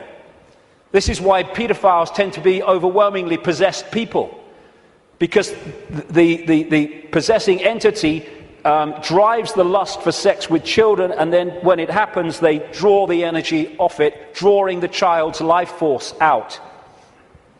And politicians in this control system, again, this is why paedophilia is rampant among the political classes. This is what the Satanist confession said as well, that Australian guy. Politicians are introduced by a carefully graded set of criteria and situations that enable them to accept that their victims, children, will be our little secret. Young children sexually molested and physically abused by politicians worldwide are quickly used as sacrifices. In Australia, the bodies are hardly ever discovered, for Australia is still a wilderness. In countries that are not a wilderness, they control the mortuaries and the crematoria, where they get rid of children who they want rid of because of what's happened. And it is rampant. I keep using that word, but it is. People don't realize. What happens is, people think or relate the number of children that go missing every year to the number of times we see a story on the news that a child is missing and everyone's trying to find them. That is the tiniest tip of the iceberg. Hundreds of thousands of children go missing in America every year. I've rung the states, because they don't have federal figures, tell you how many cars went missing federally, but not children. They said, you've got to ring the states. I rung a load of states years ago now. I said, how many children go missing every year? How many children went missing last year? And I added the figures up. What? Never seen this on the news, hundreds of thousands. Some of them are found, some of them have explanations. Not all, nothing like. And what happens is that you have the cover-up. There are so many stories where the story of this Satanism and this child abuse starts to come to light, and immediately the lid goes on because the system controls the various aspects that can keep the lid on. This is just one example. There's endless numbers around the world. The Franklin cover-up. It was an investigation by this guy, John W. DeCamp, who was former state senator in Nebraska, and he started investigating this guy, Lawrence King, a major Republican who sang the American national anthem in 1984 and 1988, I think it was, at the Republican convention. And he was investigating him for financial fraud through an organization called the Franklin Savings and Loans. But then he discovered that he's running a pedophile ring and providing children for the biggest names in America. And he wrote this book, The Franklin Cover-Up, Child Abuse, Satanism, again, they go together all the time, and murder in Nebraska.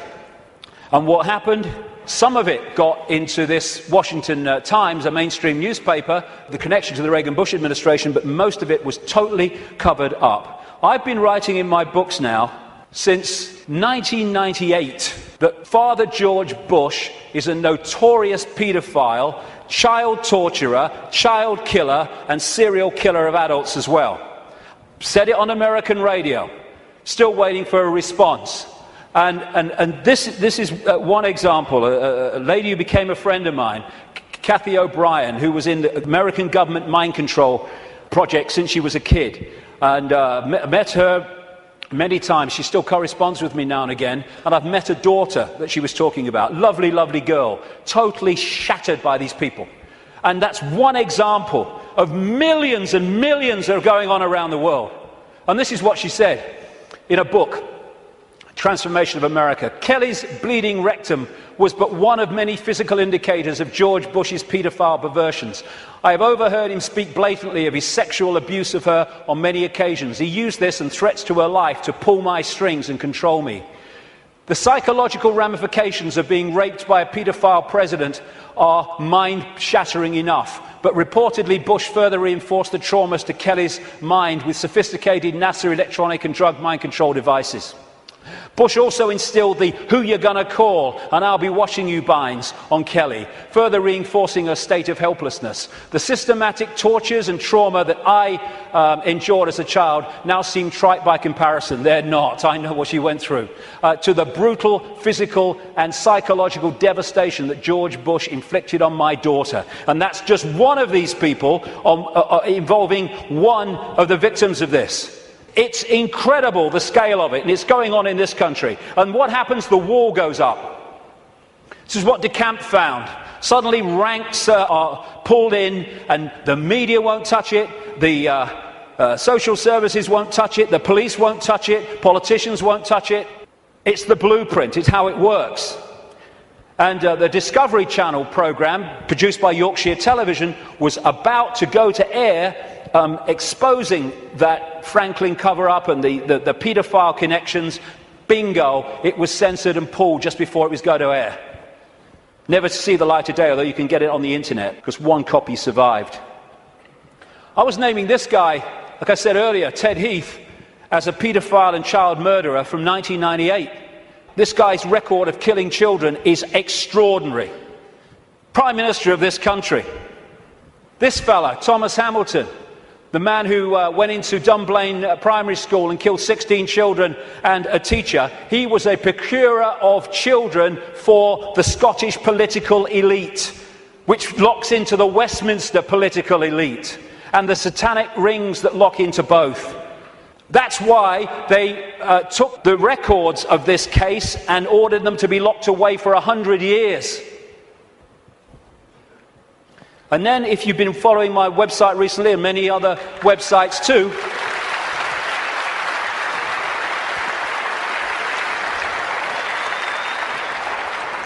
Here you have the classic blueprint again. Everywhere you go, same blueprint. This girl, Holly Gregg, Down syndrome girl, her mother, Anne, and Robert Greene, a fantastic guy who's been helping them and committed so much of himself to this. When she started, Holly started saying what had happened to her, being raped and abused by the Scottish elite, suddenly the wall went up again. And Robert was arrested. He's been treated appallingly by the police, the Grampian police in Scotland. Grampian area of Scotland, by the way, notorious for Satanism. And he's now basically been told what he can't say, and he can't name people and all the rest of it. And he's... the case is ongoing. The media won't touch it, though maybe that might be changing, we hope. The Scottish law network or establishment will not investigate it. The police won't investigate it properly. Anne's brother, Holly's uncle, was blatantly murdered when he had seen Holly's father abusing her, and therefore had the ability to tell the truth and tell the story. He ended up murdered, and a cover story of suicide. When you see the story, suicide, are you kidding, was put together by the Grampian police. And Robert Greene is a man who, if there were more of his like in this world, then this world would be a very much better place.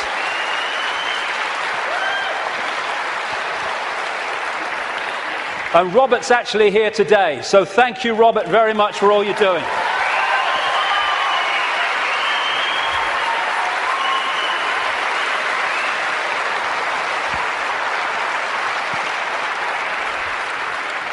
This is how they create the wall.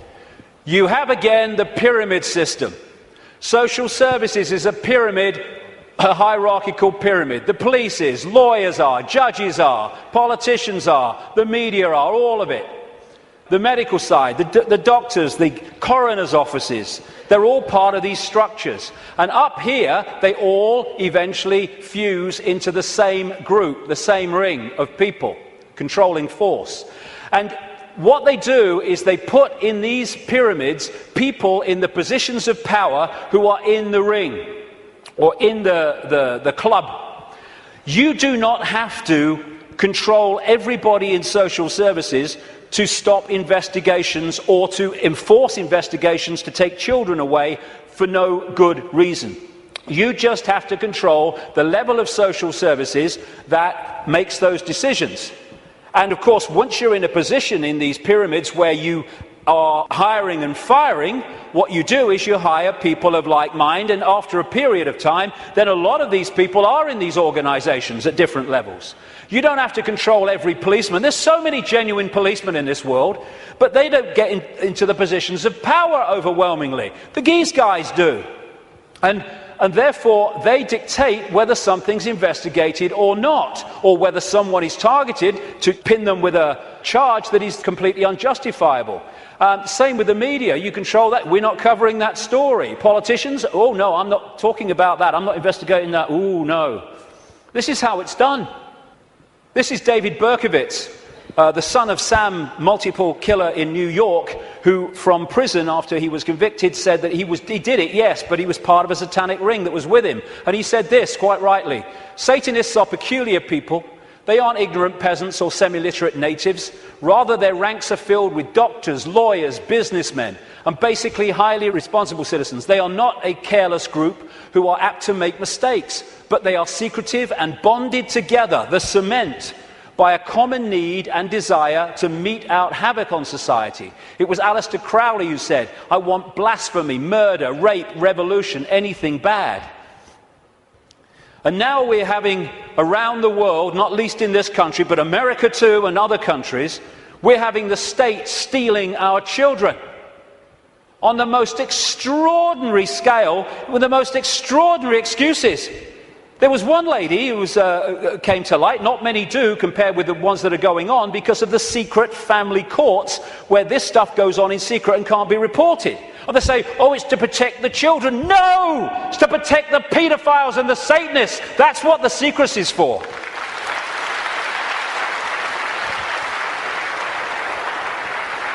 And this lady, her and her husband had spent £38,000 on fertility treatment so they could have children. She had twins, I think it was twins, and she made a joke when social services came round, when the baby came out of hospital, and she said, oh, birth has ruined my figure.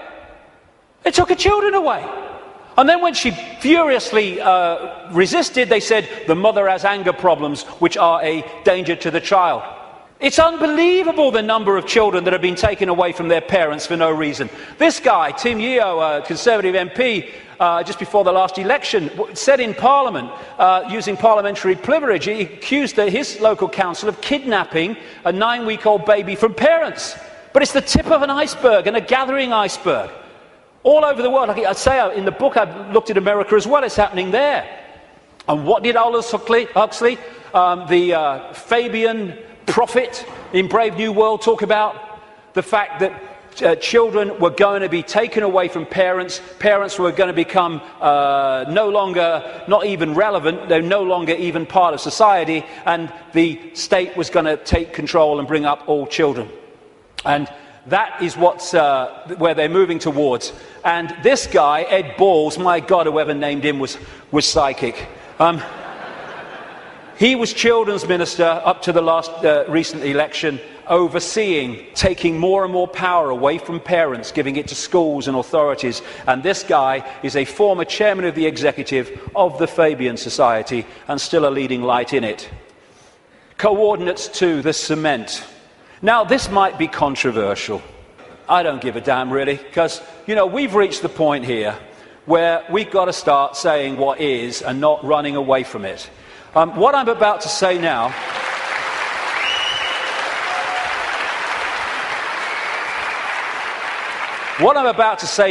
virtually no one else, there are some, and some that, some of them are characters I don't really would like to spend an evening with, to be honest, and some are. But most people, the overwhelming majority of people in what we call conspiracy research, won't touch this subject, right? Well, I'm going to bloody touch it because I'm sick of it. And I'm sick of people being frightened and intimidated into not touching it. Thank you.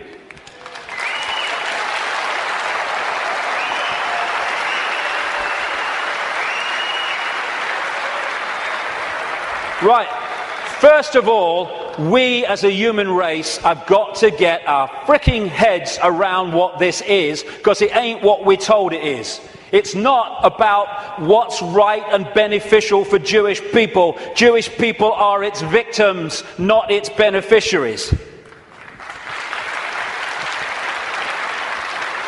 Jewish people have been hung out to dry again and again by this crowd that claim to have their best interests at heart, like hell they do. That's why I call this Rothschild Zionism.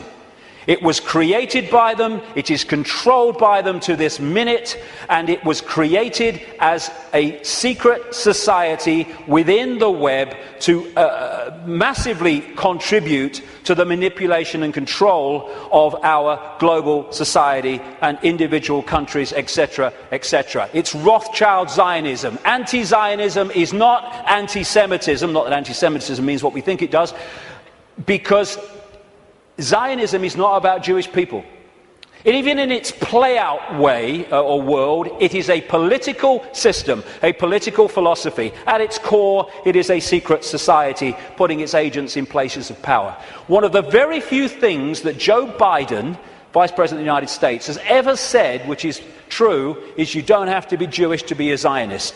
Because of the propaganda, we equate Zionism with Jewish people. It's not how it is.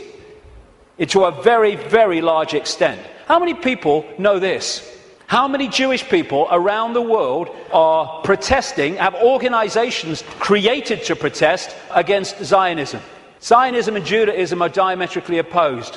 Zionism is state-organized terror. How many times do we see this in the newspapers? Never. End of Zionism equals peace. Israel, stop killing Palestinians. I am Jewish and I want that. Why don't we hear about this?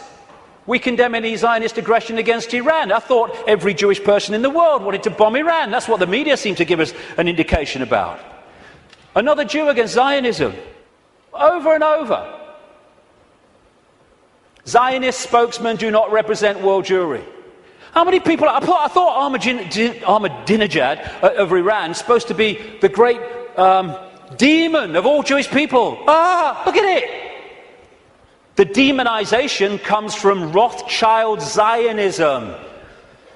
We've been totally misled about what it is.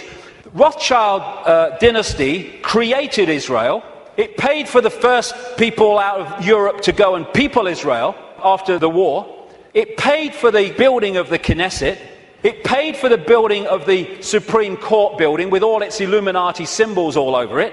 And some of the people who've broken out of the family, I quote one of them in my book, have actually said, and as I've been saying for years, because it's bloody obvious, that Israel is not the homeland of Jewish people. It is the fiefdom of the Rothschild dynasty, created out of Rothschild Zionism, a secret society. And Rothschild Zionism has been used via Israel to devastate, slaughter, torture an entire nation of human beings, while claiming to be against terrorism.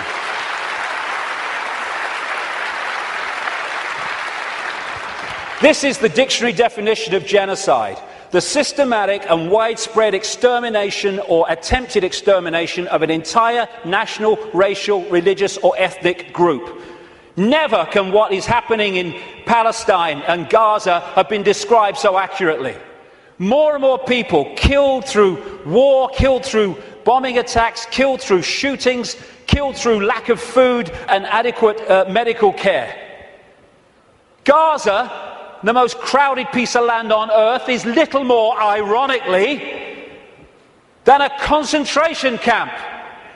And the world looks on. This is the face of Palestine. Well, tell me what you see. Combat boots. Yeah, another terrorist 5-year-old.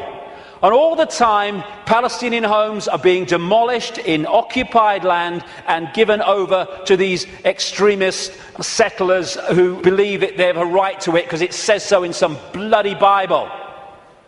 And then we've got this security fence, which has taken great tracts of Palestinian land, right, all against international law and all the rest of it. And here is a children's playground being sacrificed as the wall continues, security fence continues its endless way. This green is Palestinian land in 1946. Then we see what has happened since. This is 2000. We're in 2010 now.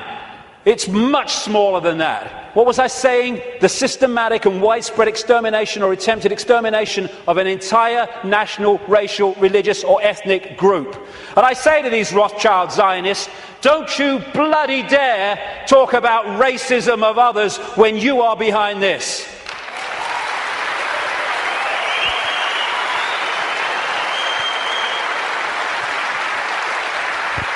Israel is an apartheid society, not just between Israelis and Palestinians, but through Israeli society. It's incredibly apartheid. The way they treat the black Jews from Ethiopia is absolutely grotesque. As is spokesman doing that, then talking about other people's racism. We've got to go for that. I mean, and people, Jewish people, have seen it. They can see what it is. There's some fantastic Jewish people in Israel who are resisting this. Young people who go to jail because they won't serve in the army because of what the army's doing to the Palestinians. Magnificent people. Never get talked about in the mainstream media, hardly. And no matter what is said about Israel, this is Israel's response. Why? Because Israel is the fiefdom of the Rothschild dynasty, which also controls the American administration, the British administration, and so Rothschild's one arm is not going to criticize Rothschild's other arm. In the Matrix movie, there's something called the Zion mainframe. Well, Zionism, Rothschild Zionism, is in so many ways a mainframe of this network. And it pervades all the way through. And it's not about, oh, these Jewish people here and these Jewish people there. It's Rothschild Zionists who are there, and they answer to the Rothschild dynasty. Therefore, they play out the agenda of the web in a coordinated way. Now, before I start this, a lot of names coming up. I'm going to go just through a bit of the American administration and a few other things, just to give you a feel for it, for people that haven't seen the extent of this. Before I start, one fact. Jewish people in America are less than 2% of the population. A significant number of them will not be Rothschild Zionists, and therefore the ratio of Rothschild Zionists is even smaller, significantly smaller than the 2%. Okay.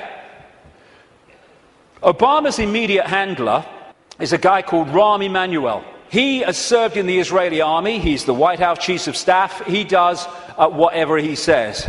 His father, Emanuel's father, was a terrorist in the Irgun terrorist group that bombed Israel into existence in 1948. And this is the relationship between Rahm Emanuel, he's the kind of Peter Mandelson of America, and Obama. Hey, you want a Nobel Peace Prize? I can sort it, son. I can sort it, son. No problem. All pictures like that, by the way, are by a guy called David Dees, who's a political artist, brilliant, American, works out of Sweden. Uses images so powerfully to tell 1,000 words as they go. This guy is the second handler in the White House. His name's David Axelrod, Rothschild Zionist, and he was the man who orchestrated the entire election campaigns of Obama against Hillary Clinton and then against John McCain. The main funder and orchestrator of the funding, in terms of individuals, of Obama was a guy called George Soros, Rothschild Zionist, who manipulates countries and uses his networks and funding to create coups in countries where they want to change the regime change. And he bets on currencies like he bet on the pound years ago and makes a fortune out of the demise of the economy of other countries because he has no empathy. Henry Kissinger, massive Rothschild Zionist, has served that dynasty's agenda for 40 years, if not 50 years. And he's now an advisor to Obama, even though he's officially a Republican. The American economy, the American economic team, is led by Timothy Geithner, Treasury Secretary, Rothschild Zionist, and Larry Summers, Rothschild Zionist. The entire Obama budget is run by the budget director, Peter Orszag, Rothschild Zionist. This man was advising the Russian treasury when the Russian governments were giving state assets away to Rothschild Zionist oligarchs, including Roman Abramovich, the owner of Chelsea Football Club, by the way. It's very easy to become a billionaire when a state says, have these assets worth billions of pounds. Thank you very much. It's a piece of cake. You could buy a football club if you want. And this man's company was also advising the Icelandic Central Bank in the run-up to the Icelandic crash. The Federal Reserve in America, which controls the American economy in so many ways, it's a privately owned, not government-owned central bank, and it's privately owned by the Rothschilds and the affiliates of the Rothschilds, is Bernard Bernanke, Rothschild Zionist. He replaced Alan Greenspan, Rothschild Zionist, who was head of the Federal Reserve from Reagan Bush right up into the Boy Bush administration, and he systematically took away the checks and balances which allowed the mayhem of 2008 to unfold. We keep hearing about Goldman Sachs and all the mayhem that it's created, both in the crash of 2008 and the crash of the economy in Greece, fundamentally involved Goldman Sachs. Goldman Sachs is a fiefdom of the Rothschilds, headed by Lord Blankfein, Rothschild Zionist. The World Bank, headed by a Rothschild Zionist. The IMF, International Monetary Fund, headed by a Rothschild Zionist. European Central Bank, headed by a Rothschild Zionist. A stream of so-called czars, as they call them in America, controlling different policies and areas, policy areas of the Obama administration, Rothschild Zionists, including Cass Sunstein, who has actually written a paper saying people who have conspiracy theories should either be banned from expressing them or taxed for expressing them. Taxed! Climate change policy in the Obama administration is controlled by Carol Browner, Rothschild Zionist, and Todd Steen, Rothschild Zionist. Major area of policy. The American administration is utterly awash with Rothschild Zionists, and that is not by accident. It's because they're agents of the dynasty or agents of the control system. It's not about race. Mossad is not the intelligence agency of Israel. It's the intelligence agency of the Rothschilds, and that's why it turns up all over the world in false flag set up terrorist events and assassinations and all that stuff, because it's not carrying out the policy of Israel, it's carrying out the policy of the Rothschilds that control Israel. Now let's look at 9/11. The World Trade Center lease was purchased just a few weeks before 9/11 by Larry Silverstein, Rothschild Zionist, and Frank Lowy, Rothschild Zionist, and the deal was done with this guy called Eisenberg, Louis Eisenberg, Rothschild Zionist, the head of the New York Port Authority. The head of the CIA, who investigated what happened on 9/11, George Tenet, Rothschild Zionist. The Patriot Act, which was brought out, the Orwellian Take Your Freedoms Away Patriot Act in America, was co-authored, justified by 9/11, though it was written before because they knew it was coming, by Michael Chertoff, whose mother was a Mossad agent and who became the second head later of Homeland Security, an organization Orwellian that was justified by 9/11. At the time of 9/11, in the run-up to it, and then the war on terror and all that stuff, the Pentagon was dominated by Paul Wolfowitz, Rothschild Zionist, Dov Zakheim, the comptroller, who managed to lose trillions of dollars and still got away with it. And by the way, when one announcement was made of how much he'd lost or had gone missing in the Pentagon, they announced it on September the 10th, 2001. I wonder if they realized that because of that, it would never see the light of day. Dov Zakheim, Rothschild Zionist, and people like Douglas Feith or Feith, Rothschild Zionist in the Pentagon. Now, as I've said earlier, the Bush administration was dominated and controlled by what became known as the neocons, the neoconservatives, which were a Rothschild Zionist organization, led by people like Richard Pearl, Rothschild Zionist, William Crystal, Rothschild Zionist, John Bolton, Rothschild Zionist, in belief in nothing, if nothing else. And then the 9/11 Commission report, which was the official report investigating 9/11. They wanted Kissinger to head it first until the public didn't take that seriously and he had to step down. But that report, which agreed that the official story of 9/11 was true, was written and overseen by Philip Zelikow, Rothschild Zionist. The judge, Alvin Hellerstein, who is hearing and overseeing the cases of the 9/11 families, who are taking out lawsuits to try to find the truth of 9/11, etc., Rothschild Zionists, making sure that truth never comes out. Think of the ratio I said earlier as I go through this. The man who coined the phrase, he was a Bush speechwriter, the axis of evil, which targeted Iraq before they invaded Iran and North Korea, was David Frum, Rothschild Zionist. So when you look at this, because Israel is the fiefdom of the Rothschilds, you see that this dynamics, or you'd think, is the man of 300 million people, the superpower, is the most powerful of the two. No. He is controlled from there. Because the Rothschilds control them. Do you know Israel has the second biggest F-16 fleet in the world? The biggest outside of America? It's a slither of land. How did they get them? Dov Zakheim, as comptroller of the Pentagon, Rothschild Zionist, made a load of weaponry and planes in America scrap when they weren't, so they could be passed for a song to Israel. These two guys, they produced a book last year, The Israel Lobby and US Foreign Policy, and they say this: Israel receives about $3 billion in direct foreign assistance each year, which is roughly 1/5 of America's entire foreign aid budget.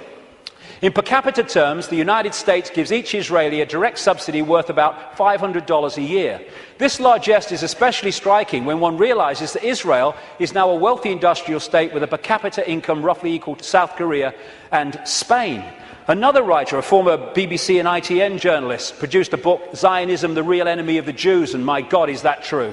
And he points out, Jewish people make up less than 2% of the American population, but account for 50%, I would say Rothschild Zionists, 50% of the political campaign contributions. And that's why, no matter how these people argue at election time, including this country and others, they're all agreed on one thing. What goes on in Gaza? Keep quiet, keep your head down. And I block that out because I don't want anyone to see what's behind it. It's horrific. This man, magnificent Israeli, called Mordecai Vanunu, went to jail for 18 years for revealing the truth that Israel is a nuclear power. He's still got massive restrictions on his movement and what he can say. And you know, and he announced officially that he was continuing it. There is an official policy that on Israel's nuclear weaponry, America doesn't ask and Israel doesn't say. That's an official policy. Iran hasn't even got it yet and they want to invade the bloody place. This lady, Kay Griggs, was married to a colonel in the United States Marine Corps, and as a result she was given a tour of the Middle East section of the State Department. There's a video on the internet where she tells of her experience. And what she says is everywhere she went was Zionists. Everywhere she went was Zionist literature, in room after room in this department. And eventually she said to one of them, "Where's the Palestinians?" And they're looking after them. And she said, one of them said, "We look after that." Palestinians have got no bloody chance. It's a stitch-up. The main lobby group in America is called AIPAC, America-Israel Public Affairs Committee, which sounds like an official, but it's a lobby group.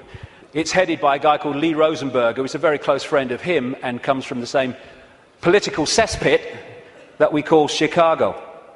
So when this question is asked, Americans, do you dare to say Israeli terrorism? No, no, because of the way it's controlled, like I say. The Rothschild Zionists control the media and Hollywood. Don't take my word for it. Los Angeles Times columnist Joel Steen, Rothschild Zionist, wrote an article proclaiming that Americans who don't think Jews, I would say Rothschild Zionists, control Hollywood, are just plain dumb. I had to scour the trades to come up with 6 Gentiles in high positions at entertainment companies, but lo and behold, even one of that 6, AMC President Charles Collier, turns out to be a Jew. As a proud Jew, I want America to know of our accomplishment. Yes, we control Hollywood. Leading Israeli paper columnist said, the Jews, Rothschild Zionists I would say again, the Jews do control the American media. This is very clear, and claiming otherwise is an insult to common knowledge. And what do the media do? They keep the truth from us and keep us diverted from what's really going on. It's an elephant in the bloody living room, and people are terrified of going there because they're terrified of being called racist and anti-Semitic and all that. They'll call you anti-Semitic. I don't give a shit. I don't give a shit.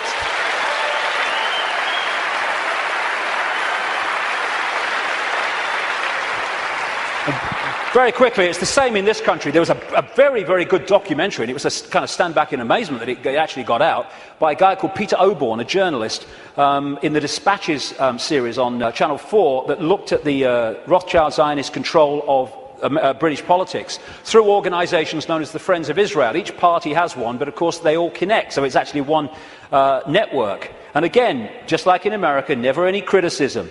The British government, under Tony Blair and much of it under Gordon Brown to the end, was controlled by Peter Mandelson, Rothschild Zionist. Note the hands.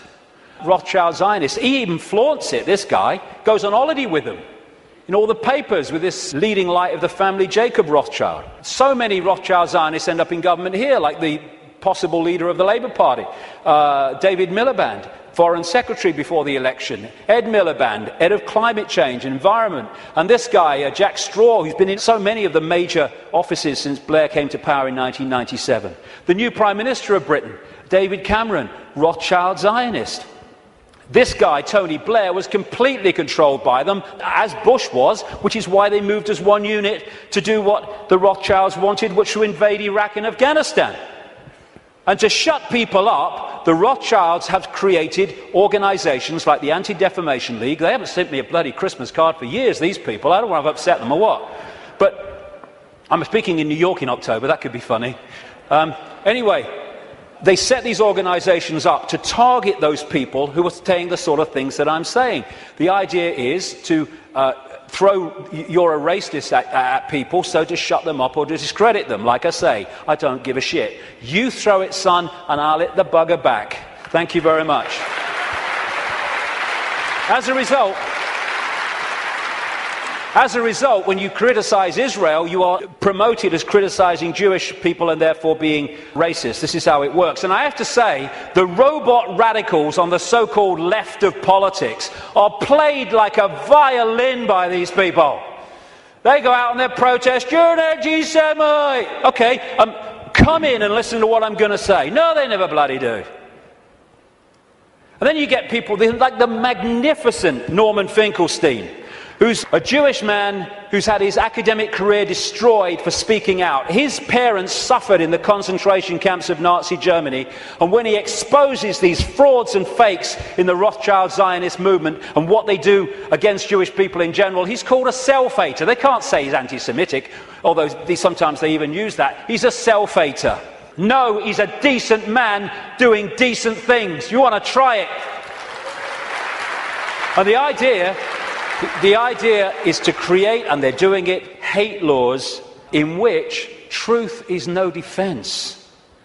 Even though what you say is true, it's no defense. If people are upset by it, then too bad, you've broken the hate laws. They're now targeting the internet, which has been so magnificent in communicating this information. And who's doing that? In America, J. Rockefeller, Rothschild Zionist. In this country, up to the last election, he rushed through a bill to this effect just before the election, Peter Mandelson, Rothschild Zionist. And just this week, Obama has nominated this lady, Eleanor Kagan, the Solicitor General, to go onto the Supreme Court. Two things. One, that will make Rothschild Zionists making up nearly half the Supreme Court judges of America, 4 of the 9, when they are well under 2% of the American population. And she is vehemently in favour of laws banning freedom of speech in association with her mate, tax the conspiracy theorist Sunstein. It is an elephant in the living room, and we need to address it if we are going to unravel this cabal, because they don't want to frighten us into not going here for any other reason than they know if we go here, so much is going to unravel. Home straight to tyranny. They think they're on the home straight to tyranny, wishful thinking. This is the man, by the way, David Axelrod, Rothschild Zionist, who orchestrates the words on this guy's teleprompter. He's so welded to it that on St. Patrick's Day, he had a reception for the Irish Prime Minister, and he thanked himself for asking everyone, inviting everyone, because the Irish Prime Minister's autocue words were still on there when Barmer came forward to thank everybody. So that's how much he's welded to it. Assuming levels of knowledge that isn't there. You know, people say Obama's intelligent. He's not. What they're doing is comparing him with Bush.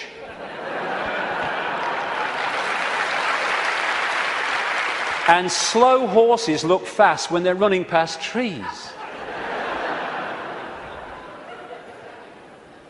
We have the secret agenda unfolding, and this is the movie. Bush is in the movie, now Obama's in the movie, but it's the same movie. And he's just there to change and Pied Piper the people, although his honeymoon period was encouragingly short. He's another Tony Blair. Will you lie first, Tony, or shall I? Oh, after you, Barack.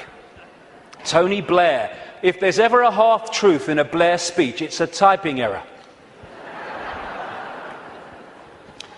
The big change man, biggest contributors came from Wall Street, Goldman Sachs. His background is full of sleazy businessmen like Tony Rezko, who went to prison for fraud, who was a major funder of his political career. Why? Because he's one of the gang. Controlled by Soros, controlled by Brzezinski. Brzezinski's interesting. Brzezinski has been, like I say, his mentor since the 1980s. And this is what Brzezinski said in a book in 1970. The technotronic era, that which we're in now, involves the gradual appearance of a more controlled society.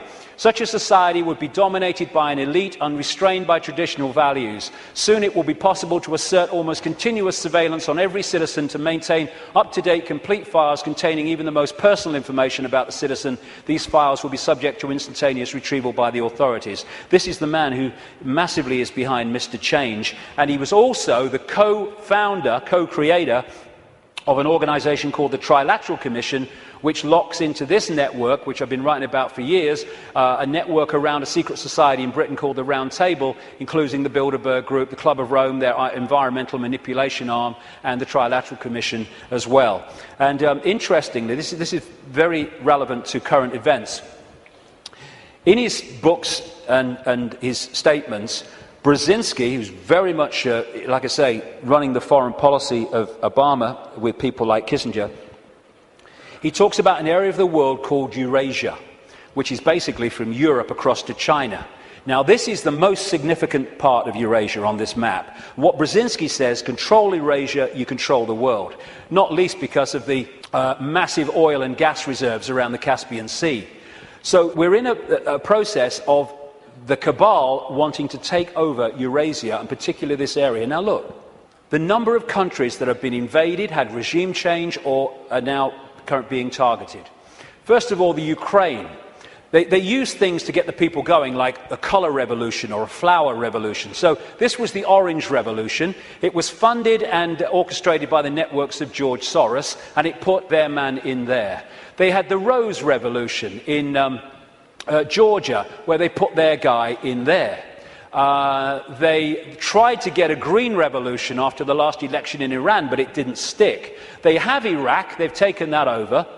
If they take Syria, then they're all the way through to Israel. They're in Afghanistan. They're now undermining Pakistan and bombing Pakistan more and more.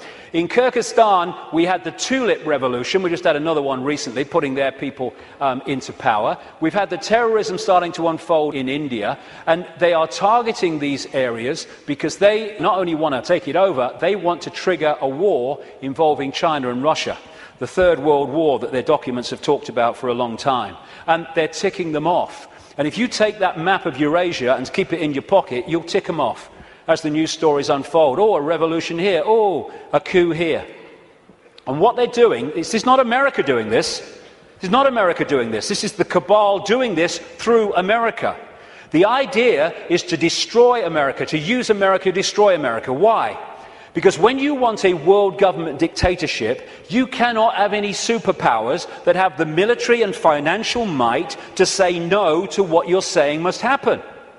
Because the world government intends to have a world army, a world central bank, and a world currency, eventually. And they'll manipulate the financial situation to bring that about, or try to.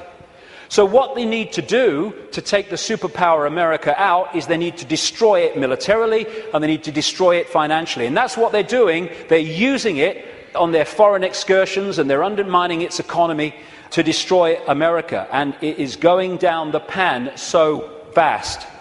And this guy is being used as the front man. Nice smile. Oh, he's a nice man.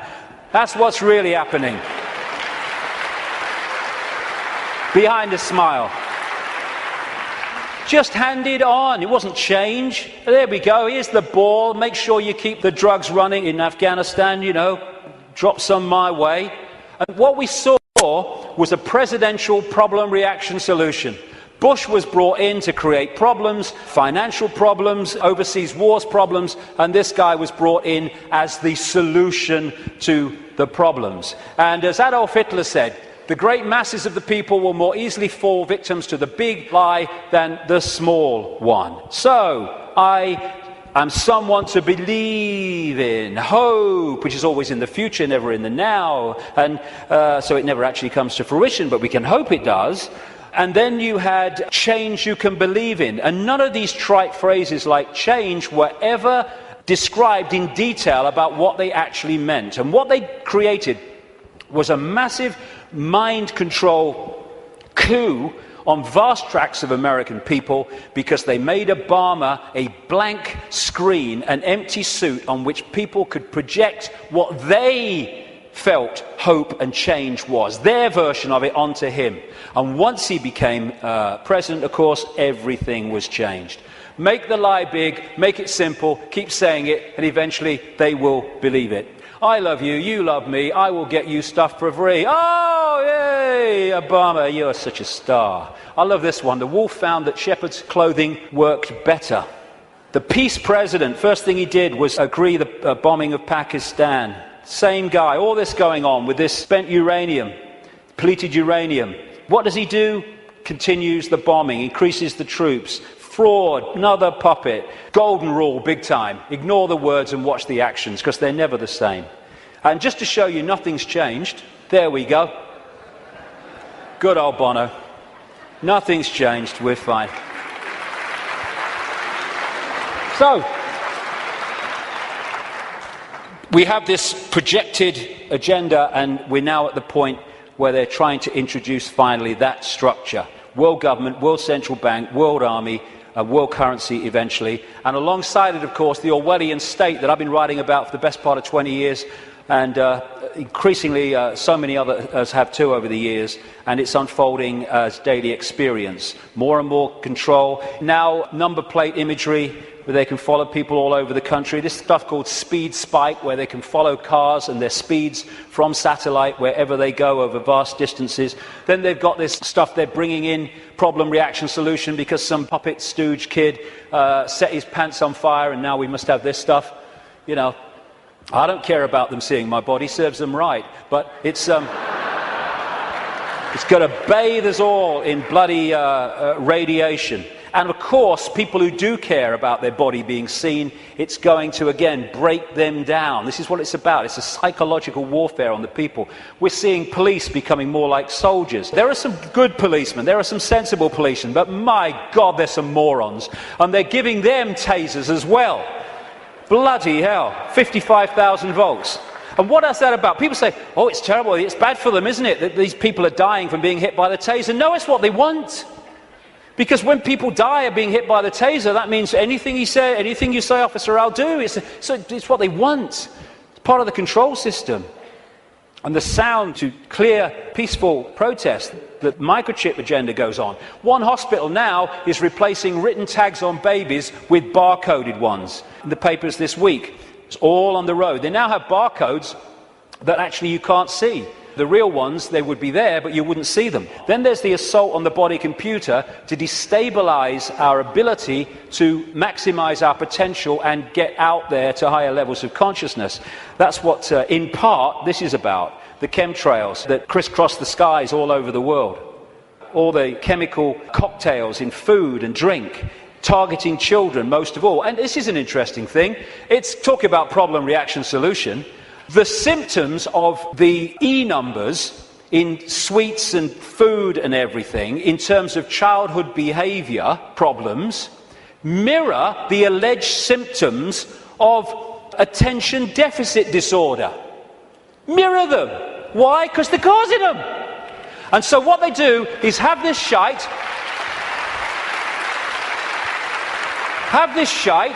This will chemically imbalance the brain.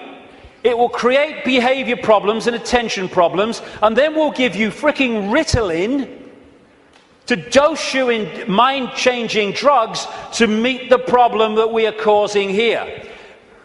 Same with genetically modified food, which is there to genetically modify us. This is why they're more and more targeting organic farmers around the world and people growing their own food to overcome the chemical shite. This is why they're targeting small farmers so the great conglomerations can move in, like Monsanto and others. This is why they have this Codex Alimentarius, which was created by Nazis like Fritz Tamir, who came up with the work makes free sign across the entrance to Auschwitz. Him and some of his fellow Nazis who went to jail after Nuremberg, he was released well ahead of the end of his sentence because his mate intervened, called Nelson Rockefeller, 4 times mayor of New York. And they created these Nazis, Codex Alimentarius in the 60s, means code, food book or food code, and now they're trying to impose global regulations which in effect will stop us getting the doses of food supplements and vitamins that make any difference, and also hand control over to the pharmaceutical cartel for it. Same with the attempt to get us vaccinated with all this shite through the Rothschild created and controlled World Health Organization. And because of the web, this center point can control the Monsantos, the food producers, the food standards agencies, which are supposed to oversee those people, the drug companies, the Food and Drug Administration in America is supposed to oversee them. They can orchestrate all of the stuff that I've just described and listed because of this web. And the overall thing is a war on the human immune system. They're trying to undermine the human immune system in every way, shape or form because they want a massive cull of the world population because they cannot cope with the numbers. And like I say, I was reading, when I was researching the book, I saw incredible figures. But my goodness, in the last week, I've seen extraordinary figures in terms of the increase in drugs, mind-altering drugs given to children. It is fantastic. And it's being done systematically to dumb down young people and stop them expressing their true potential for consciousness, which they are. And all that is in here, how that was going to happen, written as a novel by this guy, Fabian Aldous Huxley. They're putting us in a vibrational prison in all these ways. The financial crash was orchestrated on purpose by deregulating, and it's possible to do that because the Rothschilds and their associated families and groups control the world financial system. They're moving trillions of dollars around, so they decide if the stock market goes up or it goes down. If they target the dollar, it will go down. If they target sterling, it will go down or whatever, because they have that ability, and Goldman Sachs is one of their main vehicles for all this stuff. And they can control the world financial system because, once again, they control the banks, they control the Federal Reserve System in America, they control the Bank of England, and they control governments, and they control the reporting of it. And this is the plan. Stage 1, crash the global economy, September 2008. Stage 2, governments throw fantastic amounts of money, credit, money that doesn't exist, but we pay interest on it, at the perpetrators until their financial barrels are empty. Stage 3, and they'll bring this when they feel it's going to have maximum impact, they're going to crash the economy again on an unprecedented scale when governments have no means to respond. That's the idea. Why? Well, the last section will kind of pull all this together, because there's something going on which they want to stop. But that's the idea. The more fear, the more disruption, the more stress, the more worry that they can create, the more it impacts upon us in ways that suit the control system, as I've described through the day. And then there's this major element of their plan in the next few years, is introduce massive taxation and control and imposition as a result of something that doesn't exist, thanks to this guy. If this guy's involved, it's a scam. End of story. End of story. There you go. Thanks for the Oscar, but I'm totally full of crap. This man's going around demonizing carbon dioxide, which without it the world would not be as it is, and demonizing the greenhouse effect, without which we wouldn't bloody be here. There you go. That's what he's doing. And he's orchestrating all these people. And it's so kind that David de Rothschild has produced this book to help us, Global Warming Survival Handbook. Survival. Now, let's get some sanity into this. This is a graph of greenhouse gases that make up the greenhouse effect. That one, you would think from the propaganda, would be carbon dioxide. It is water vapor and clouds. I think we ought to ban water vapor and clouds. It's the only way to save the frickin' world, right? Every time we see a cloud, they ought to add VAT. I think it's the only bloody way. And this is carbon dioxide. Not only that, the grey stuff is natural, only the green slither is coming from human activity. And we're supposed to believe it's affecting the weather. It's the bloody sun. It's the bloody sun.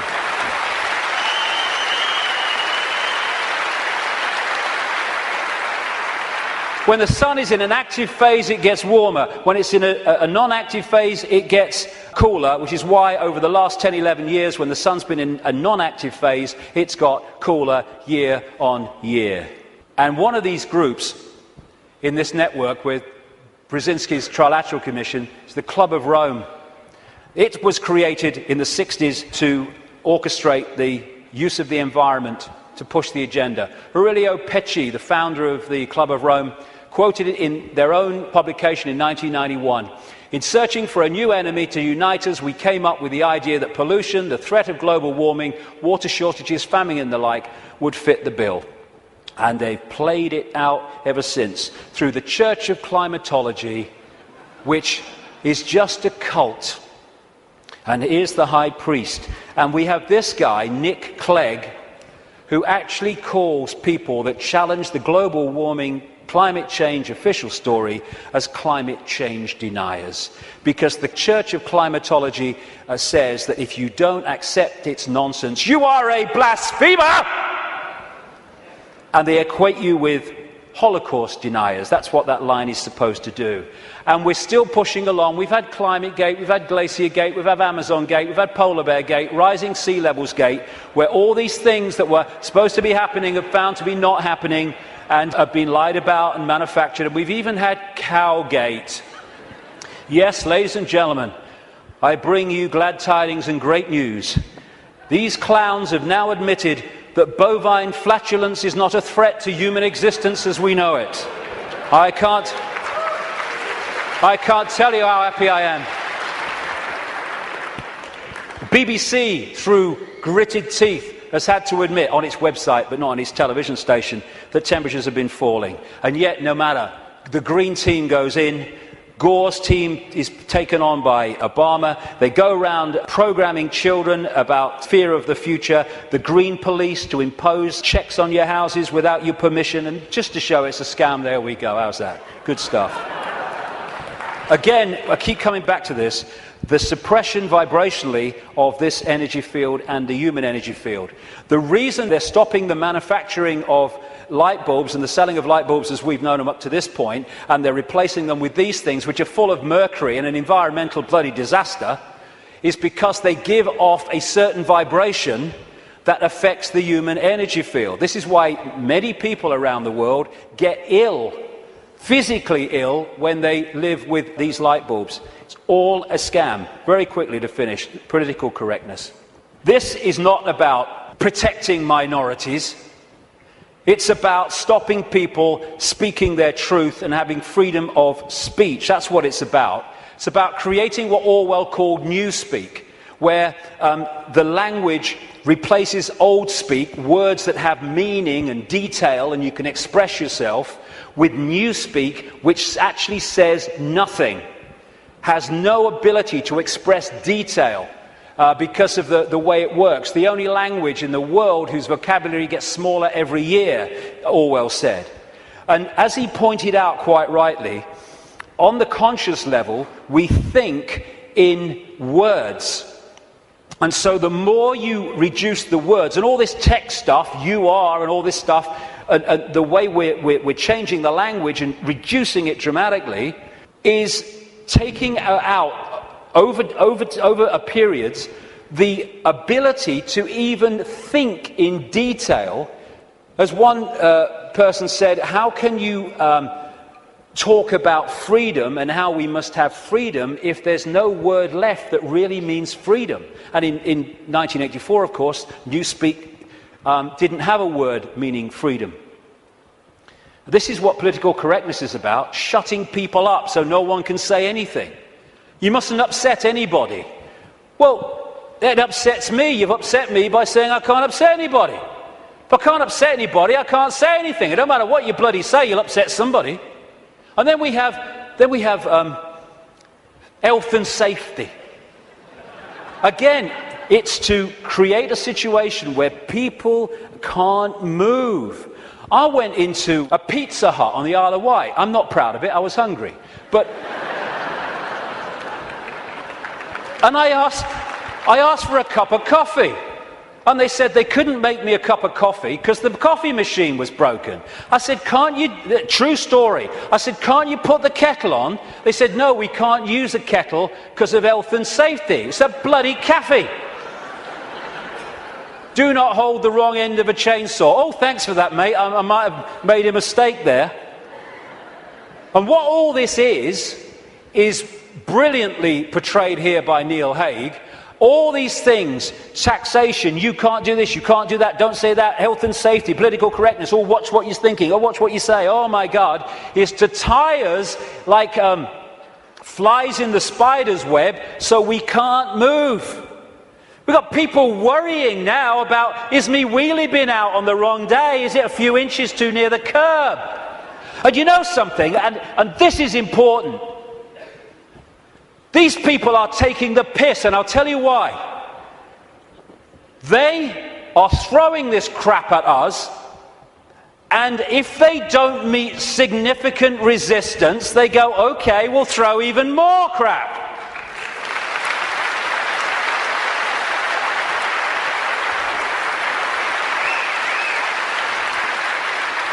I'll get into this in the last section, but we need to draw a bloody line here. Not only say here and no bloody further, but we're going here and drawing it. Because otherwise they'll just keep doing it.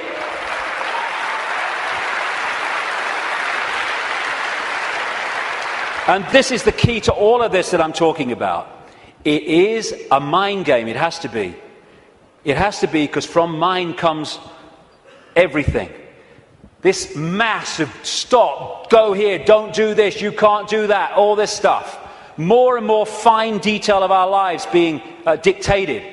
It's to turn us into the version of this. You put a mouse in a laboratory maze and you put shock equipment down different channels. When it goes down those channels, it gets a shock, it comes back. It might go down another time, it'll get a shock and come back. After a while, not long, you can take that shock equipment away, that mouse will never go down there again, because you've changed its behavior patterns. And what they're doing is throwing all this stuff at us, giving us punishments for doing this, punishments for doing that, punishments for doing this, but you're okay as long as you do this. And that channel of it's okay if you do this is getting narrower and narrower and narrower.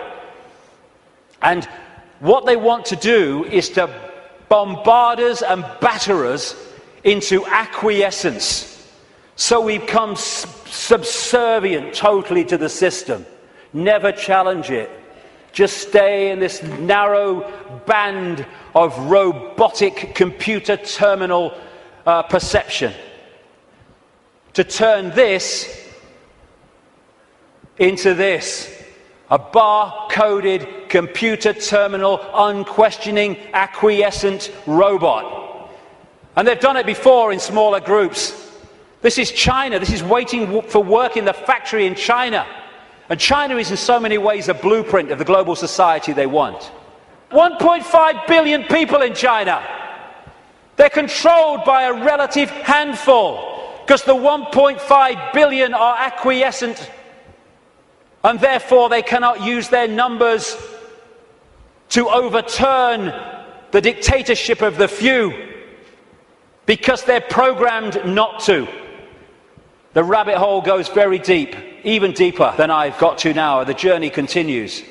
But it's to control perception and get us to believe we have no power. We bloody do. To get us to believe that we should just follow the one in front, because that's what everyone else does. Like bloody hell we will. And in 10 minutes I'll come back and let's look at what we can do. Thank you very much. Thank you.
Thank you.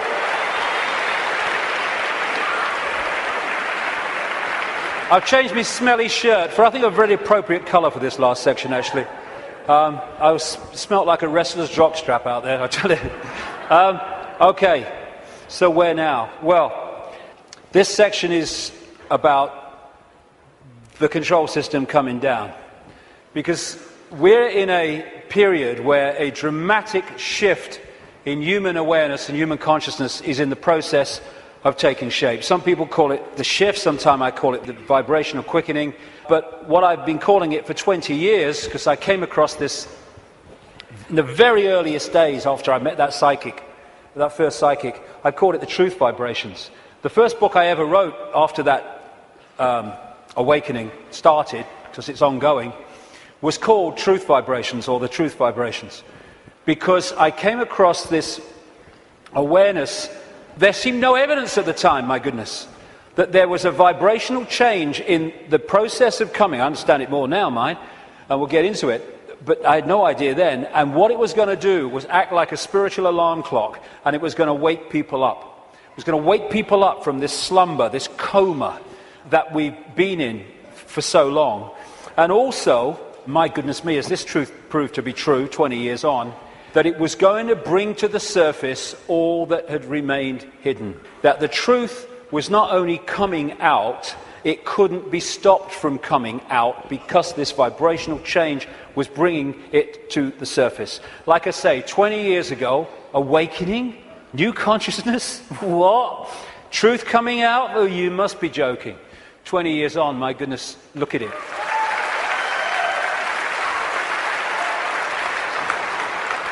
I'm fortunate to travel the world speaking, and I'm being invited to more and more countries you never think you're being invited to.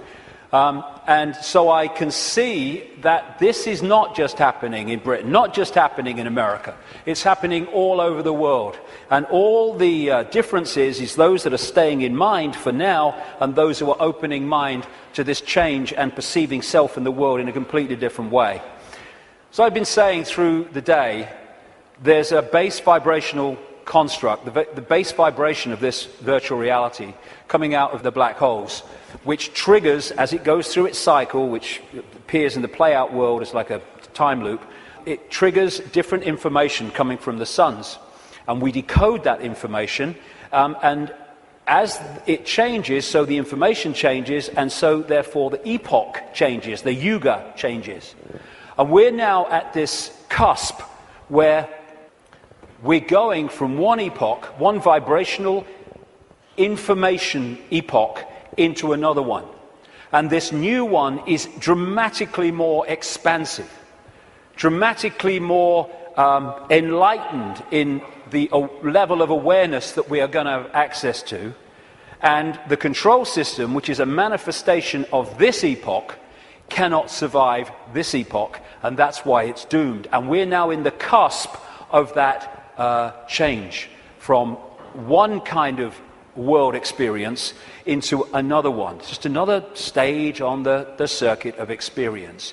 And so, while for a few years yet, it's not going to seem like the control system's going down, because it's going to be throwing everything at us, because it's going to be desperate, there is no way that our children, young people, and grandchildren are going to live out their lives, as appears to be the case now, in an Orwellian, fascist, global state. No way.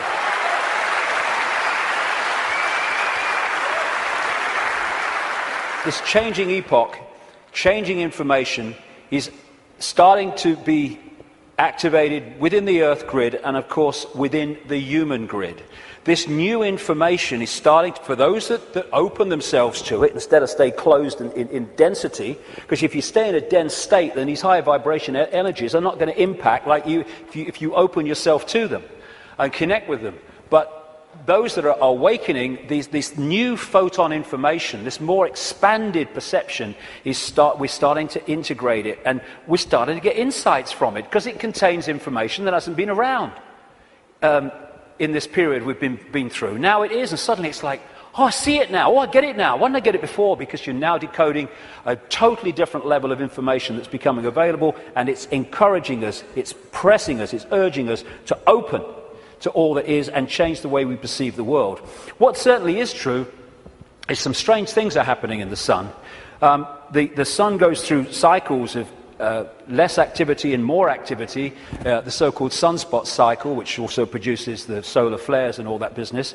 And it's kind of quite a predictable cycle of some 11 years, and it goes into a down period and then another one starts. But what's happening now is that the down period has been bewildering scientists, because the new period, the new sunspot cycle of activity, which will push temperatures up a bit, and these bloody global warmers will go orgasmic when it does, is not becoming active. There is no one, this is something I read in a scientific magazine, there is no one alive today, or nearly alive today, who has experienced a down state of sunspot activity of the kind that we've been through in the last few years. This is why temperatures have been falling. This one is the so-called near solar minimum in January 2005 of sunspot activity, and this was the sun yesterday in terms of sunspot activity. Something's changing, and other things about the sun are not reacting as they normally would. But I suspect that when it starts again, and it will, we're going to see some dramatic activity in the sun. And that will impact upon not just the Earth's energy field, it will impact on our consciousness, our awareness, and things will start to speed up. Because this new information construct coming out of the sun is symbolized by Neil Haig and myself as a lion. As the real human being, I symbolize as a lion also. And basically, these truth vibrations are going to dramatically, as we go through these next few years, dramatically affect human perception, human awareness, and human potential as this new information becomes decoded and the awareness potential expands and we access a greater part of all possibility.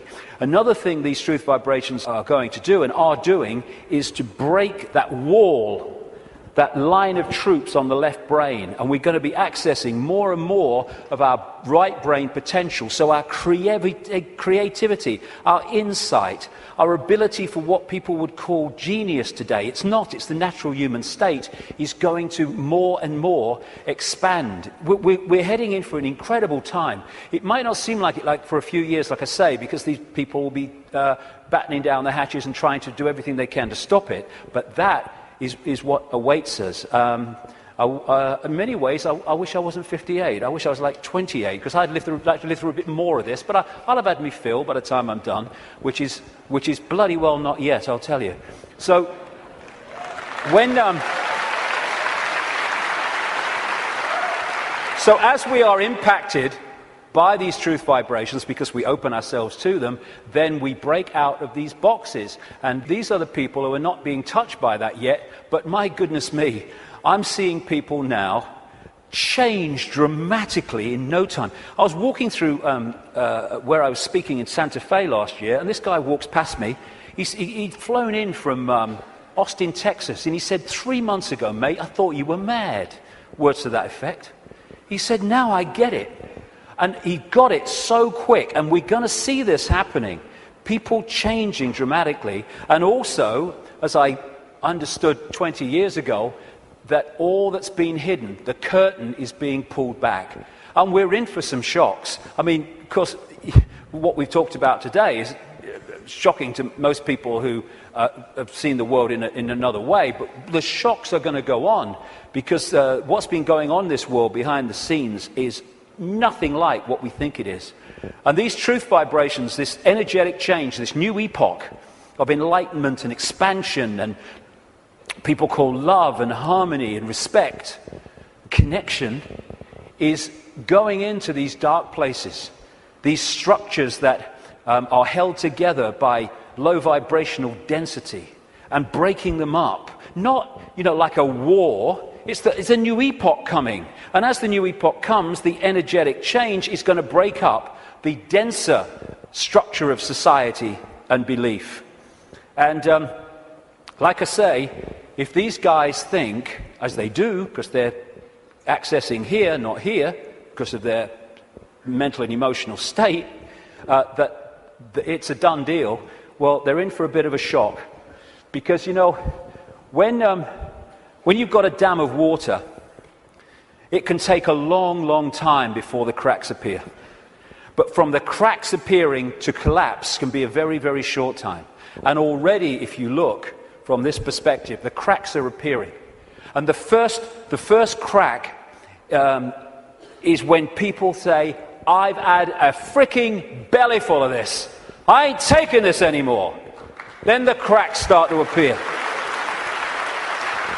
And what we're going to see in the next 10 years is this control system, increasingly as the years pass and these truth vibrations get more powerful, we're going to see this control system come down because a new awareness is being breathed into this reality, and a control system based on suppression of awareness therefore cannot survive that change. Now, another perspective on why the control system is going crazy now. As I say, they can see down what we call a timeline further than we can when we're in this reality, because they're in another reality looking in. So they could see, they don't know the scale of it because they can't get out here where it's being orchestrated from, and they couldn't get here, but they can get a feeling, and they have had an awareness that this energetic change was coming and how it could potentially affect the slaves in terms of waking them up.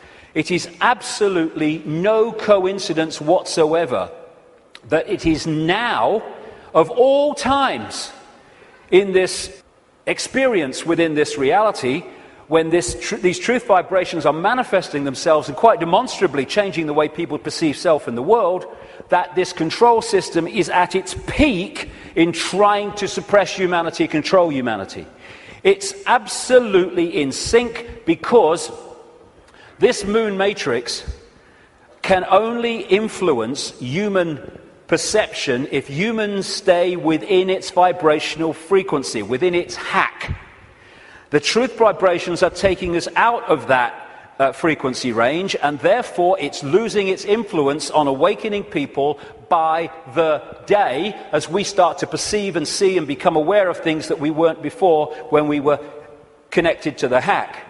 And all these things, destabilizing us chemically through food and drink, rewiring the body genetically through genetically modified food, what they're doing to the kids, the drugs, mobile phones and all this microwave soup that we now live in, microchips especially, they're all designed to externally suppress or internally suppress, in terms of food, etc., the human body computer to stop it accessing these truth vibrations.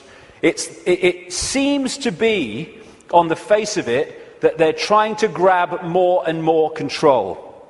The truth is, it is a desperate, desperate attempt to hold on to the control they've had thus far. That's what it's about. It's battening down the hatches to stop the control system coming down. In part because it has many expressions, including creating earthquakes and dramatic extremes of weather. This technology known as HAARP in Alaska, and it's now got other organizations connected to it and technology connected to it increasingly around the world, it bounces radio waves off the ionosphere, the highest part of the atmosphere, and back to Earth. And what it is in major part is a underpinning, a supporting role to this moon matrix to create a low vibrational atmosphere in the lower atmosphere where we live in and operate in like this. Again, it's targeting this morphic field, as the Satanists call it, and some others do too, to keep it in a low vibrational state. It's fighting the truth vibrations. They know what they're doing, on one level anyway. And one of the other things that HAARP can do, and it's in the patents of the technology, it can send out radio waves carrying information, thoughts, on the wavelength of human brain waves, and it can impose those thoughts on the brain, which we then manifest through as our own thinking. That's also part of this, and it's also part of this defense mechanism against this epoch change. And if they change and affect this energy field we live in, we will be affected by it if we stay in density and closed mind state. I'm absolutely convinced, have been for years, that part of the creation of this like sub-reality underpinning, supporting the moon matrix, which was okay up to this point, didn't need anything else. But now this energetic change is taking place. They're bringing the troops in, if you like, to underpin it. And I'm convinced that part of the chemtrails, which kind of pollute our skies and stuff and contain metals and barium and aluminium and all this stuff, is part of creating this sub-reality. What the truth vibrations are doing is healing this schism. It's part of what it's doing. And the schism has been this distortion in the metaphysical universe, the waveform information construct, has been playing out into the holographic play-out world for, what would you call it? Eons, for as long as we can remember. And it has manifested itself out as conflict and fractured personalities and all the rest of it. This is being healed all the time as these truth vibrations impact themselves and we move into this new epoch. And those that are tuning into it, it's healing these divisions. And when this changes, this must change. And the control system is a play-out holographic expression of the schism. So when the schism heals, as it's going to, this distortion, its outward holographic expression, the control system, must fall. That's why it's doomed. It cannot survive this energetic change because it is a manifestation of the distortion that is now being healed. The pieces are being put back in that have been taken out. A totally new era is in the process of moving into human experience, and this control system, it's doomed, and all its expressions are doomed. Not doomed like, let's have a mass bloody murder, mass killing, all the rest of it. Doomed in this reality because they're connected to something that's disappearing. There'll still be infinite consciousness, even those in the control system. They'll remember who they are eventually. It might take some time, and we'll be having a beer with them one day thinking, do you remember when you were stupid? Oh, yeah, I remember that. Oh, God, mate, yeah. Oh, that's what we'll be doing at some point. So this epoch change is moving from a sense of division, left brain, where it sees everything as apart from everything else, sees everything in terms of structure and apartness. We're moving from that perception as this energetic construct changes to a perception of what comes from expanded consciousness and awareness, which is we're all one. We're all expressions of the same one consciousness, which again makes racism ridiculous, ludicrous, insane, the height of ignorance. And as the schism, the distortion is healed, so other expressions of the distortion will become what we call history. The police state, the energetic wars, once we're really in to this expanded awareness, the very idea of going to war. We have laws because of the distortion, because of the epoch we've been going through. We don't need laws in the state of awareness that we're going into, and our children and grandchildren will go even more into. You don't need to say we have a law against murder when murdering someone would never even enter your psyche. You don't need environmental protection laws when harming the planet because you know the planet and you are one anyway would never occur to you. You don't need these things. Laws are there to suppress overwhelmingly, but also expressions of laws are to try to mitigate for the distortion that manifests itself in distorted behavior. The idea of anyone going hungry in a world of plenty in the epoch we're entering, never even conceive it. You mean they used to let people starve? That's this mentality that we're moving out of. And we're at the cusp now of this change, which is a very interesting place to be. We're going back to that. We're going back to being connected to what we really are. And of course, 2012 is much talked about and will be more talked about as we get closer to it. I have a different view on that. You know, I should be saying, given I've been writing about these truth vibrations for 20 years, I should be saying, see, 2012 told you, yeah. No, I'm not saying that, actually. I think 2012 is a diversion. By 2012, yes, things will have moved on. Things will be changing. Amazing things will be taking place. There'll be big challenges, and there'll also be big, wonderful things starting to manifest by 2012 compared with now. But there'll be more so in 2013, more so in 2014, more so in 2015. This is an ongoing process as we move through the cusp out of one era, epoch, energetically, information, into another one. And so by the time it reaches where it's the natural state and the old epoch has gone altogether, you know, it's going to be down the road. But every year, every month, things are going to be moving on energetically. And there'll be things in 2012, and maybe a very good chance that manufactured things will happen in 2012 to focus attention as part of the diversion of the control system. It's quite possible that that will happen. But I don't see 2012 as some epoch-changing year.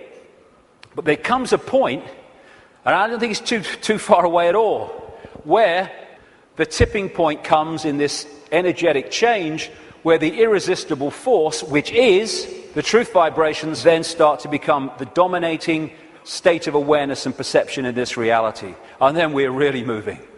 And I don't see that as too far away. Like I say, it takes a long time for a dam to crack, but not from then to it collapsing. So we're actually living in like a river of energy that's getting faster and faster in terms of its vibration, the quickening. And what we can do is we can get on the airbed or the canoe and we can go, whoa, what a ride, this is great, that's fantastic. Or we can stand there and try to hold on to the world as it was, in which case we're going to be expending more and more energy trying to hold our status quo, and eventually we won't be able to hold it, and we'll get, symbolically anyway, washed away. And as these truth vibrations manifest themselves and our awareness starts to expand, we're going to be accessing levels of realities that have been denied us up to this point. People talk about the sixth sense. That's nothing compared with what people are going to have as we move into this new era. It's going to be extraordinary. We're going to remember the fantastic people that, and potential that humans once were, when they were aware of who they were, and the world in our heads, in other words, the world we experience, is going to dramatically change. We're heading for a new dawn. Now, this is a phrase the control system uses for their new era, a new dawn, a new day. Well, it is a new dawn and a new day, but it ain't the one they think's coming. We've been through this process in the last epoch, and now we're going back the other way.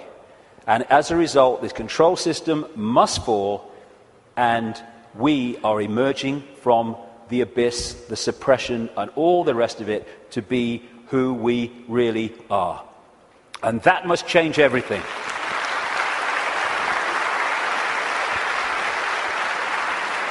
Einstein said, you cannot solve problems with the same level of consciousness that created them. That is very good news, because what we've been doing through this epoch is creating problems with a certain level of consciousness, mind, and then bringing people in to solve the problems with mind and creating more problems.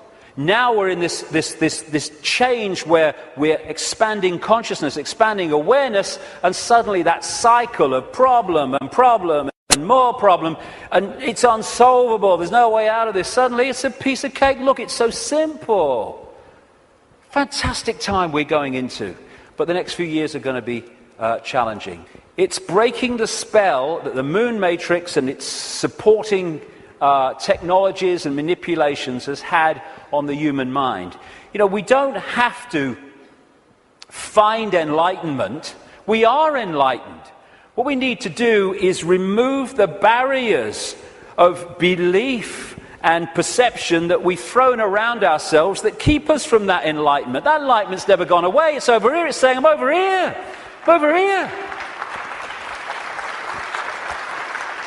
And this is what a major role the truth vibrations are doing, because they're the quickening. They're breaking up these dense energy fields, and as they do, suddenly we're connecting with levels of awareness that we didn't realize. We've been in a trance all this time, programming perception because of that. And it connects through the reptilian brain. So let's disconnect from the reptilian brain as part of breaking the spell. It feeds us fear, it has to, constantly. Fear this, fear that. Insecurity, anxiety, that's what it's doing to manipulate our perception and hold us in a low vibrational state, therefore the moon matrix.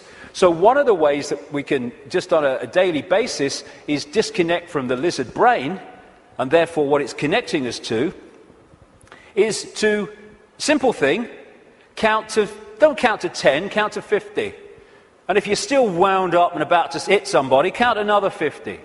Because what the reptilian brain does is it doesn't think, it reacts. That's why it's so fast. It doesn't have to think, just reacts. Now, the other parts of the brain, like the neocortex, they think things through, so it takes longer than the reptilian brain. This is why we react to something, reptilian brain, and then maybe a minute later, 2 minutes later, maybe half an hour later, the visual cortex has thought this through, and we go, oh my God, I overreacted, didn't I?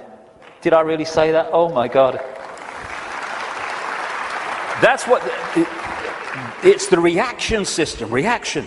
And if we can stop reacting, emotional reaction and all that stuff, because, you know, we're manipulated so much through the reptilian brain reaction system. It's not problem, think it through, do a bit of research, see what you think, discuss it a bit, solution. It's problem, reaction, solution. That whole process of mass manipulation is done through here. So when we're faced with a situation, and I'm talking to myself as much as anybody here, you know, I'm not cross-legged on a mountain saying, hey, here I am.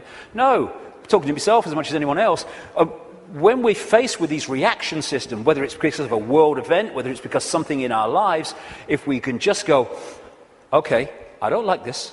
1, 2, 3, 4, 5, 6, and eventually the reptilian brain loses its power because it's a reaction power, and once the reaction's gone, it's lost its power, and we can think things through. And if we stop reacting through the reptilian brain, then we are massively disconnecting from the moon matrix. And as these truth vibrations change the nature of this energetic control of the human collective mind, the hive mind that we've been connected to, then its expression, this structured world, the way we work. And, you know, my brother said to me once, what's it all about, Dave? He said, you get up in the morning, you go to work, you come home, you have your tea, you watch telly a bit, and you go to bed.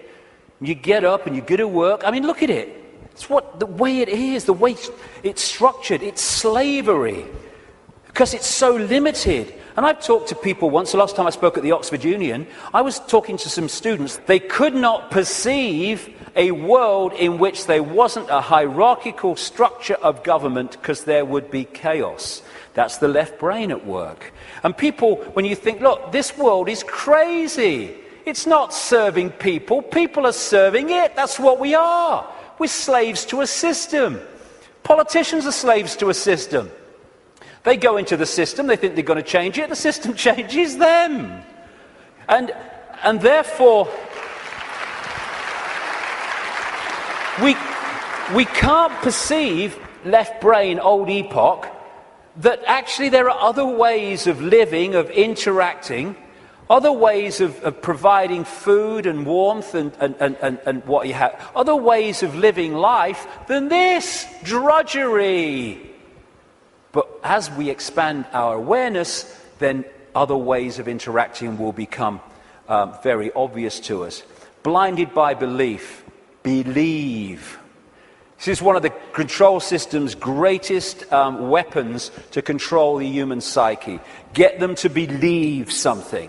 They don't care if it's this religion or this political belief or whatever it is.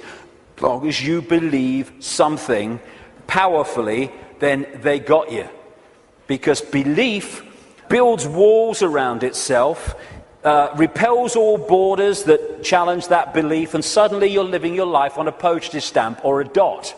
and your true ability to perceive in an expanded way is gone. You've given it up to the belief. This is how it must be. And once you have a belief, like a religious belief, then there are rules and regulations. Walls go around the belief. If you're going to be one of us, you must believe this. You can't believe that because they believe that, so you'll be one of them if you believe that, and all the rest of it. Here we go. We're all possibility. What are we doing having rigid beliefs when we're all possibility? Religion is mind. And there are many expressions of religion, not just going to church. There are many religions of the mind of various kinds that don't appear to be, but they are addictions of the mind. It's mind. You must believe this. There is one possibility. What's that saying? There is one possibility. That's how mind thinks. Consciousness, there is one possibility. You're having a laugh, darling. So religion, as we know it, is not going to survive this epoch change either, because it's an expression of the last one.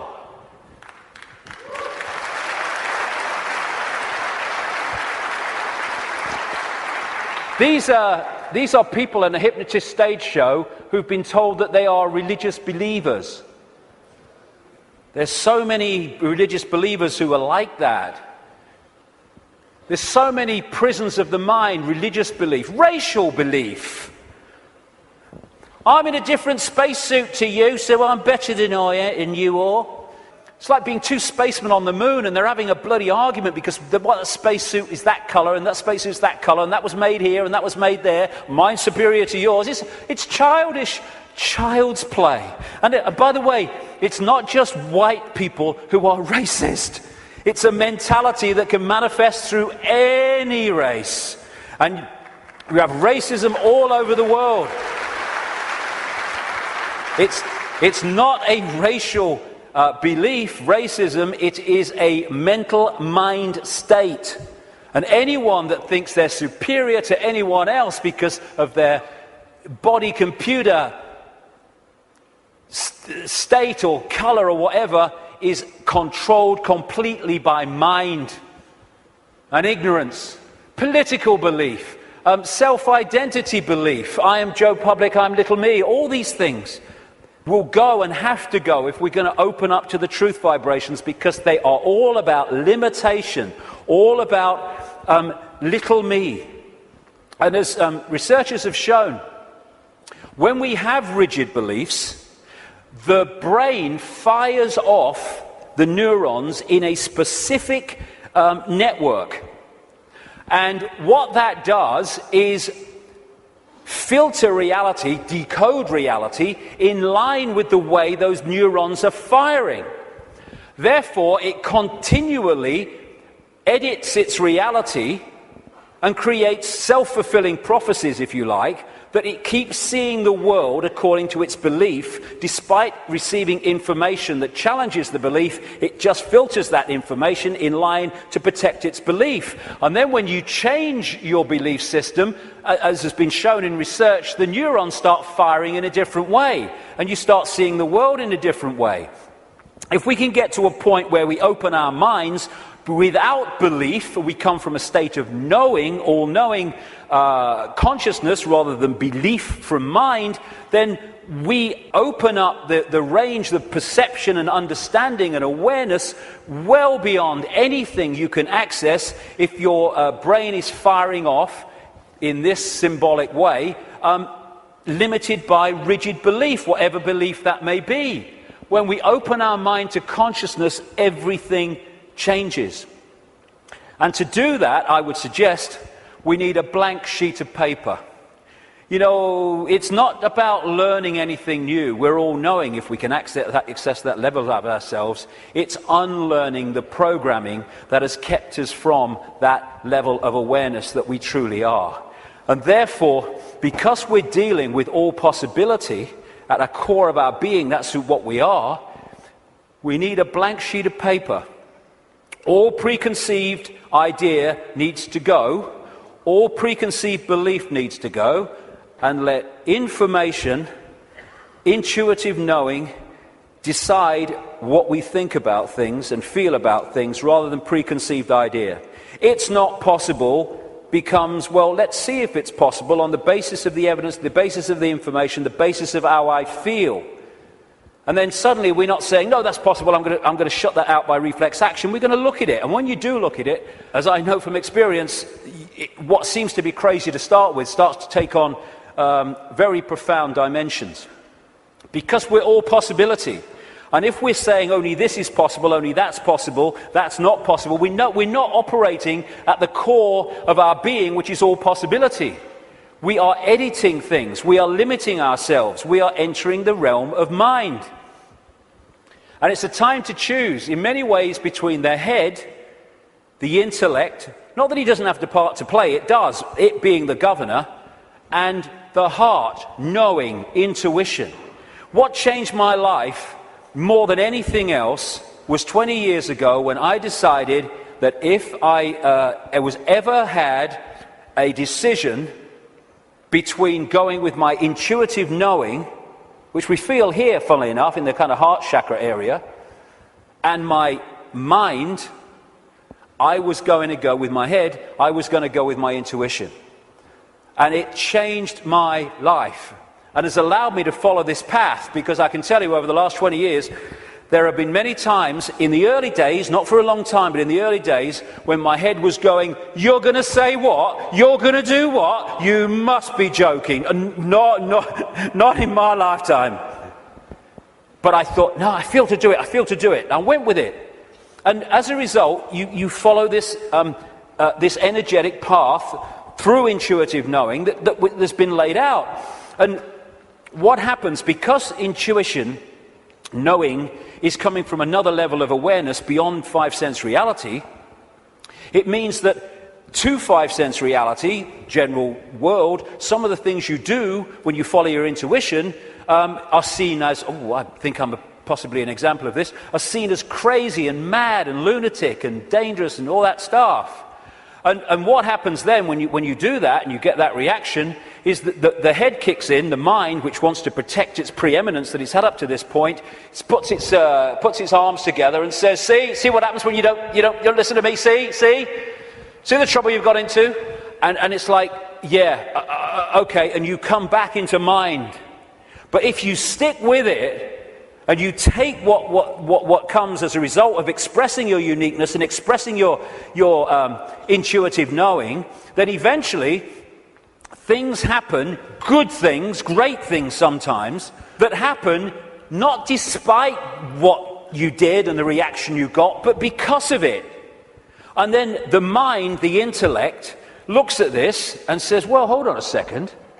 It might get you into trouble, but eventually it works out.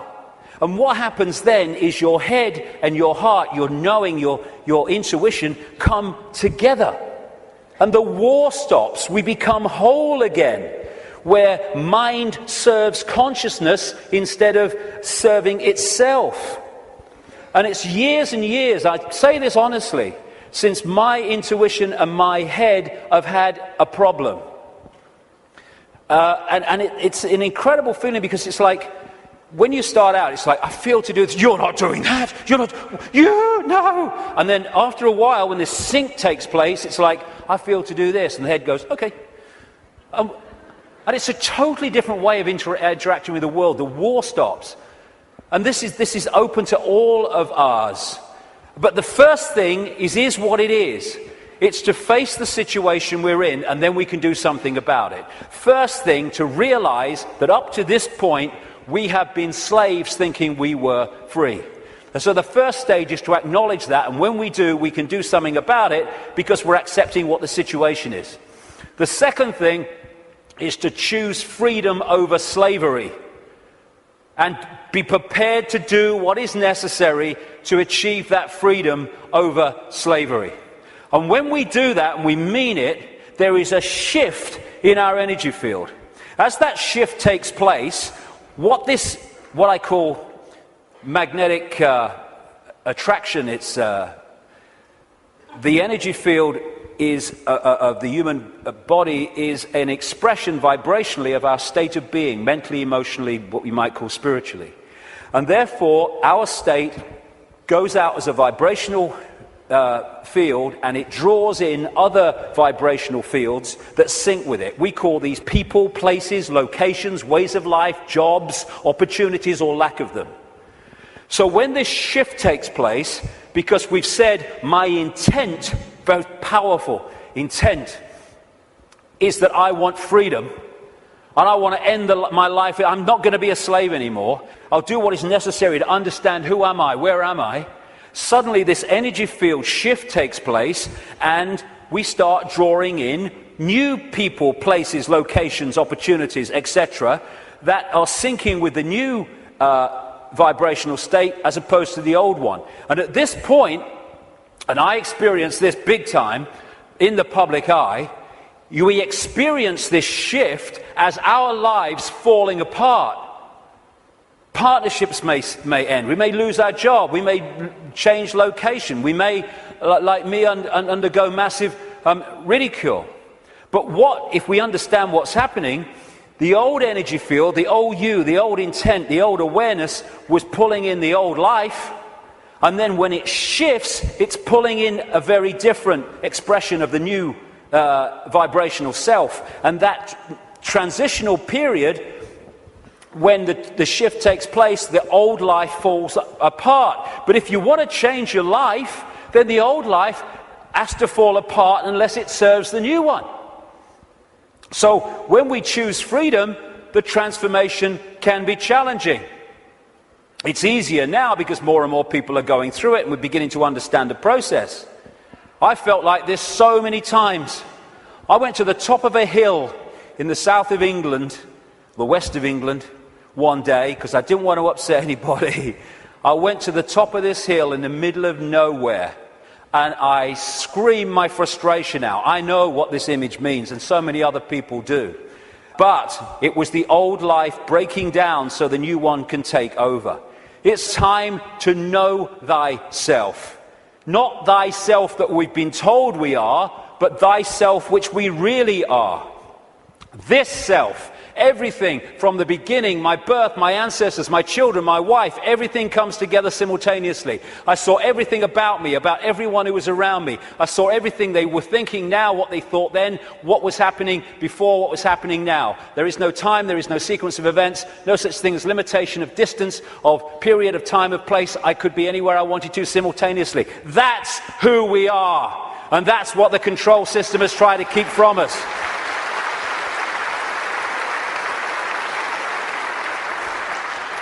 Now, the way to go most powerfully with this change is to stop identifying who we are with what we are told we are, little me. To stop looking in the mirror and thinking that reflection is me, it's all I am. And looking at ourselves under the microscope, that's who I am. And bringing our point of observation from I am David Icke, a personality born in Leicester, England in 1952, to I am infinite consciousness, all that is, has been, and ever will be, can be, all possibility. Infinite love, having an experience through this lens into this reality that they call David Icke. And again, once we take this observation, from that observation, there is a fantastic shift in our energy field. And we break up these densities that are holding us in mental and emotional servitude. Everything starts to change when we move our sense of self-identity. That's why the control system wants us in there. It can't cope with this. We have to be in there. Little me. And this is the fork in the road. Are we going to live our lives as consciousness or mind? As all there is or little me? Because that will decide the kind of world we're going to live in. Escaping the box, and it is a box, it's a vibrational box. Getting out of this thing called cognitive dissonance, where we lie to ourselves. Cognitive dissonance is, for people who haven't come across it, it's a very powerful controlling mechanism whereby we have a belief about self or the world or a situation and we're sticking with it.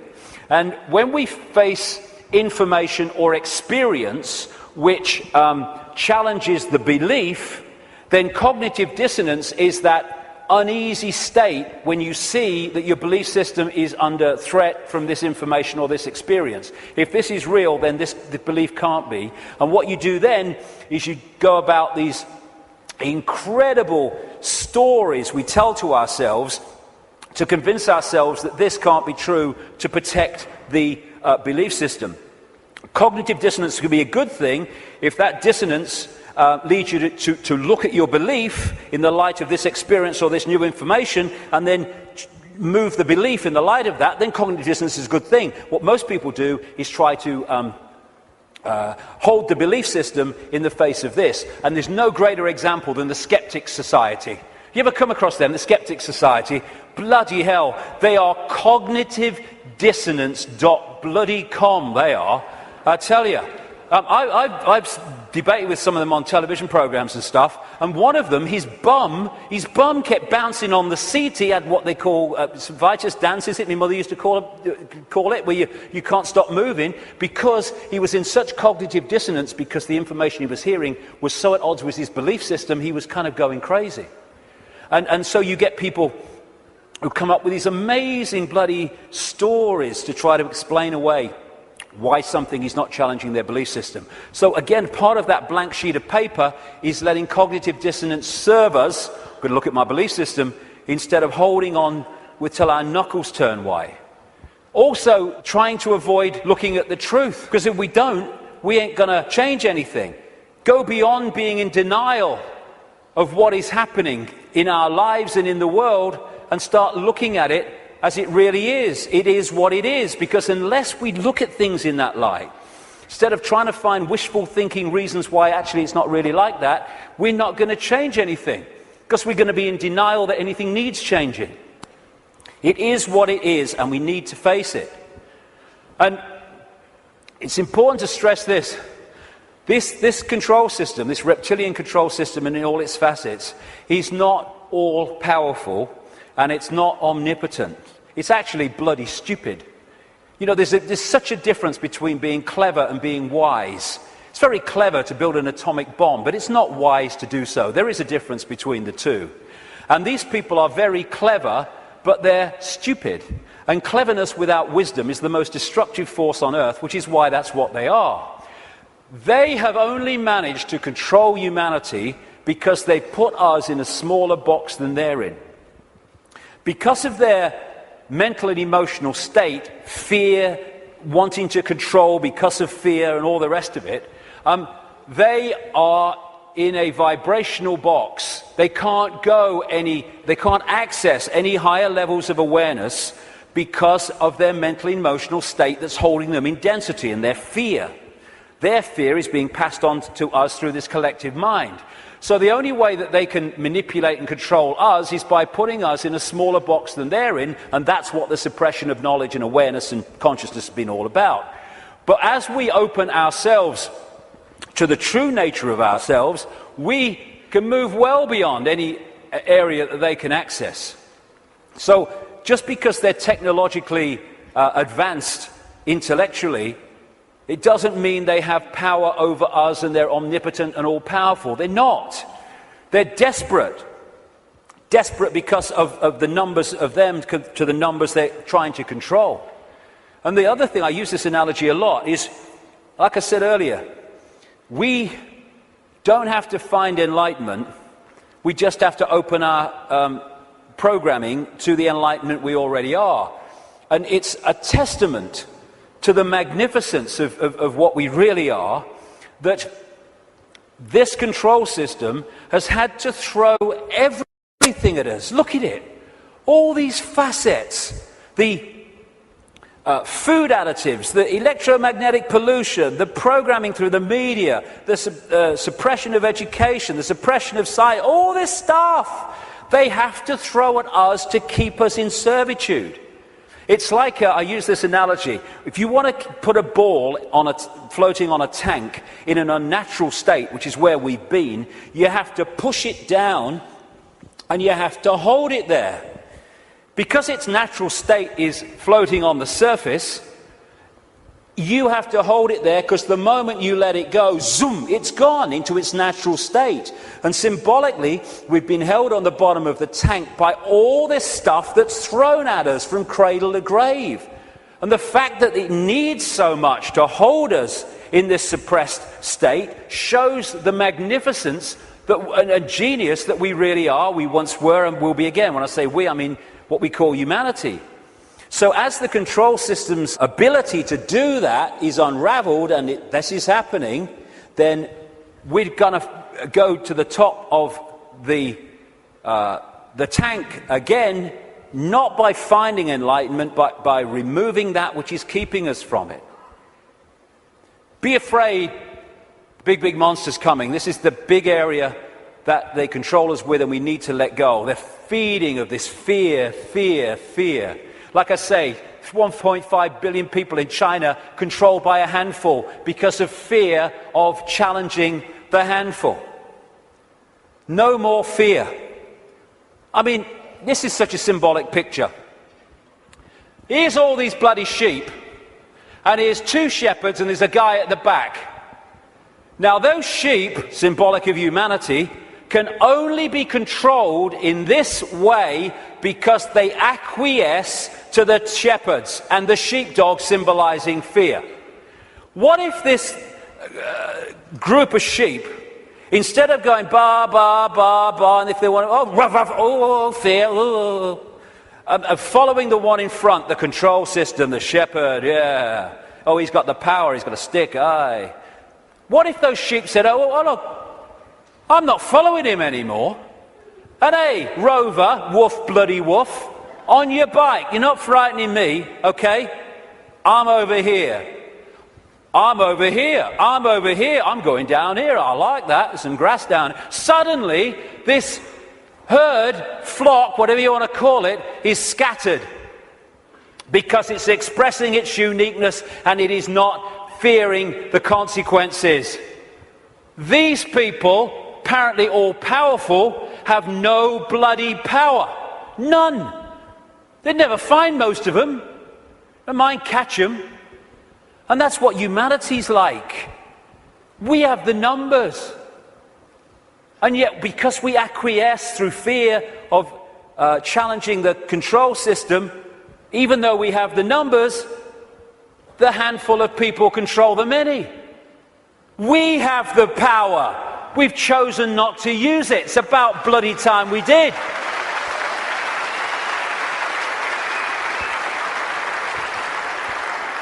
God, the answers are there in front of our eyes.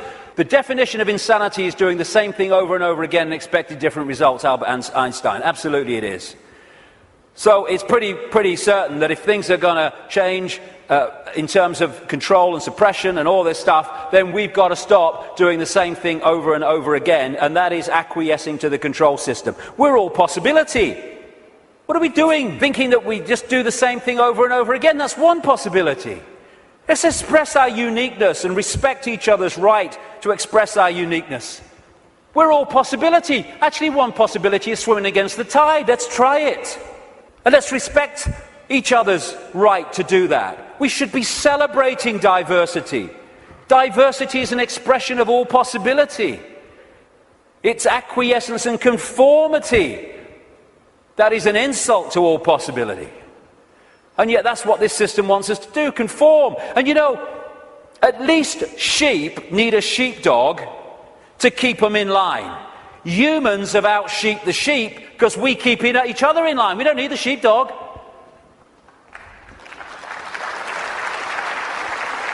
We have sheepdogs called parents and teachers and politicians and peer pressure. When we're thinking of expressing our uniqueness, we're not thinking, oh, what will George Bush think or what will Barack Obama think? No. We're thinking, what will my mother think? What will my father think? What will the neighbours think? What will my mates think? What will the people at work think? In other words, what will other people who have chosen to live in this sheep pen think of me getting out of it? It's like sitting in a cell and you find a way out through the door, and instead of another prison warder coming along to stop you getting out, the other prisoners jump on you. That's what we do. If we are going to be what we really can be, and we're going to respect our right to be different, we have to respect others' right to be different as well. Because when we respect other people's right to be different and express their uniqueness, then we're setting them free and we're helping to set society free. We are policing each other all the time through ridicule, through condemnation. We need to start being at peace with other people having different views and expressing different lifestyles than we do, even if we don't like it.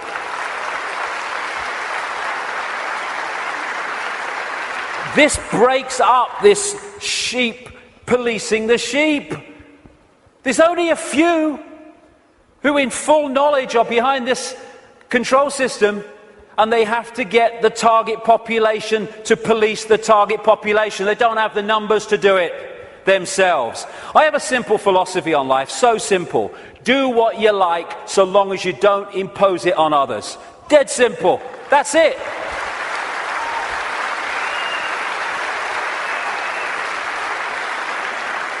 And I've heard people say to me, that would be anarchy. What about people murdering each other? Well, I think that murder could just about constitute imposing your will on another person. And when you think about that simple philosophy, it overrides all law, need for law. If we live that, we don't need laws that say don't murder when you wouldn't impose yourself on another person. But we can do this. You know, if Henry Kissinger wants to sacrifice George Bush, be my guest as long as you both agreed. Because when you leave the body, you'll feel right prats and you might learn something in your eternity. I get interested when they want to impose things on other people that don't want those things imposed upon them. That's what the control system's trying to do. That's why I'm interested. But express ourselves as long as we're all agreed. And we don't impose it on other people. We have this either or. Someone wants kind of a rave or something, and some people don't want to be affected by all the noise and disruption. And so we say, they can have it, they can't have it. It's either or. Any society that was conscious would say, okay, we can sort this out, okay? They don't want the noise, fair enough, understand that. They want to have a party, a rave, a good time. Okay, now, let's find a place where they can have what they want that don't disrupt anyone else's life. So they can have their experience that they want and no one else is affected. Everyone's a bloody winner. This is either or. Someone must win, so someone must lose, so someone could win. Old epoch consciousness. Winner, winner, win, win. That's the new consciousness. I stand upon my desk to remind myself that we must constantly look at things in a different way. You see, the world looks very different from up here. You don't believe me? Come and see for yourselves. And it does. When you move your point of observation, the world looks so different. When we break out of constantly scanning the world from a single point of observation, so everything looks the same. From a higher point of observation, things look very, very different. And we can break out into infinite consciousness. Clear our minds. That's another thing, another layer on the onion. It doesn't matter. My goodness me, how we make things matter that don't matter. And it clutters up our mind, it clutters up our emotions, and holds us in low vibrational servitude. I have a thing I call the deathbed perception. You're lying on your deathbed, well, your body is, you're not, and you've got 10 minutes to live. Tell me, looking back at your life, what mattered. You know, in 2004, when that guy cut you up at the lights, and you got out your car and you screamed abuse, and he got out and wanted a fight, does that matter now? No. Then the trick is to make sure it doesn't matter then. To bring that mentality into everyday life. It doesn't matter. We get het up, angry, frustrated. We worry about things. People worry about going to the dentist. Then they go to the dentist and they go, oh, that was all right. What do you mean it was all right? You've been worried sick for 3 weeks. It's destroyed your life for 3 weeks. You tell me it's all right. There's no problem. It's bringing this. It does. What really matters? What really matters is loving each other, caring for each other, being kind to each other. What matters is expressing our true magnitude of infinite genius, not acquiescing to meaningless things that we take so bloody seriously. How many things do we look back that got us really het up, frustrated and angry, and we look back, it didn't really matter, did it? Well, don't let it matter then. That's the thing. And then there's what I've long called combing the mirror. Combing the mirror is a crazy thing, because what happens is you want to change your hair, so you comb the mirror. Funnily enough, your hair doesn't change. What you have to do is comb your hair, and then the mirror reflects it. And this so-called out there world is like the mirror. It's not even out there. It's a projection of in here. If we're going to change this apparently out there world, we have to change in here. It's like if this is a movie screen, and I don't like the movie, so I'm going to stand here and I'm going to hurl abuse at the movie screen. Nothing's going to change. I've got to go back to the projector and I've got to change the reel, and then this will change, because this is just an outplaying of that. And the Illuminati control system is delighted, indeed encourages us to believe that we can change the world, if you like, and our lives out there. They want us to comb the mirror because they know nothing's going to change. This is where things change, and we connect with this at what we call the subconscious mind. And it's in the subconscious mind that we interact with this waveform construct. The conscious mind experiences the play-out holographic world, the decoded world. So this is where we have to change things. Because by the time it hits this screen, this holographic decoded world, it's like the movie on the screen. It's a done deal. You ain't got to change that now. You ain't got to change this now. We have to change it before we decode it into experienced holographic reality. There are some people I've been reading, they say 98% of human decisions are made by the subconscious mind, the unconscious mind. I would go further. I'd say 100% of human decisions are made by the unconscious mind. What the conscious mind does is experience them. But the conscious mind can interact and work as one with the unconscious mind if it starts to understand the way reality works. How do we understand what's going on in the unconscious mind, so therefore we can play a part in changing that? By what I call the language of life. The play-out holographic world of experience is a mirror of the information construct, in other words, our unconscious mind in many senses.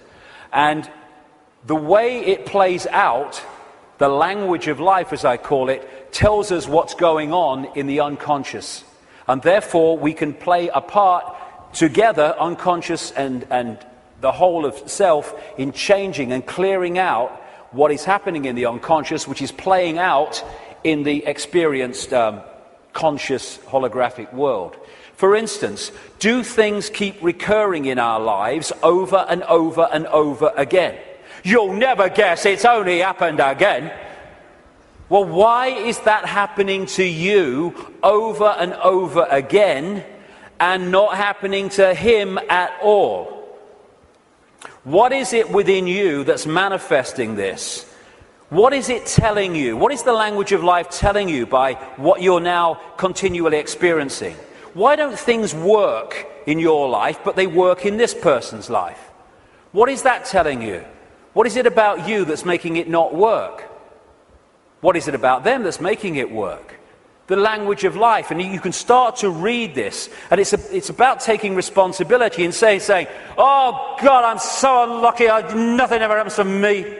It's like taking responsibility, power. Why is this happening to me?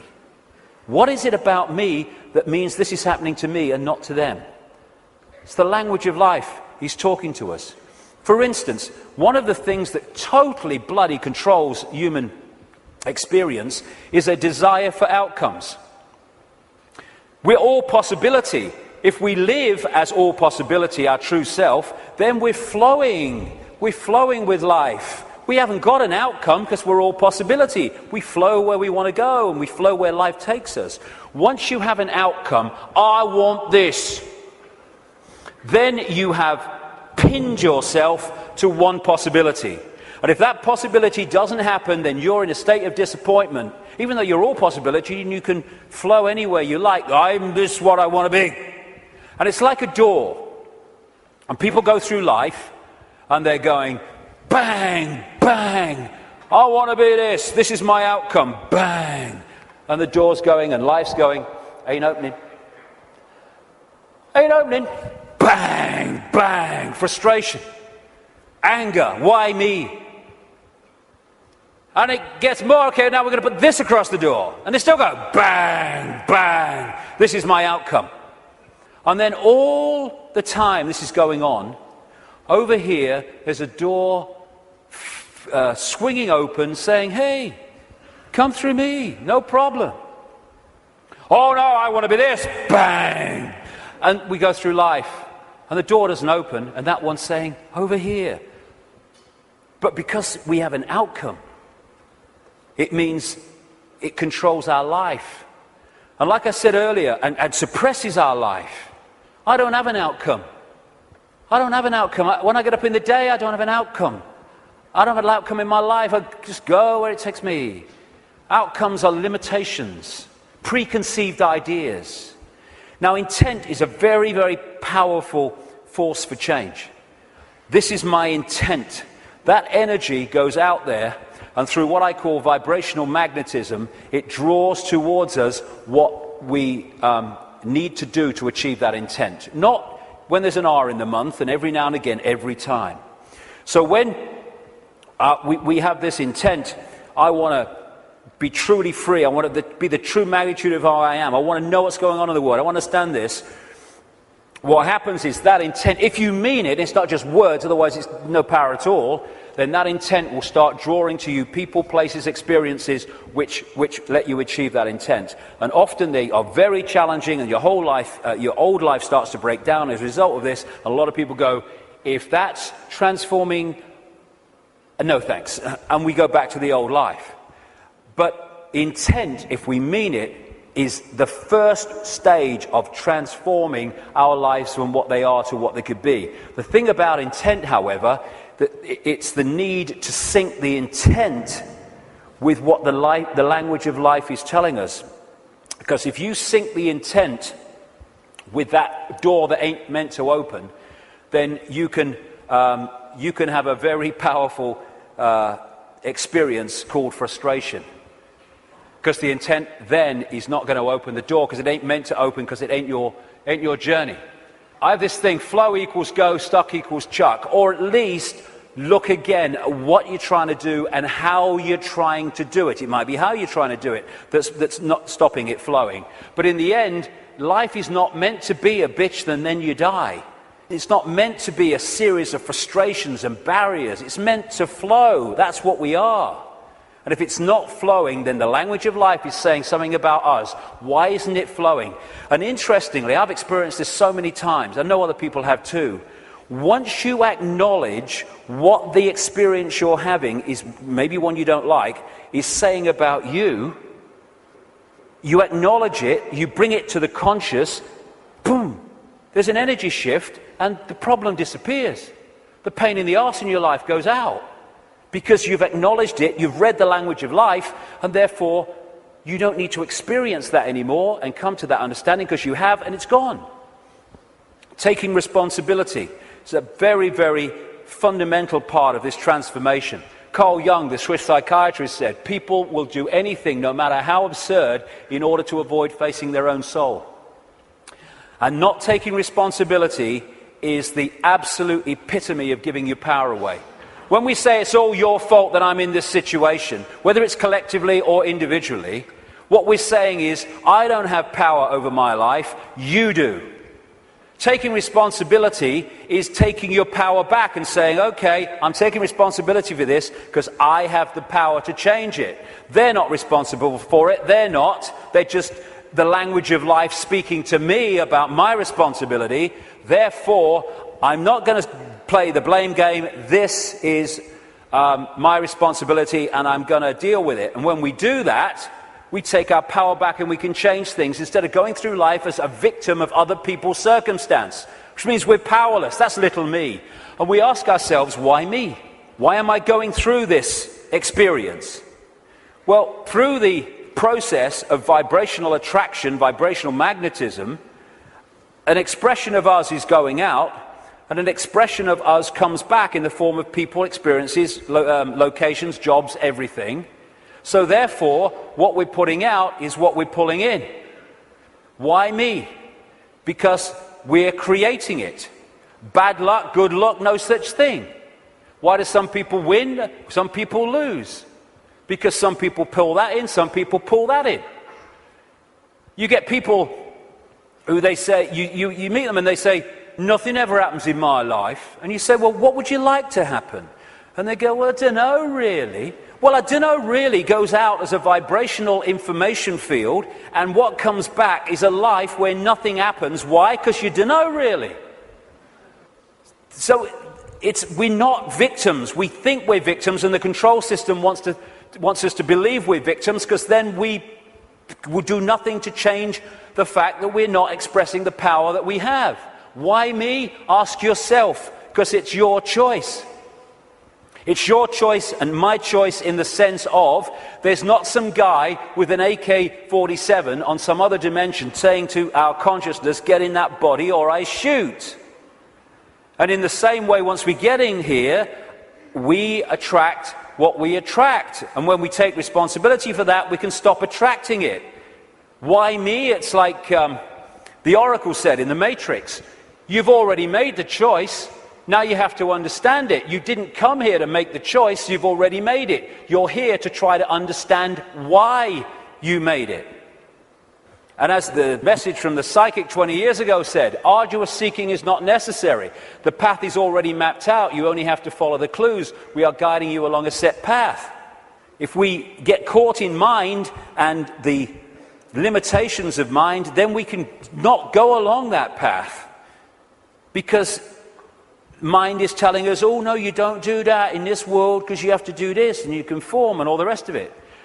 The difference is that when we make the choice of the path we want to journey on in this reality, in what we call a life, we're doing it from this perspective of perception. When we're trying to understand why we made it, we're doing it from this level of perception. So this sees it on one level, and this is going, I'd agreed to this, you must be having a laugh. Never. Well, this is seeing it in a different light. And it's the same collectively. Why us? Why are we here at this time, now, as this cusp of change is going on? Same thing. You've already made the choice, now you have to understand it. You didn't come here to make the choice, you already made it. Now you have to try to understand why we made it. Instead of complaining at the situation we're in, and again, this made the choice, this is trying to understand it. Once you break out of this into this, you then start to understand it. Because you see what we're experiencing from a totally different perspective. For instance, this sees, in the journey down the symbolic river, this sees the next turn on the river, no further. This sees the whole river from source to sea. So this is seeing an experience in the moment that this is having in a completely different way to how this is seeing it. For instance, you're going down the river on a canoe, it springs a leak. You paddle across to the bank and you sit there and you're angry and you're frustrated. Why me? Why am I so unlucky? And then some guy comes across and says, hey mate, you were so bloody lucky. There's a bloody waterfall around that next turn.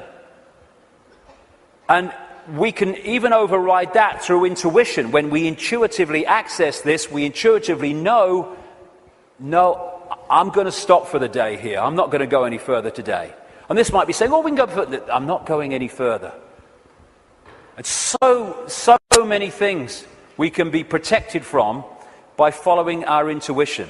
Why are we here collectively? We're here to break the spell. We're here to break the spell on the human collective mind. What a great thing. What a great thing to play a part in. To break this spell and to stop this human experience becoming this. And in the next few years, like I say, they're going to throw everything in desperation, like the cornered rat, trying to hold on to a control system that's falling. This is where we're going to need to have this perspective of I am consciousness, I'm having an experience, because that will make it so much easier as we go through this transformation and challenge, because if we're in this world and of it, those people are going to find the next few years very, very difficult. Because they will not have a perspective of what's going on, except everything's going crazy, and my God, what's going to happen next? This is a great line from a song. Freedom's just another word for nothing left to lose. Isn't it amazing how when you no longer have anything to lose, the butterfly emerges? Because it's fear of loss that keeps us in servitude so much. And when you've got nothing left to lose, suddenly all that's left is freedom. And that is going to be a very powerful experience that a lot of people are going to have in this next period of challenge as this cusp moves on. Just when the caterpillar thought life was over, it became a butterfly. It's amazing that when you're in, so many people have told the story that it was in their lowest moment of despair that boom, something emerged and transformed them. Nothing left to lose, freedom. Okay, I'm waking up, so what do? Well, I would suggest that we all stop making bloody excuses. You know, we can all come to the conclusion that there's this control system and it's doing this, and what about the children, and what about the grandchildren, what's going on? And then the list of excuses why we actually can't do something today. Well, there's a game on, and I've got to do this, and I've got to do that. Nothing is more important than focusing on what is happening, because everything comes from that. What can we do? We can refuse under any circumstances, no matter what the frickin' laws and the pressure and the imposition, we can refuse not to have the right to express our freedom of expression. Refuse under any circumstances to shut up.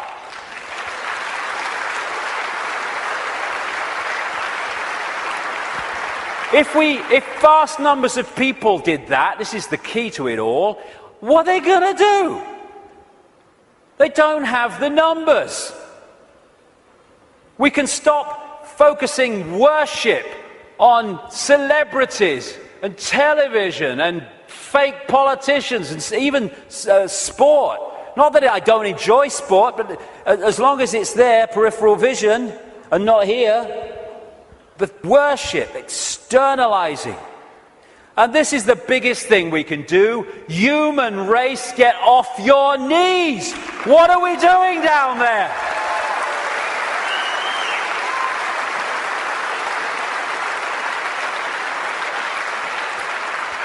What are you doing? You're all that here's as it been and ever can be. Where are your bloody knees for? Well, I only little me. No! If we get off our knees, the control system's over. Martin Luther King said, a man can't ride your back unless it's bent. And then there's the people in dark suits and uniforms. Hey, you got children and grandchildren and families as well. What are you doing serving a control system that wishes to impose a fascist state on your families?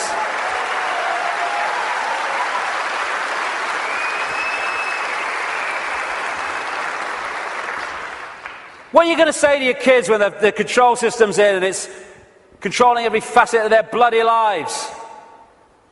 Daddy, Mummy, Granddad, Grandma, what were you doing when the control system came in? I was helping to do it, dear. All the best with that conversation. What are we doing? Playing a part in, oh, it's me job. Well, get a bloody another one then. We got to do this to our children because it's my job. What can we do? We can cease to serve the control system in uniform with a gun in our hands. We can do that.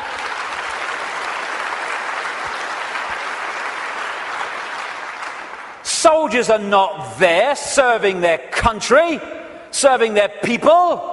They're there serving the cabal that's seeking to enslave their people and their families. As Einstein said, the pioneers of a warless world are the youth that refuse military service. And more are equal to that, the adults beyond military service who support those that refuse to serve this control system in uniform. Oh no, you've got to serve your country. You serve your bloody country. I ain't doing it. Just like those wonderful Israeli young people. Know thyself. When you know thyself, when you know you are consciousness, the consciousness is going to get a machine gun and start shooting at aspects of itself. Mind does that. Mind fights. Consciousness doesn't even contemplate it. And that does include just people in uniform. It means fighting for freedom. What's all that about? Let's fight for freedom. Let's have a riot in Athens and let's kill 3 people from the banking system. Hey, the world's a better place now. What you fight, you become. We don't want to fight this system. We need to cease to cooperate with it. This is a meeting of mind. One mind on a horse, one mind with something in its hand trying to do damage. Oh, they're 2 sides. They're one mind without consciousness. Freedom fighters, contradiction in terms. Cognitive dissonance. As Martin Luther King said, the limitation of riots, moral questions aside, is that they cannot win and their participants know it. Hence, rioting is not revolutionary but reactionary because it invites defeat. It involves an emotional catharsis, but it must be followed by a sense of futility. They want people to riot. It justifies more control. Nor do we need to meet this challenge with hate. That's playing away in the stadium we're trying to rid the world of. We don't need to hate these people. We just need to stop cooperating with them. Well, you know, if it's all the same with you, mate, I ain't doing it, okay? No hard feelings, bugger off. And then we've got this, you know, the protest, the mass protest. I do understand that. It might have a part to play. But so many times these protests, they're what I call steam whistles. You know, people go out in big protests with the banners and they kind of feel good about themselves and they go down the pub and say, oh, at least we made our feelings felt. And then what happens? Bugger all. How many people marched in London against the invasion of Iraq, and what happened? Iraq was invaded. Protesting has such limitation. They don't care if we protest and walk through the streets and shout slogans and wave banners. They care if we come together, irrespective of colour, creed, gender, sexuality, any of it.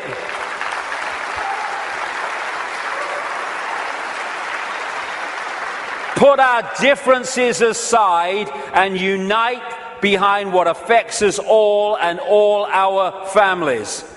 This control system, this Orwellian agenda, is not trying to enslave black people or Jewish people or middle-class Americans or Hispanics or Australians or Indians. It's trying to enslave all of us. And what it wants to do is divide the target population against itself through these fake, ridiculous fault lines of race, religion, income bracket, so that we divide and rule the target population and they can pick us off one by one. They are terrified of us putting down those fake fault lines and coming together and uniting behind what we should all believe in: freedom for all, irrespective of who we are. Injustice anywhere is a threat to justice everywhere. Someone else's injustice is our injustice. Because if we allow injustice there, eventually that injustice will come here anyway.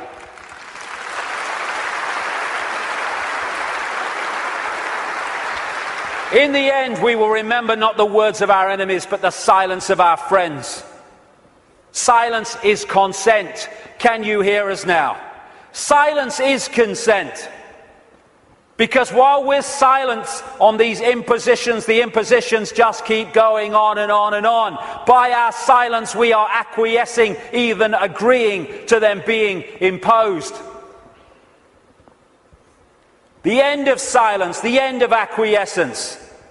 If we want to be free, then don't run and hide. Because you can put your head in the sand and ignorance is bliss, but only for a while. You can put your head in the sand because there's a tornado coming. But the tornado's still coming, your bum's in the air. If you lift it out the sand, take responsibility and face it, you can take avoiding action. Ignorance is bliss with a head in the sand, and then, bang, your ass is spinning up in the clouds. Strength does not come from physical capacity, it comes from an indomitable will. Mahatma Gandhi. Isn't it amazing how true that is? How you can see soldiers in uniform involved in truly extraordinary levels of physical courage and what we call heroism. And yet those same people are terrified of saying boo to another guy in uniform who's got more stripes on his arm than he has. Isn't it amazing? Where physical strength can come so easily, and moral strength not. That's to do with the moon matrix and the way that our perception is manipulated. Turkish proverb, a lion sleeps in the heart of every brave man, every brave woman, and it's not really bravery. When you let go of fear, you don't need bravery, you don't need courage. Courage is overcoming fear. When you let go of fear, because I'm all that is, has been, and ever will be. What's the worst that can happen to me? I leave this physical body of limitation and I become all that is, has been, and ever will be, in full awareness that that is what I am. My God, I'm terrified that that might happen. I don't know how I'm going to cope with the terror of thinking that might happen. Know thyself. Again, recurring theme. Know thyself. We are consciousness. What is there to fear? Death? There is no death. Just putting the telescope down. We can meet this with fear. Oh my God, the police state! Or we can treat it with the emotion it deserves.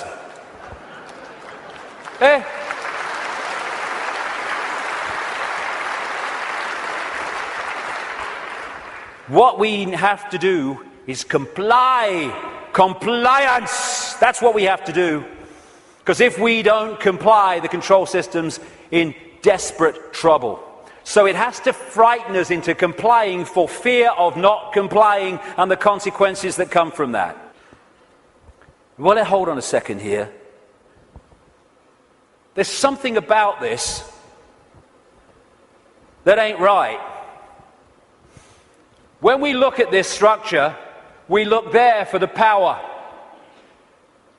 But why is that there? Because these silly sods are holding it up there. This is the power.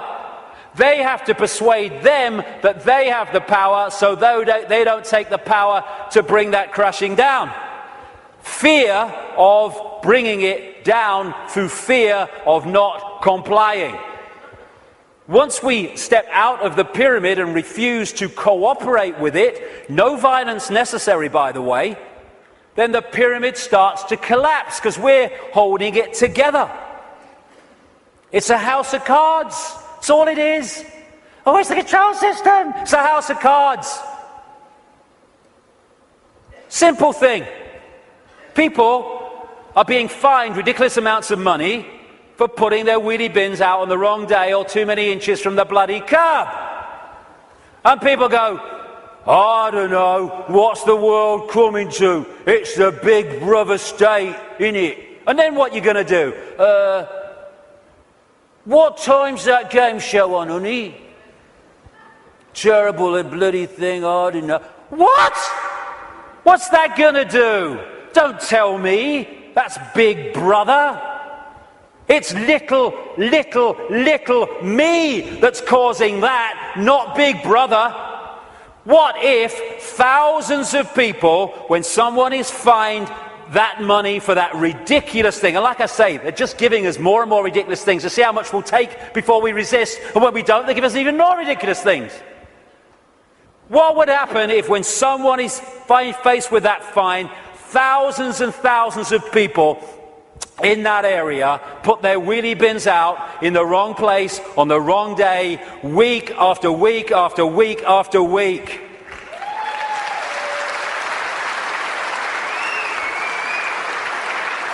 The system couldn't cope. We have the numbers. And I see this, your vote is your voice, be heard. Bollocks it is. How can the vote be your voice when the people you're given the choice of voting for that have any chance of forming a government are standing on the same postage stamp of political policy and perception? There's no choice. We've reached a point now where the vote becomes a voice when we refuse to vote. We refuse to play the game anymore.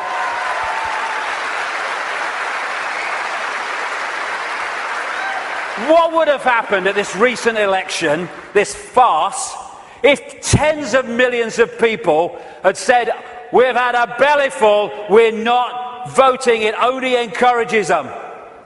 We are not voting because we're going to make a statement that we know this system is rigged and we're having it no more. What would have happened in these days that have passed since that election? The whole focus of the media and everything would have been, bloody hell, what's going on? Why this mass refusal not to vote? Now we've got a debate going. Now we're looking at why people haven't voted because the system is rigged. Now the system has to bloody start to change because it's lost its credibility. But instead, the majority trotted along to vote because they said, well, if you don't vote for them, they might get in. It doesn't matter! They're masks on the same face. So what if they get in? Same thing will bloody happen. Comply! No! No, no! Not if it's enslaving me and my children and imposing on my freedom. Comply, leave your home now it's foreclosed. No, no, no. Let's follow this through, shall we? Millions of people in the world are losing their homes, being foreclosed and ending up homeless. Let's follow this through. Why have you lost your home, my friend? Because I can't pay me mortgage. Why can't you pay your mortgage?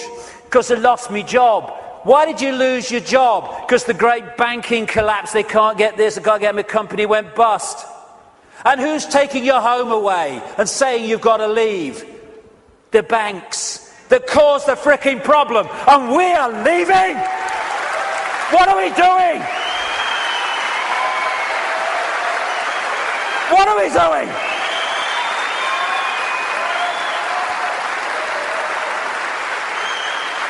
No, we won't leave when the banks have caused the problem and now they're telling us to leave to take the assets. No, we won't. And people who are not being foreclosed need to support those that are. We're all in this together.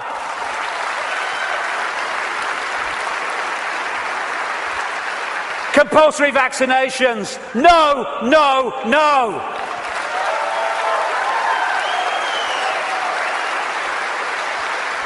You must do what we say. We have changed the law. Not if you are imposing on my freedom and my rights to be a free citizen with a free voice. No, no, no. What are they going to do? They come out of Downing Street, whether it's Clegg and his mate bloody Cameron or it's bloody Obama or whoever it is in America, and they say, we've had a discussion and this is what we're going to do.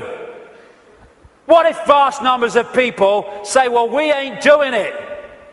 They have no power whatsoever. Their power comes in our acquiescence.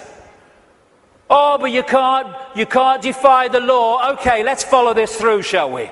By the way, while I'm talking, put your arms out and I'll put the handcuffs on, because that's what you're telling me. What you're telling me is this. We have no say in laws that are passed. And then we have to obey those laws. Well, okay, forget freedom then. Okay, what if they passed a law that says, we take your children away? Would you obey it? Well, no. So there is a line then.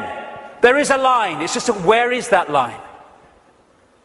And if a law does not respect human freedom, it does not respect human justice, it doesn't respect fair play, we should not be acquiescing to those laws. We should be refusing to acquiesce.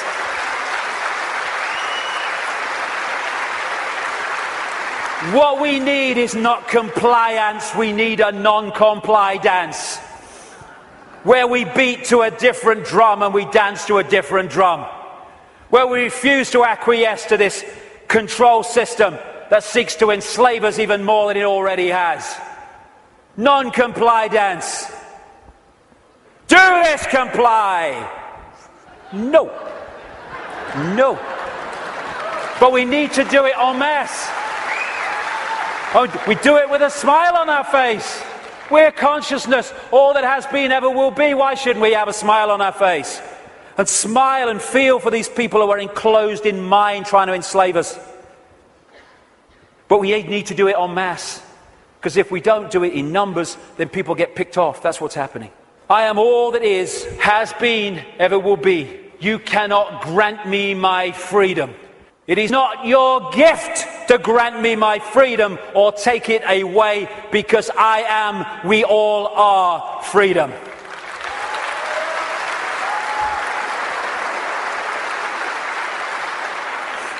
Put another way,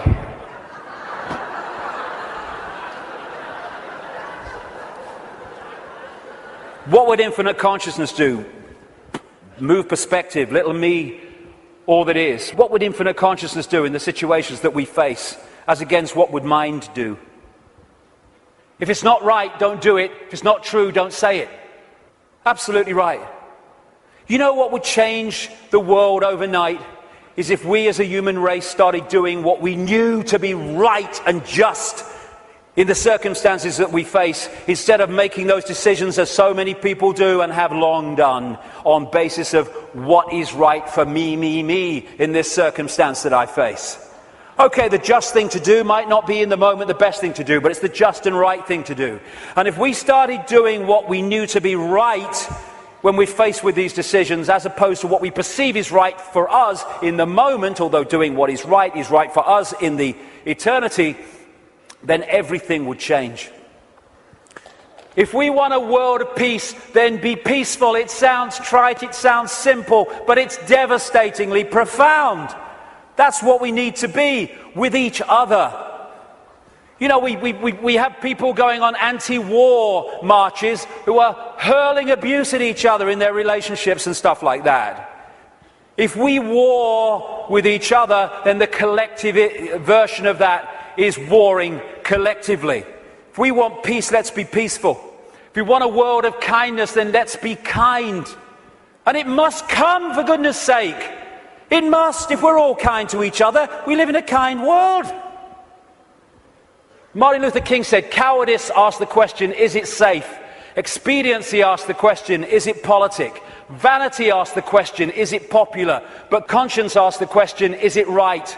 There comes a time when one must take a position that is neither safe, nor politic, nor popular, but one must take it because it is right. And when enough of us take that stance, everything changes. The revolution is not a revolution of weapons, it's not a revolution of fighting, it's not a revolution of hatred, it's a revolution of perception, because everything changes. I am a lion then. I'm not the lamb I kept seeing in the mirror and the world kept telling me I was. And then that expresses itself out into the true nature of who we are. And miracles become possible. We're going into the epoch of what we perceive as miracles. It's just a greater understanding of the way everything works. And the system must fail when that happens. We're being offered, the truth vibrations are offering us in this time, the chance to open the key to our minds, the key to our hearts, which have long been closed by so many people. The key to the freedom on a level that we cannot comprehend, because until we expand our consciousness, we cannot be aware of the true nature of what freedom is. It's not even what we perceive in this world. Enough. Enough of this suppression. Enough of this slavery. Enough of this enslavement of the few by the many. As the poet Shelley said, rise like lions after slumber in unvanquishable number. Shake your chains to earth like dew, which in sleep had fallen on you. Ye are many, they are few. Enough! It's time to fly. It's time to fly. Thank you very much. Thank you. Thank you for coming. Thank you. Let's get on with it. Thank you. Thank you for coming. Thank you for coming. Thank you.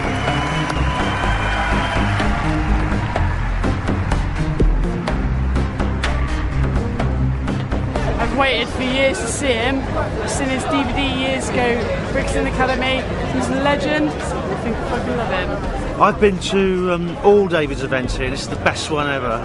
It's the most original, the most passionate, and it really is the greatest. I've never seen David so charged up. I've never seen him so full of stamina, so full of energy, and so there's so much inspiration in what he's said here tonight. He doesn't pretend to be a guru or anything like that, and he admits himself he's struggling with the same, things that we are, and I think that's why he's fantastic to listen to. All of it struck a chord. It's probably the same as everybody that's been there. Everybody's aware that, I don't know, that there's something going on. Do you get what I mean? And it's worth travelling 600 miles. It was worth, yeah, definitely. I think the freedom aspect obviously is a really important part of it, because I'm knowing and actually everyone coming together. But I mean, I've been following David Icke for a couple of years now, just kind of openly up to say. What I thought stood out for me is that there was a lot of detail that David Icke gave that's not out in the public, it's not open knowledge. Some of his talk was a little controversial, I thought, but it was still on point of what he was saying. Everything seemed to lead up to one big crescendo at the end, which pointed every direction, no matter what field, race, color, creed you were from, it all pointed in one direction. So unification is the bottom line. I liked the way he ended it today. It was particularly good for me. He was much more, like you said earlier, he was much more animated today, much more kind of really like get up off your knees, do something, make decisions about things in your life, more ethical decisions. And I think that was great. That's just cool for me. But it's great. David Icke, I love him. The main thing is that we've all got to unite together and fight for freedom and democracy and justice, and fight against the big boys who are starting to rule the world. That we have to fight the New World Order, the Rothschilds, and all the people who try to dominate us in the name of evil. We've got to stick together and fight for our freedom and our democracy. Stop all that we treasure. We watch it disappear for your moment's pleasure. We live in constant fear. You promised us justice. We got war instead. Now you must trust us before this planet's dead. Stop. Doing nothing.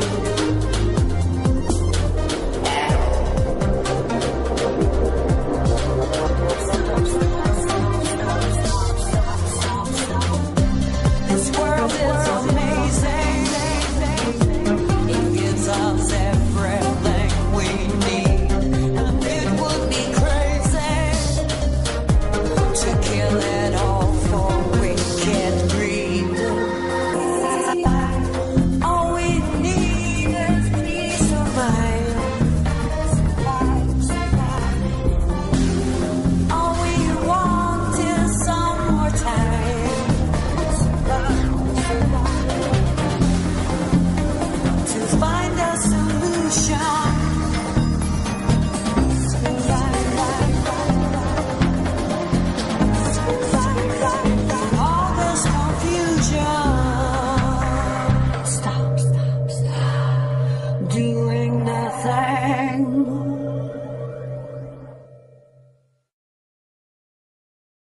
For the past 20 years, David Icke has written books and travelled the world, sharing with anyone who will listen the truth of the world as he sees it.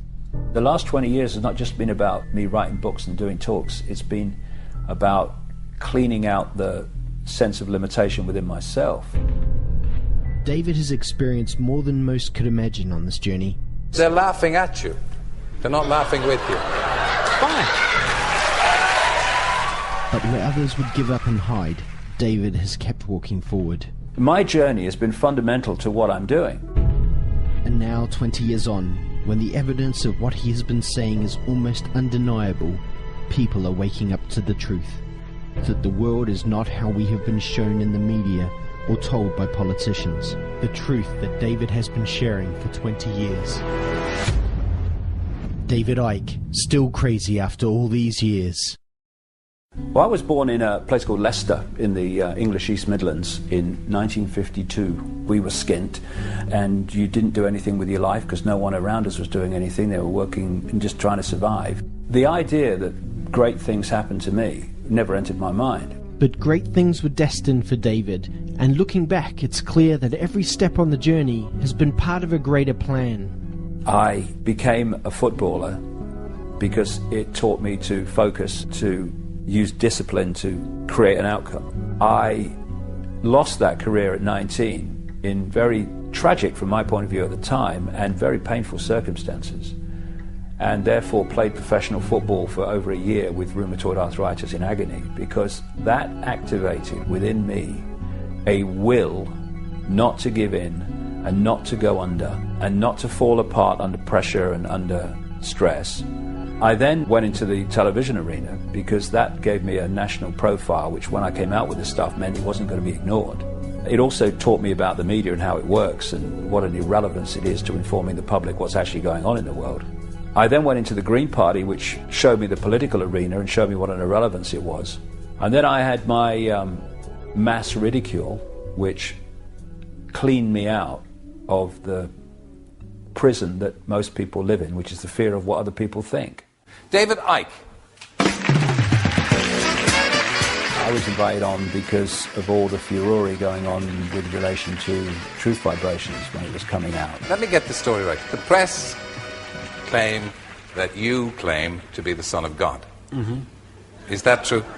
Yes, you see, the thing is that it's quite funny, really. You know, 2,000 years ago, had a guy called Jesus sat here and said these same things, you would still be laughing. It's really, really funny that we've not really moved on that much. What I was trying to say is that I knew that we are all one infinite consciousness, and that what we call David Icke and Ethel Jones are just different points of observation of that consciousness. If you take this one consciousness to be God, or use the term God, I don't, but if you want to, then we are all sons, daughters, if you want to be politically correct, of God. And he took the ridicule route, and within minutes the audience are laughing all throughout the interview, virtually.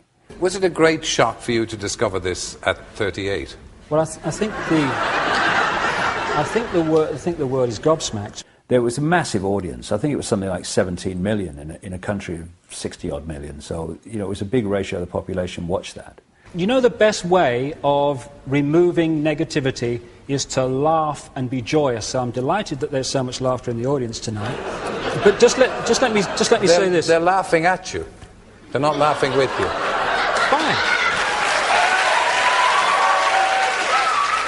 I look back at it with not affection, because it was a nightmare to experience, but I know that it was necessary, and I know that a lot of has come as a result of it. When you survey the world today, you know, when a child dies in this world of preventable disease every 2 seconds, when the economic system of the world must destroy the earth simply for that system to survive, when you see all the wars and when you see all the pain and when you see all the suffering, is it a force of love and wisdom and tolerance that is in control of this planet? It was just crazy after that. The ridicule reached extraordinary levels. The comeback from the public, I could never quite understand. People just pointing at you, laughing at you, and I mean literally stopping and pointing, whole families pointing and laughing. When you face that scale of ridicule, you either go under or you say, I am me, I am free, and if you don't like it, we'll do the other thing, but this is me. And I chose to do the latter. And as a result of that, I let go of the fear of what people thought of me. I mean, we get emails all the time from people that apologise and say, I watched the Wogan show, I too laughed, but I'm not laughing anymore. One of the reasons that I have a lot of credibility with a lot of people now is because of things I said and wrote 15 years ago, which are now daily experience. If I had said 15 years ago, I can't say that because they'll laugh, they wouldn't have been said. And people would not now be saying, it's happening what that bloke said, and the credibility of that, which is the important part of it, not credibility for me, but credibility for the information, that then gets people to say, well, what else is he saying? It's not about prophecy. It's about uncovering what the agenda for the world is and then watching it unfold. It's knowing what the game plan is, and the idea is to expose the game plan so the more people are aware of it, the more we can intervene on it. We have got caught in a fake self-identity of believing we are the body. There is a calculated cabal that is systematically seeking to hold us in that illusory self-identity.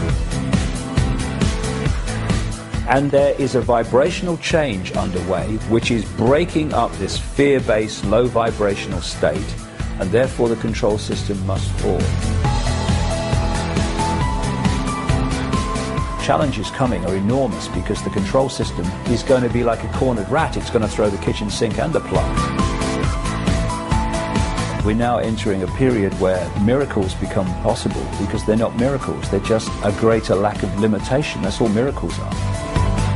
If you want to make a difference in the world, then don't just be yourself, live yourself, and don't think of what will people think of me, because then you're not living your life, you're living theirs. What's all that about? I'm in a real good space 20 years on, because I can look back at all the real big challenges. I'm completely at peace with them. I know the challenges that have happened before, the ridicule, the rheumatoid arthritis, and the loss of my football career. I know they were all part of my journey. And not only are they part of the journey, they're a fundamental part of the journey.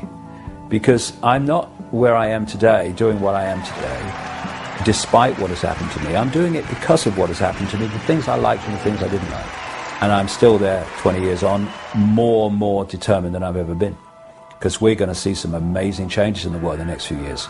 And some of them are going to seem to be catastrophic, but eventually they'll be seen to be the end of the prison and the start of the paradise. I can handle that.